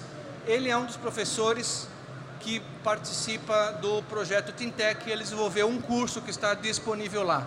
E hoje ele vai trazer um pouco da sua experiência como desenvolvedor de jogos e também como foi adaptar esse material para a plataforma. Ele vai contar aqui para vocês. Então, uma boa palestra a todos. Muito obrigado. Obrigado, Fábio. Boa noite, pessoal. Então, eu estava assistindo a palestra do Grant antes aqui, e aí no final, ouvindo a hype toda que o cara estava fazendo para essa palestra, tudo o que você precisa saber sobre, sei lá, não vai dar para a gente falar tudo o que você precisa saber para fazer um game em poucos minutos aqui, tá? É mais um bate-papo. A gente vai falar sobre, principalmente, a parte de programação dentro de jogos, que é um dos temas, né, que a gente tem dentro de jogos. Que é o tema que eu consigo falar, né? Os outros, a arte, negócios, eu falaria muito no chute, tá? É mais um bate-papo, só que é um bate-papo que só eu vou falar, né? Mais ou menos estranho. E no final a gente vai ter um tempo para perguntas, ou se vocês preferirem, no final a gente conversa e vai por aí, tá? E eu vou fazendo referências a um curso que a gente tem, como o Fábio falou, na plataforma da Teamtech, que é um curso bem introdutório, né? Eu sei que tem devs bem profissionais por aqui, eu cruzei com pelo menos um ou dois hoje mais cedo, então certamente não são eles o público-alvo, né? É para quem está começando a aprender a programar, começando a aprender programação de games, é o público-alvo do curso. A palestra vai ter, a gente vai falar de coisas até um pouquinho mais sofisticadas, mas sempre fazendo essa ponte com esse curso introdutório, tá? Bom, para começar, vou falar rapidinho de mim, só para vocês saberem que eu não estou falando muito à toa aqui, né? Eu sou pesquisador e professor na USP, a idade é ruim, e eu percebi recentemente que faz uns 15 anos que eu estou nessa brincadeira de pesquisar jogos. Começou lá para 2001, 2002, né? Fã de videogames desde muito antes, né? Essas fotos horríveis que tem ali embaixo são dos cartuchinhos que eu achei outro dia, arrumando a casa e tal. Achei uns cartuchos de Atari e Master System. Aí eu lembrei de tirar a foto para mostrar que eu já jogo há bastante tempo. Mas jogar há bastante tempo não é nem perto do suficiente para você conseguir fazer alguma coisa, né? Eu comecei o curso de engenharia na USP em 94, curiosamente engenharia mecânica, mas desde 95 eu sempre trabalhei com computação. Então, ainda durante o curso, né, logo no começo eu comecei trabalhando com interface humano-computador, com a interface dos programas, né, com interação, e com simulação física. Não era para jogos, naquela época não pegava muito bem a gente falar que queria pesquisar e trabalhar com jogos na universidade. Isso mudou bastante, felizmente, mas nos anos 90 ainda não pegava muito bem. Eu trabalhava com simulação para umas plataformas de petróleo da Petrobras e tal, mas já foi onde começou o interesse por essa área, e principalmente pela área de interação. Vocês vão ver que vai se repetir bastante aí em interação, né? Eu fiz mestrado lá também. No meu mestrado eu trabalhei muito mais, de novo, com interação, mas com computação gráfica e realidade virtual, e foi durante o mestrado que eu comecei oficialmente a pesquisar jogos. Eu joguei bastante quando criança, mas eu só tive computador quando eu entrei na faculdade, em 94. Não era daquelas crianças que tinham MSX em casa, essas coisas para programar. Eu comecei a programar relativamente tarde, comparado com meus amigos. E eu sempre falava que eu gostava de jogar jogos. Eu não me divertia programando jogos igual eu via os meus amigos se divertindo. Foi quando eu entrei no mestrado, que aí eu resolvi que eu ia fazer pesquisa mesmo. E aí eu pensei, bom, como área de pesquisa, jogos é uma área bem legal, por vários motivos. Talvez até dê para falar de alguns deles aqui, tá? Mas, então começou bastante anos depois, que eu já jogava há bastante tempo, é que eu comecei a pesquisar em jogos mesmo, tá? lá para 2002, por aí. Meu doutorado aí já foi bem voltado para, não só para jogos, mas para aplicações para entretenimento, educação, esse tipo de coisa. O meu doutorado foi de... Vamos fazer uma interação mais divertida, vamos usar gestos, não vai servir para qualquer jogo, mas serve para bastante tipo de jogo. Isso foi antes do Kinect, né? Eu defendi correndo assim para defender antes do Kinect sair. Né? No fim, não. No fim, eu acabei defendendo uns meses depois, mas todo mundo viu que eu tinha feito trabalho antes, então beleza. Ficou bem diferente também, então mesmo se fosse bem depois do Kinect, não ia ter grandes problemas. Eu coloquei um screenshot ali de um testezinho que a gente fez no doutorado com um MMO que infelizmente morreu, porque era um MMO bom pra caramba, que chamava City of Heroes. E era legal porque... Ele é legal especificamente com o meu projeto de gestos, porque os personagens faziam muitos gestos para... A animação de soltar os poderes, superpoderes dos personagens, envolvia muitos gestos. Então aí ficou legal mostrar como uma prova de conceito de, olha, eu posso fazer aqui, o jogador, fazer exatamente os mesmos gestos, ou muito parecido com os gestos que o personagem faz, e aí o personagem vai repetir o gesto na tela, vai ficar legal, vai ser fácil de lembrar, e não sei o quê. Tem um videozinho no YouTube, a gente não vai conseguir passar aqui, mas não sei onde vai ficar esse material depois fácil para vocês verem. Eu sei que está streaming, né? Mas a gente... Depois vocês conseguem ver aí, tá? Mas então meu doutorado já foi mais na área de jogos, a gente já testou com jogo de verdade, jogo comercial e tudo mais, né? Eu tenho relativamente pouca experiência na indústria, eu já estou falando isso aqui porque eu sei que tem gente com muita experiência na indústria por aqui, não sei se necessariamente assistindo essa palestra, mas circulando por aqui, né? A minha experiência na indústria é mais de segunda mão, eu tenho um monte de alunos na indústria, ex-alunos, colegas que abriram empresa e tudo mais. Mas eu mesmo nunca... Já ajudei aqui ou ali, mas nunca sentei e trabalhei na rotina da indústria de videogames, tá? Então, eu consigo conversar sobre o assunto como alguém que sabe dessas coisas de segunda mão, tá?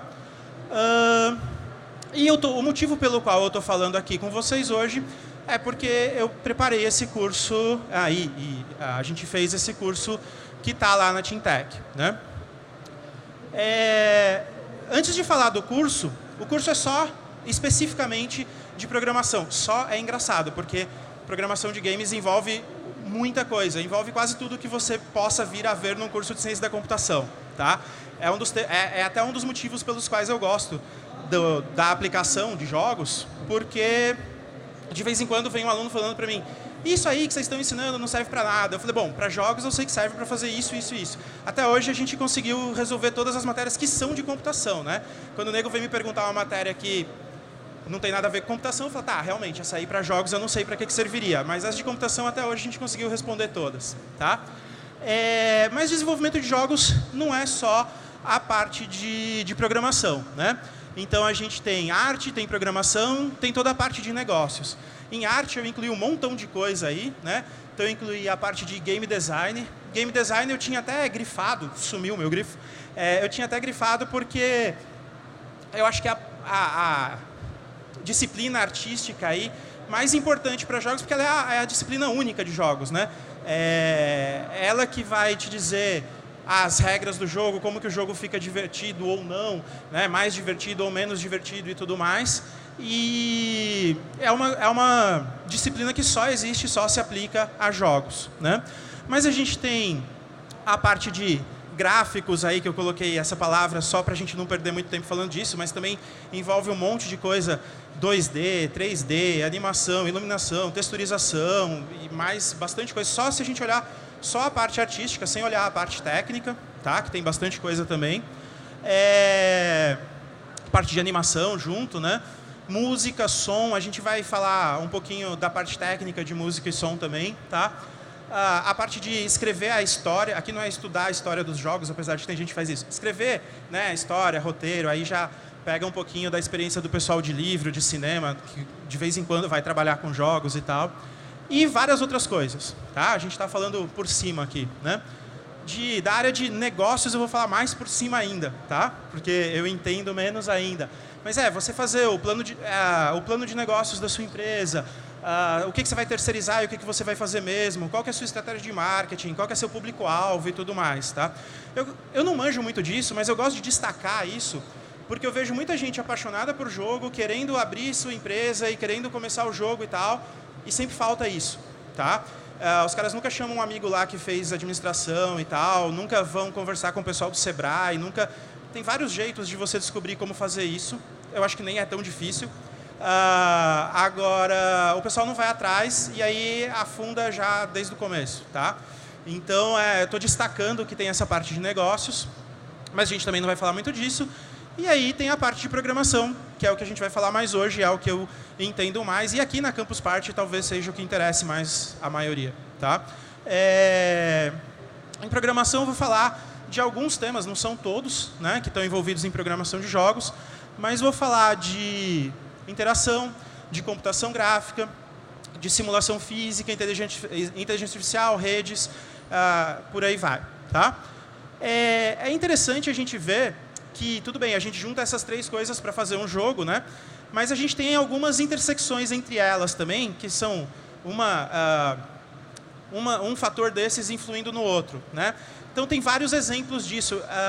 Antigamente, eu também via muito o pessoal falando, tudo bem, a arte e a parte técnica tem que conversar mesmo. Tá?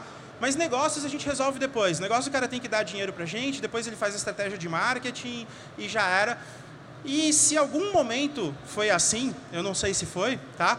Hoje em dia não é mais, né? Hoje em dia você tem diversas estratégias de monetização diferentes, por exemplo, que vão influir no design do jogo. Né? Por isso que eu coloquei monetização ali na intersecção entre negócios e arte, tá?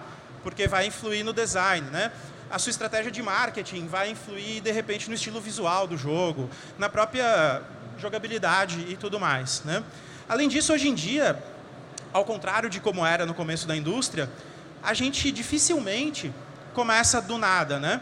Mesmo o pessoal indie, que há uns anos atrás começava programando com poucas ferramentas e tal, hoje em dia já tem bastante engine e bastante ferramenta para você usar para te ajudar, mesmo se você for um desenvolvedor independente. Né?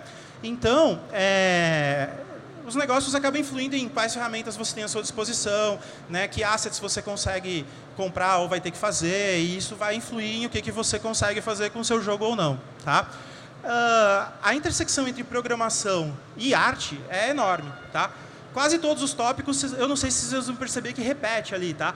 Eu não coloquei som ali embaixo da programação, mas a gente vai falar de som, é um dos temas que a gente vai falar. E combina muito com música e som. Tá? Gráficos com computação gráfica, as regras do jogo, o game design, muitas vezes ficam embutidos na simulação física e a programação que implementa as regras do jogo. Então, assim, a parte de arte e a parte de programação, elas conversam muito dentro da indústria de jogos. Tá? O que, inclusive, eu até coloquei esse exatas e humanas precisam conversar aí, porque a gente sabe que rola essa rixinha, né? Um falar mal do outro e tal. Se fosse só a rixinha, tudo bem. O problema é que eu conheço muita gente que depois que o cara... Quando estava no segundo grau, todo mundo conseguia conversar numa boa. Aí você sai do segundo grau, vai passar 4, 5, alguns muito mais, né, anos na faculdade, sendo treinado para pensar de jeitos bem diferentes. O pessoal de exatas é treinado para pensar de um jeito, o pessoal de humanas é treinado para pensar de um jeito bem diferente. Tá? Depois desses anos, as pessoas vão se encontrar no mercado, por exemplo, fazendo jogos, né? E elas não conseguem mais conversar. É muito engraçado. Um engraçado triste, na verdade. Eu já tive que apartar a briga de pessoas que estavam falando a mesma coisa. Porque assim, não é nenhuma questão de vocabulário, porque as pessoas estavam falando com vocabulário de jogos, que todas elas conheciam, tá? E mesmo com vocabulário conhecido, os raciocínios eram tão diferentes, o jeito de chegar nas conclusões e de falar as coisas que tinha que falar eram tão diferentes, que às vezes as pessoas estão falando as mesmas coisas e não se entendem. Tá? Isso é uma coisa que a gente precisaria tentar sanar. Então, conversem com seus amigos de humanas ou conversem com seus amigos de exatas, quem é de humanas e tal, mais sobre coisas técnicas mesmo, né? Não só sobre festa e tal, porque é uma coisa que a indústria tem sentido falta. Já teve pelo menos umas 2 ou 3 vezes que alguém da indústria veio falar comigo e falou, olha, cara, seus alunos, tecnicamente, a gente não tem a menor preocupação com eles. Você pode mandar que se você falar que o cara é bom em computação gráfica, a gente aceita que ele é bom, a gente acredita, os caras são bons mesmo. Só que o cara é bom em redes, a gente precisa de um cara de redes, a gente sabe. Agora, o nosso problema não é o cara ser bom tecnicamente. O nosso problema é os caras conseguirem conversar. Porque o cara vem, o cara entende pra caramba, sabe fazer as coisas, mas não consegue conversar com o designer, não consegue conversar com o level designer, não consegue... Então, esse é um bom motivo para a gente tentar diminuir essa rixinha e conversar melhor. Se você quer trabalhar na área de jogos, não vai dar para querer manter essa separação. Ah, não, eu sou de exatas, só vou ver coisas de exatas, e eu sou de humanas, só vou ver coisas de humanas. Você vai ter que conversar. Eu trabalho com computação gráfica há bastante anos, né? E outro dia eu estava conversando com um artistão mesmo, formado na ECA e tal, e o cara estava começando a me explicar um algoritmo muito louco de... Era uma variação de ambient occlusion, que é um algoritmo relativamente sofisticado de iluminação. E aí o cara estava uma variação, de repente o cara puxou uma folha de caderno e começou a escrever altas equações com vetores, integrais, e caramba, eu falei, porra, meu, onde você aprendeu isso? Ah, não, foi me virando, não sei o quê. O cara estava lembrando mais de cálculo do que eu, tá? O cara trabalhava com essa parte de... Mas formação de artista e o cara artistão. E ele escrevia as equações para conversar com o pessoal da engenharia. Não é que ele implementava aquilo, tá? O trabalho dele era só fazer a parte artística mesmo. Mas o cara aprendeu o cálculo para conversar com o pessoal da engenharia. Então, essa separação, claro, ninguém vai ser... Tipo, você não vai ser o super artista e o super engenheiro. Você tem que focar numa coisa para especializar um pouco, né? Mas você tem que estar aberto para saber conversar sobre as outras áreas. Não ficar de, isso é coisa de exatas, isso é coisa de humanos, tá? Bom, falando rapidamente sobre o curso em si. O curso é só de programação, tá? É um curso bem para iniciantes. A gente está usando JavaScript. JavaScript é a linguagem que é usada pelo engine que a gente adotou. Não é a minha linguagem favorita para programar, muito menos projeto grande e tal, mas é uma linguagem bem legal para os projetos desse nível e para esse engine que a gente tem. O engine é legal porque ele já é multiplataforma. Ele roda no browser, né? Então, ele já é multiplataforma de nascença. Você faz o jogo e pode rodar no seu celular, tablet, computador, Mac, PC, o que quer que seja, tá? Que é o phaser que a gente usa. A gente está falando só de 2D no curso, né? Se eu tivesse que fazer um curso de programação de jogos 3D, eu ia ter que começar a falar de vetores, geometria analítica e tal. Ia ficar meio complicado para quem era o nosso público-alvo, tá? Ele é apoiado por outros cursos que tem na plataforma. Então, não dá para você não sabe nada de programação, vai chegar, vai fazer o curso e vai sair programando jogos. Não. No mínimo, você tem que saber programar em JavaScript antes. Mas tem curso de programação, tem curso de JavaScript na plataforma, que você consegue fazer rapidinho, tá? Os cursos bem legais, inclusive. Não é obrigado a ver o curso de Game Design antes, tem um curso de Design de Jogos. Mas tem um curso lá muito legal, inclusive fala de coisas parecidas com os que a gente fala no nosso curso, até com um pouco mais de complexidade e de um ângulo um pouco diferente, tá? Então é um curso interessante também. Então tem outros cursos lá na plataforma que apoiam esse curso de jogos, né? A ideia é você aprender fazendo.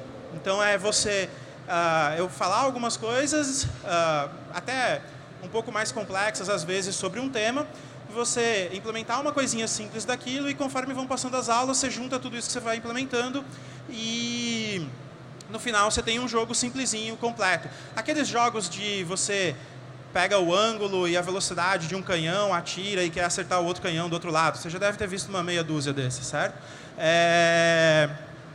Então é um jogo, mas é legal porque já dá pra gente... Ele é simplesinho, não vai dar muito trabalho para fazer e dá pra gente cobrir vários aspectos pra gente ensinar durante o curso, tá? Como eu já falei para vocês, hoje a gente vai falar um pouco diferente do curso. A gente vai falar de coisas um pouco mais complexas, a gente vai falar de 3D, de efeitos mais sofisticados. A gente não vai ficar só nesse nível simplesinho do curso, mas a gente sempre vai lembrar, no curso tem essa parte, é legal para quem estiver começando, tá bom? Aqui é a telinha inicial do curso. Também tem um videozinho de apresentação lá. Se vocês chegarem no mock da TIM, escolherem o curso de programação de jogos, essa é a telinha inicial que vocês vão ver. Esse não é o jogo que a gente fez, tá? Então vamos lá, vamos começar a falar daquelas áreas da programação agora. Então, eu vou tentar falar rapidamente, se deixar eu falar a noite inteira aqui, tá? Eu sou bem tagarela. Mas então eu vou tentar falar rapidamente de várias das áreas que a gente andou conversando. Eu coloquei interação primeiro. Bom, vocês devem ter percebido que a minha opinião é claramente enviesada, né? Eu trabalhei com interação no estágio durante a graduação, depois no mestrado, depois no doutorado mais ainda. Então, quando eu falo que interação é importante, lembrem que para mim talvez seja mais importante ainda, né? Mas em jogos, eu acho que interação é muito importante, tá? Quase tudo que você faz em jogo é interagir, né? Tudo que você está vendo é o computador dando algum feedback para você. Tudo que você está ouvindo, se você está sentindo lá o seu controle vibrar, é um feedback que vai ser importante para você jogar, né? Tudo que você está fazendo, né, são entradas para o jogo. E normalmente o número de entradas que a gente dá quando a gente está jogando é muito mais, é um número maior, tem mais frequência, né? Mais entradas por minuto ou por segundo, como vocês quiserem medir, do que se eu estiver, sei lá, programando, por exemplo, tá? Eu estou tomando decisões rápidas e dando uma entrada rápida sobre aquela decisão toda hora, né? Por isso que eu preciso de bastante feedback para me ajudar nessas decisões rápidas, tá? E por isso que eu preciso ter formas de entrar esses dados as mais eficientes, intuitivas possível. Se eu tiver que parar para pensar, nossa, para dar esse tiro, qual botão eu aperto? Ferrou, já morri, né? Então a coisa tem que funcionar, tem que fluir bem, tá? Além disso, hoje em dia, né, a gente tem muitos dispositivos que a gente pode trabalhar quando a gente vai fazer jogos. Coloquei um apanhado pequeno aí de mouse, teclado, gamepad, né? Jogo para celular tem um monte de coisa que a gente pode fazer, né? A gente pode usar toque, que hoje em dia já virou até... Antigamente a gente falava dispositivos convencionais, mouse e teclado. Hoje em dia, dispositivos convencionais, mouse, teclado e touchscreen, né? Porque virou... todo mundo tem, todo mundo usa, né?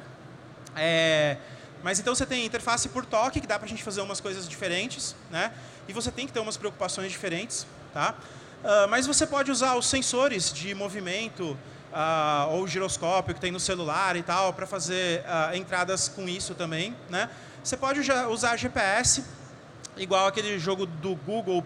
Tem uma classe de jogos que o pessoal chama de ARGs, que agora eu não lembro o que é a sigla, é Augmented Reality Game, eu acho, tá? Tem uma série de jogos que usam localização, ou o pessoal chama também de jogos baseados em localização, Location-Based Games. E eu acho que o mais famoso é o do Google, que é o Ingress. De vez em quando aparece alguma notícia, sempre alguém falando mal, né? Sempre que aparece jogo, alguém está falando mal. Então, tipo, o jogo está bombando, fazendo sucesso no mundo inteiro, um monte de gente jogando, super legal, o cara sai de casa para jogar, joga... E aí, um dos milhões de pessoas que estão jogando é atropelado enquanto está jogando. Daí essa é a notícia que sai, né? Mas se alguém não conhece, o Ingress é legal de vocês darem uma olhada para ver diferentes formas aí de você interagir dentro do jogo, tá? A gente tem controle por movimento, como o Kinect, né? Controle por voz, eu vi em alguns jogos, mas ainda pouco, né? Eu fico de cara que o pessoal não usa mais controle por voz, por exemplo, para jogo de shooter squad-based, sabe? Com seu esquadrãozinho andando com você e tal. Podia dar uns comandos por voz e por gestos, né? Usar o Kinect, por exemplo, para tipo, para frente, sabe? Aqueles gestos que a gente vê em filme. Ia ser bem legal se estivesse nos jogos, né? Tá sendo pouco explorado, até por uma questão de... Aí é questões de negócio. Como eu falei, a parte de negócio sempre atrapalha, sabe? Não tem Kinect suficiente nas casas para os desenvolvedores quererem fazer jogo para o Kinect, não tem jogo suficiente para o Kinect para as pessoas quererem comprar o Kinect e colocar nas suas casas. Então, está meio num círculo vicioso aí. Mas a gente tem comando por voz, por gesto, tem estilos, né? Tinha um portátil, que eu não lembro o nome agora, um dos vários portáteis da Nintendo que tinham estilos para você interagir, né? E aí saíram jogos bem legais, baseados em você ir rabiscando com o jogo e tal, né? Então, a gente tem um número bem grande de dispositivos e de técnicas diferentes de interação que a gente pode usar hoje em dia, né? Além disso, essa interface que a gente tem em jogo, acho que quem não joga sempre pensa que é alguma coisa bobinha. O cara lembra, sei lá, dos jogos de Atari que a gente jogava antigamente, que era só um botão para apertar e uma alavanquinha para mexer.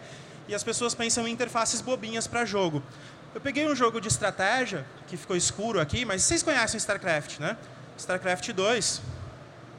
Eu não consigo imaginar... O StarCraft 2 nem é o jogo de estratégia, acho que com a interface mais complicada. Eles conseguiram dar uma simplificada legal na interface. Mas eu não consigo imaginar muita aplicação, muito programa de computador, que tenha uma interface mais complexa do que um jogo de estratégia em tempo real, cara.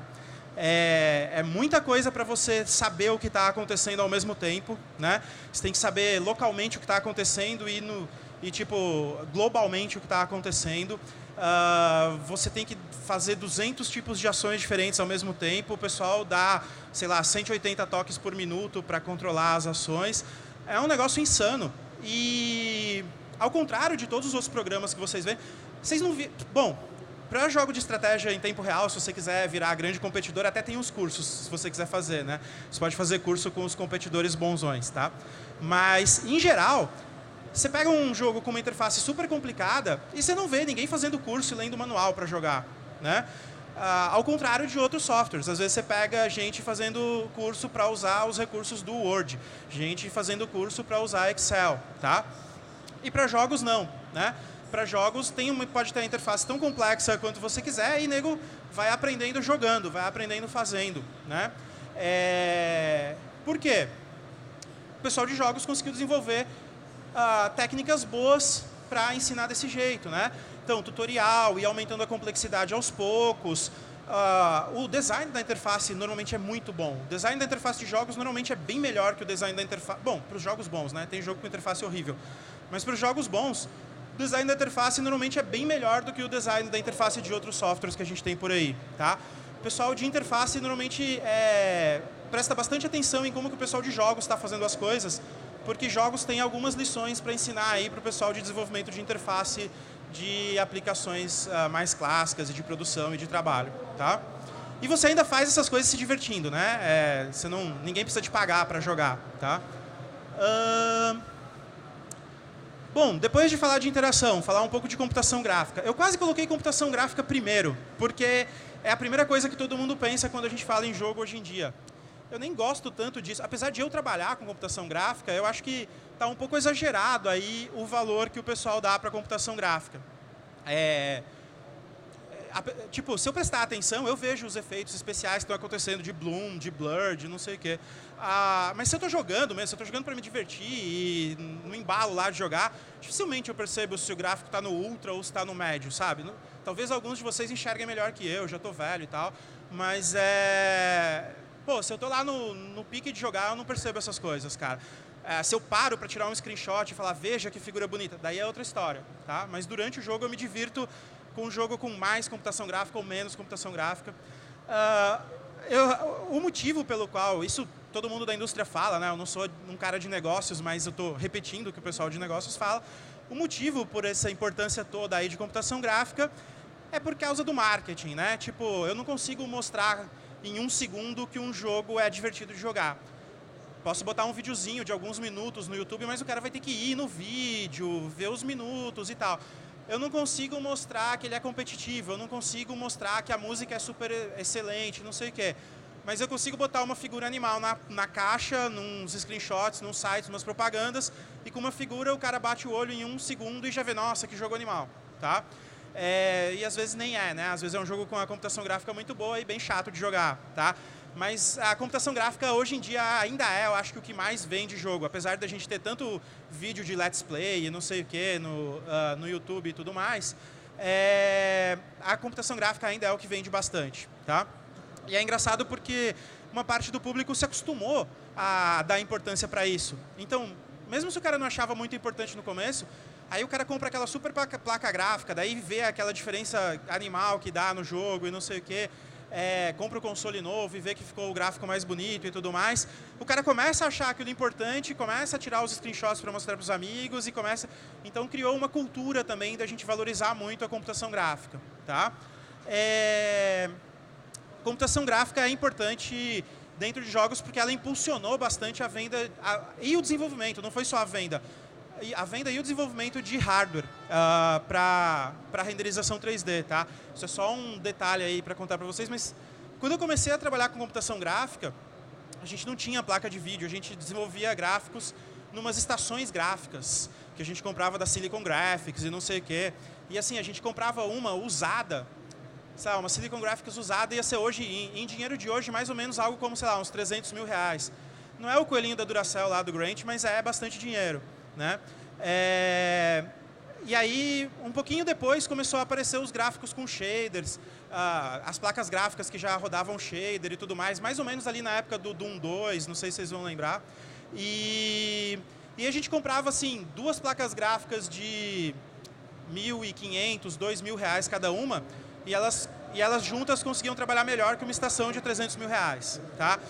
E a Killer Application, o que puxou esse desenvolvimento mesmo, foi o desenvolvimento de jogos, tá? Foi a NVIDIA e tudo mais, começaram a investir mais nisso, porque as pessoas começaram a comprar para começar a rodar jogos e virou um círculo virtuoso, no caso, tá? Então é uma coisa interessante. A programação, ela vai interferir bastante no estilo visual do jogo. Então é uma daquelas áreas em que eu falei que a gente conversa bastante arte com programação, né? Então, dependendo do estilo visual que a gente quiser, a gente vai programar as coisas de jeitos diferentes, né? Então, eu coloquei uns exemplinhos aqui de estilos que vocês conhecem, um Mega Man 10 no estilo 8-bit, né? Esse aqui eu acho que, não sei se vocês já viram, Vector Wars. Vocês já devem ter visto algum parecido desses que tem milhões de coisas para você desviar na tela, né?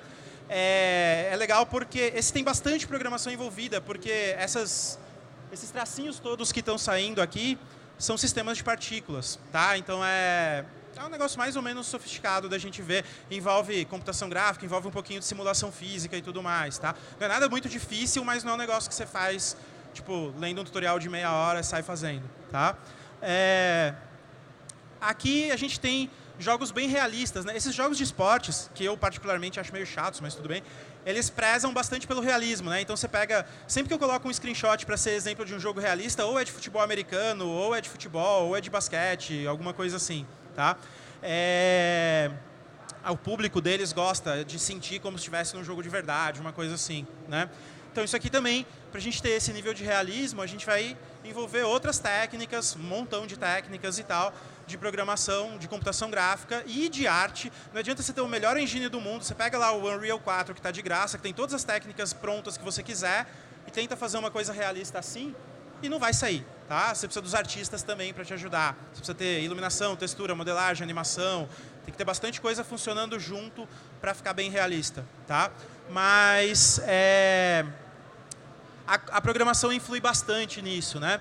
Aqui eu coloquei um exemplinho, até uma imagem da Wikipedia, de cel shading, né? Quando você quer que os seus gráficos, em vez de ficar com essa carinha 3D aqui, fique com uma cara de que foi desenhado, como se fosse quadrinhos ou cartoon, né?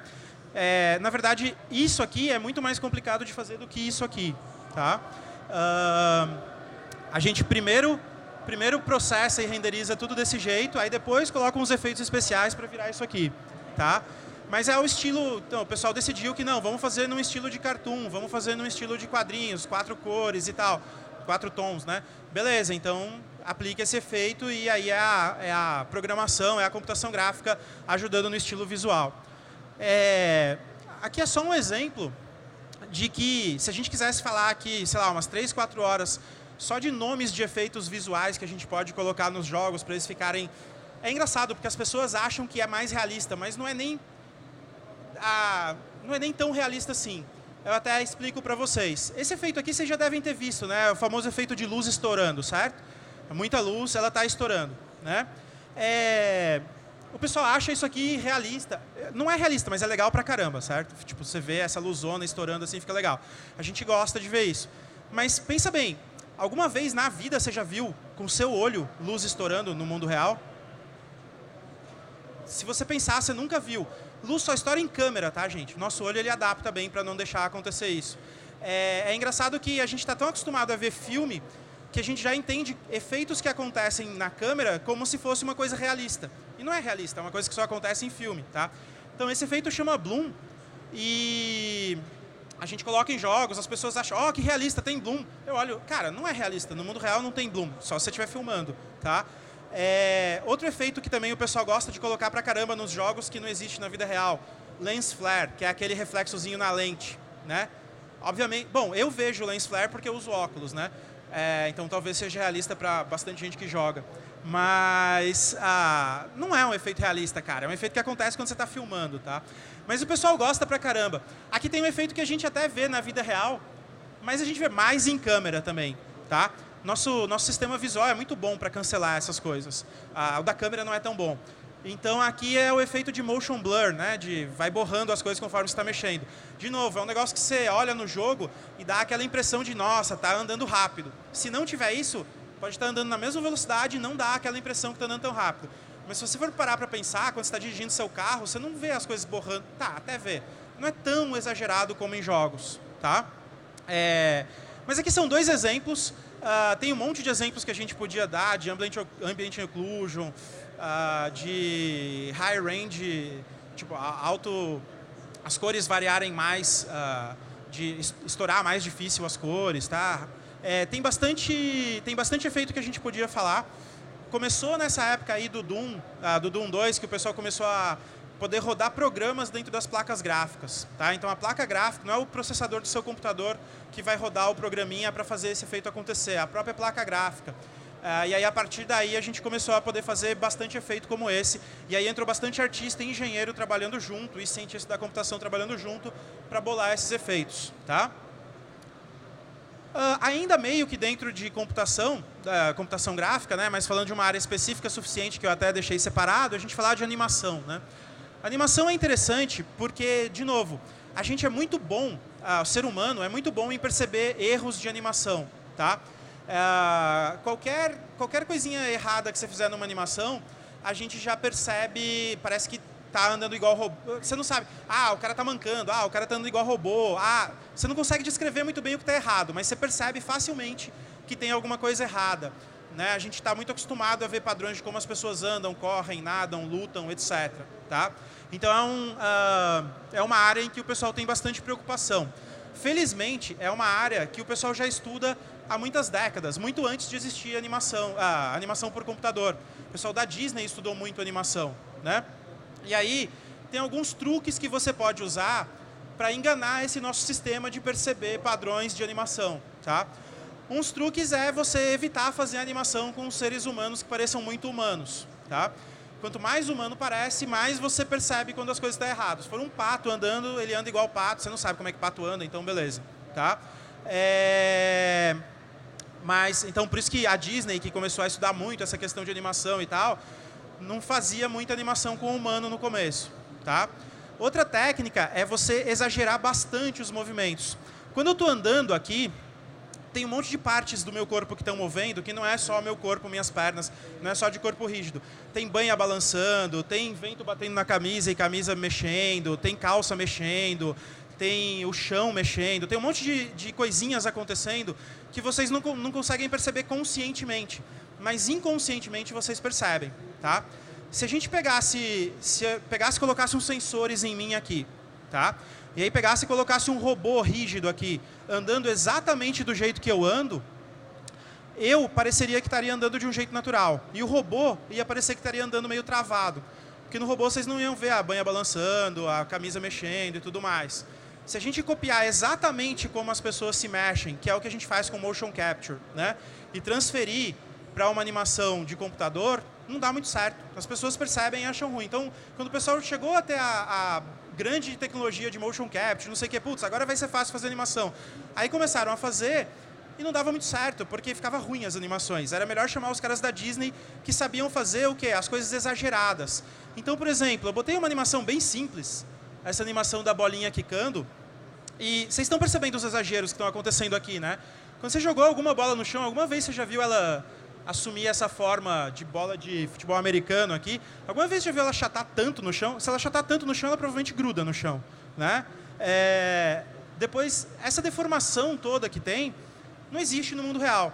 Mas se a gente anima sem colocar essa deformação, parece que a bola é um negócio estranho, parece que é uma bola de bilhar batendo no chão. Não parece que é uma bola de flexível, tá? De material flexível.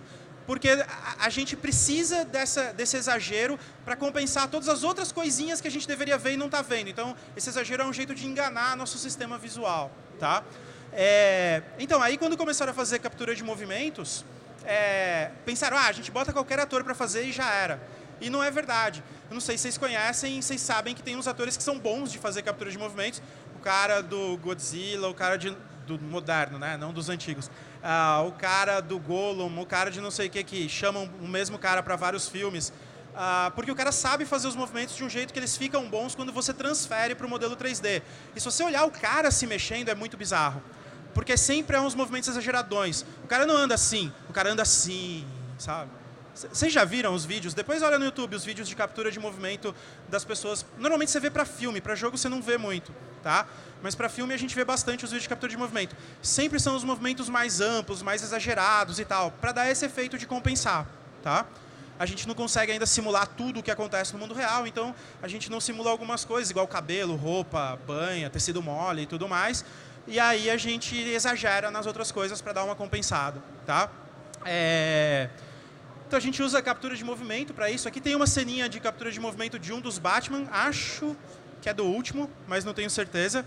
Isso deve ter sido divertido de gravar, né? É um dos trabalhos que você fica feliz de te pagarem para fazer. Se quiserem me pagar para socar pessoas, estamos aí também. Outra preocupação que a gente tem é com animação facial, animação de expressão facial. É uma coisa que a gente acha que seria importante para a gente conseguir contar histórias com mais emoção em jogos e tudo mais, né? A expressão facial é um jeito muito bom de transmitir emoção e de criar empatia e assim vai. Só que é um negócio também muito difícil da gente fazer direito, porque tem um monte de tecido mole se mexendo junto aqui e é difícil da gente simular. E porque se a gente é bom de pegar movimento, a gente é melhor ainda de pegar rosto e expressão facial. E, na verdade, de vez em quando alguém vê uma coisa que não é rosto e enxerga um rosto, né? Enxerga Jesus Cristo numa mancha de café, sabe? Uma coisa assim. Cachorrinhos nas nuvens, né? A gente consegue perceber certos padrões com muita facilidade. E face é um dos... uma grande porcentagem do nosso cérebro, mais da metade do nosso processamento, normalmente é gasto com processamento visual. E dessa parcela, uma grande parte é gasta com processamento de face. Só ser humano e cachorro consegue fazer processamento de face tão bem. Ou seja, é difícil enganar o nosso cérebro quando você está querendo animar a face, tá? Então é mais fácil fazer alguma coisa como cartoon, assim, do que tentar fazer animação de face muito boa. O pessoal faz com captura de face de ator, bota os atores lá com um monte de pontinhos colados no rosto e tal, para tentar capturar, e mesmo assim não fica tão bom. Acho que um jogo que fez muita propaganda de veja a minha super animação de faces aqui e tal, foi o LA Noire, não sei se vocês lembram, se vocês jogaram, mas, né? Acho que é da Rockstar. Sei lá, cara, tá bom, ficou legal as animações, mas não achei que... não me enganou, assim, sabe? E eu não sou o cara mais preocupado com esse tipo de coisa, tá? Um jeito de apelar é isso, né? Faz meio cartoon, assim, que cartoon já não é tão parecido com o humano, já engana um pouco mais. Mas se você quiser fazer mais realista, é complicado, tá? E um outro jeito é tentar usar um pouco de simulação automática também. Eu botei uma automática entre aspas, que envolve você ir ajustando um monte de coisa, tá? Mas esse automática aí já envolve um pouco de simulação física, que a gente já vai falar, tá? Mas você junta as peças ali do seu modelo que você quer animar e depois deixa a física agir sobre ele, tá? O mais comum da gente ver isso, que é o que essa figurinha aqui representa, um trollzinho caindo, tá? É o que a gente chama normalmente de ragdoll, né? Que se vocês não conhecerem pelo nome, se vocês jogam, com certeza vocês já viram acontecer. Quando, tipo, você está num shooter qualquer ou num jogo de ação qualquer, dá uma explosão e cai um cara todo torto em cima de alguma superfície maluca, com uma perna para cima da cabeça e tal. Já viram isso acontecer, certo? Isso é um ragdoll dando errado, tá? Quer dizer, basicamente, o cara morreu, então ele não vai mais ter controle sobre os músculos, então joga a simulação física para dizer o que quer que aconteça. A simulação física não é tão boa assim, não modelaram tão bem assim o corpo do cara, e aí a perna vai para um lado, o braço vai para o outro e tudo mais, tá? Tem bastante ferramentas, até hoje em dia já existem ferramentas da gente fazer simulações automáticas, animações automáticas, usando simulação física e tal, para coisas que não são só ragdoll. Então você fala, eu quero que o meu agente secreto ande daqui até ali. Mas só que ele está andando em cima de um trem, o trem está balançando. Então, a simulação física fala, para você ficar em pé em cima desse trem, você ia ter que compensar com o corpo assim, com o corpo assim. E esse é um jogo que existe, aliás, eu não sei porque eu não estou conseguindo lembrar o nome dele agora. se bobear, um 007 da vida. Eu lembro que tinha algum espião, mas eu não lembro qual é, tá? Mas existe sistema que já... Então o animador fala mais ou menos como é andar normal, e aí fala, anda daqui para lá, e aí o sistema completa o andar normal com os movimentos que você tem que fazer para se equilibrar em cima do trem, por exemplo. Então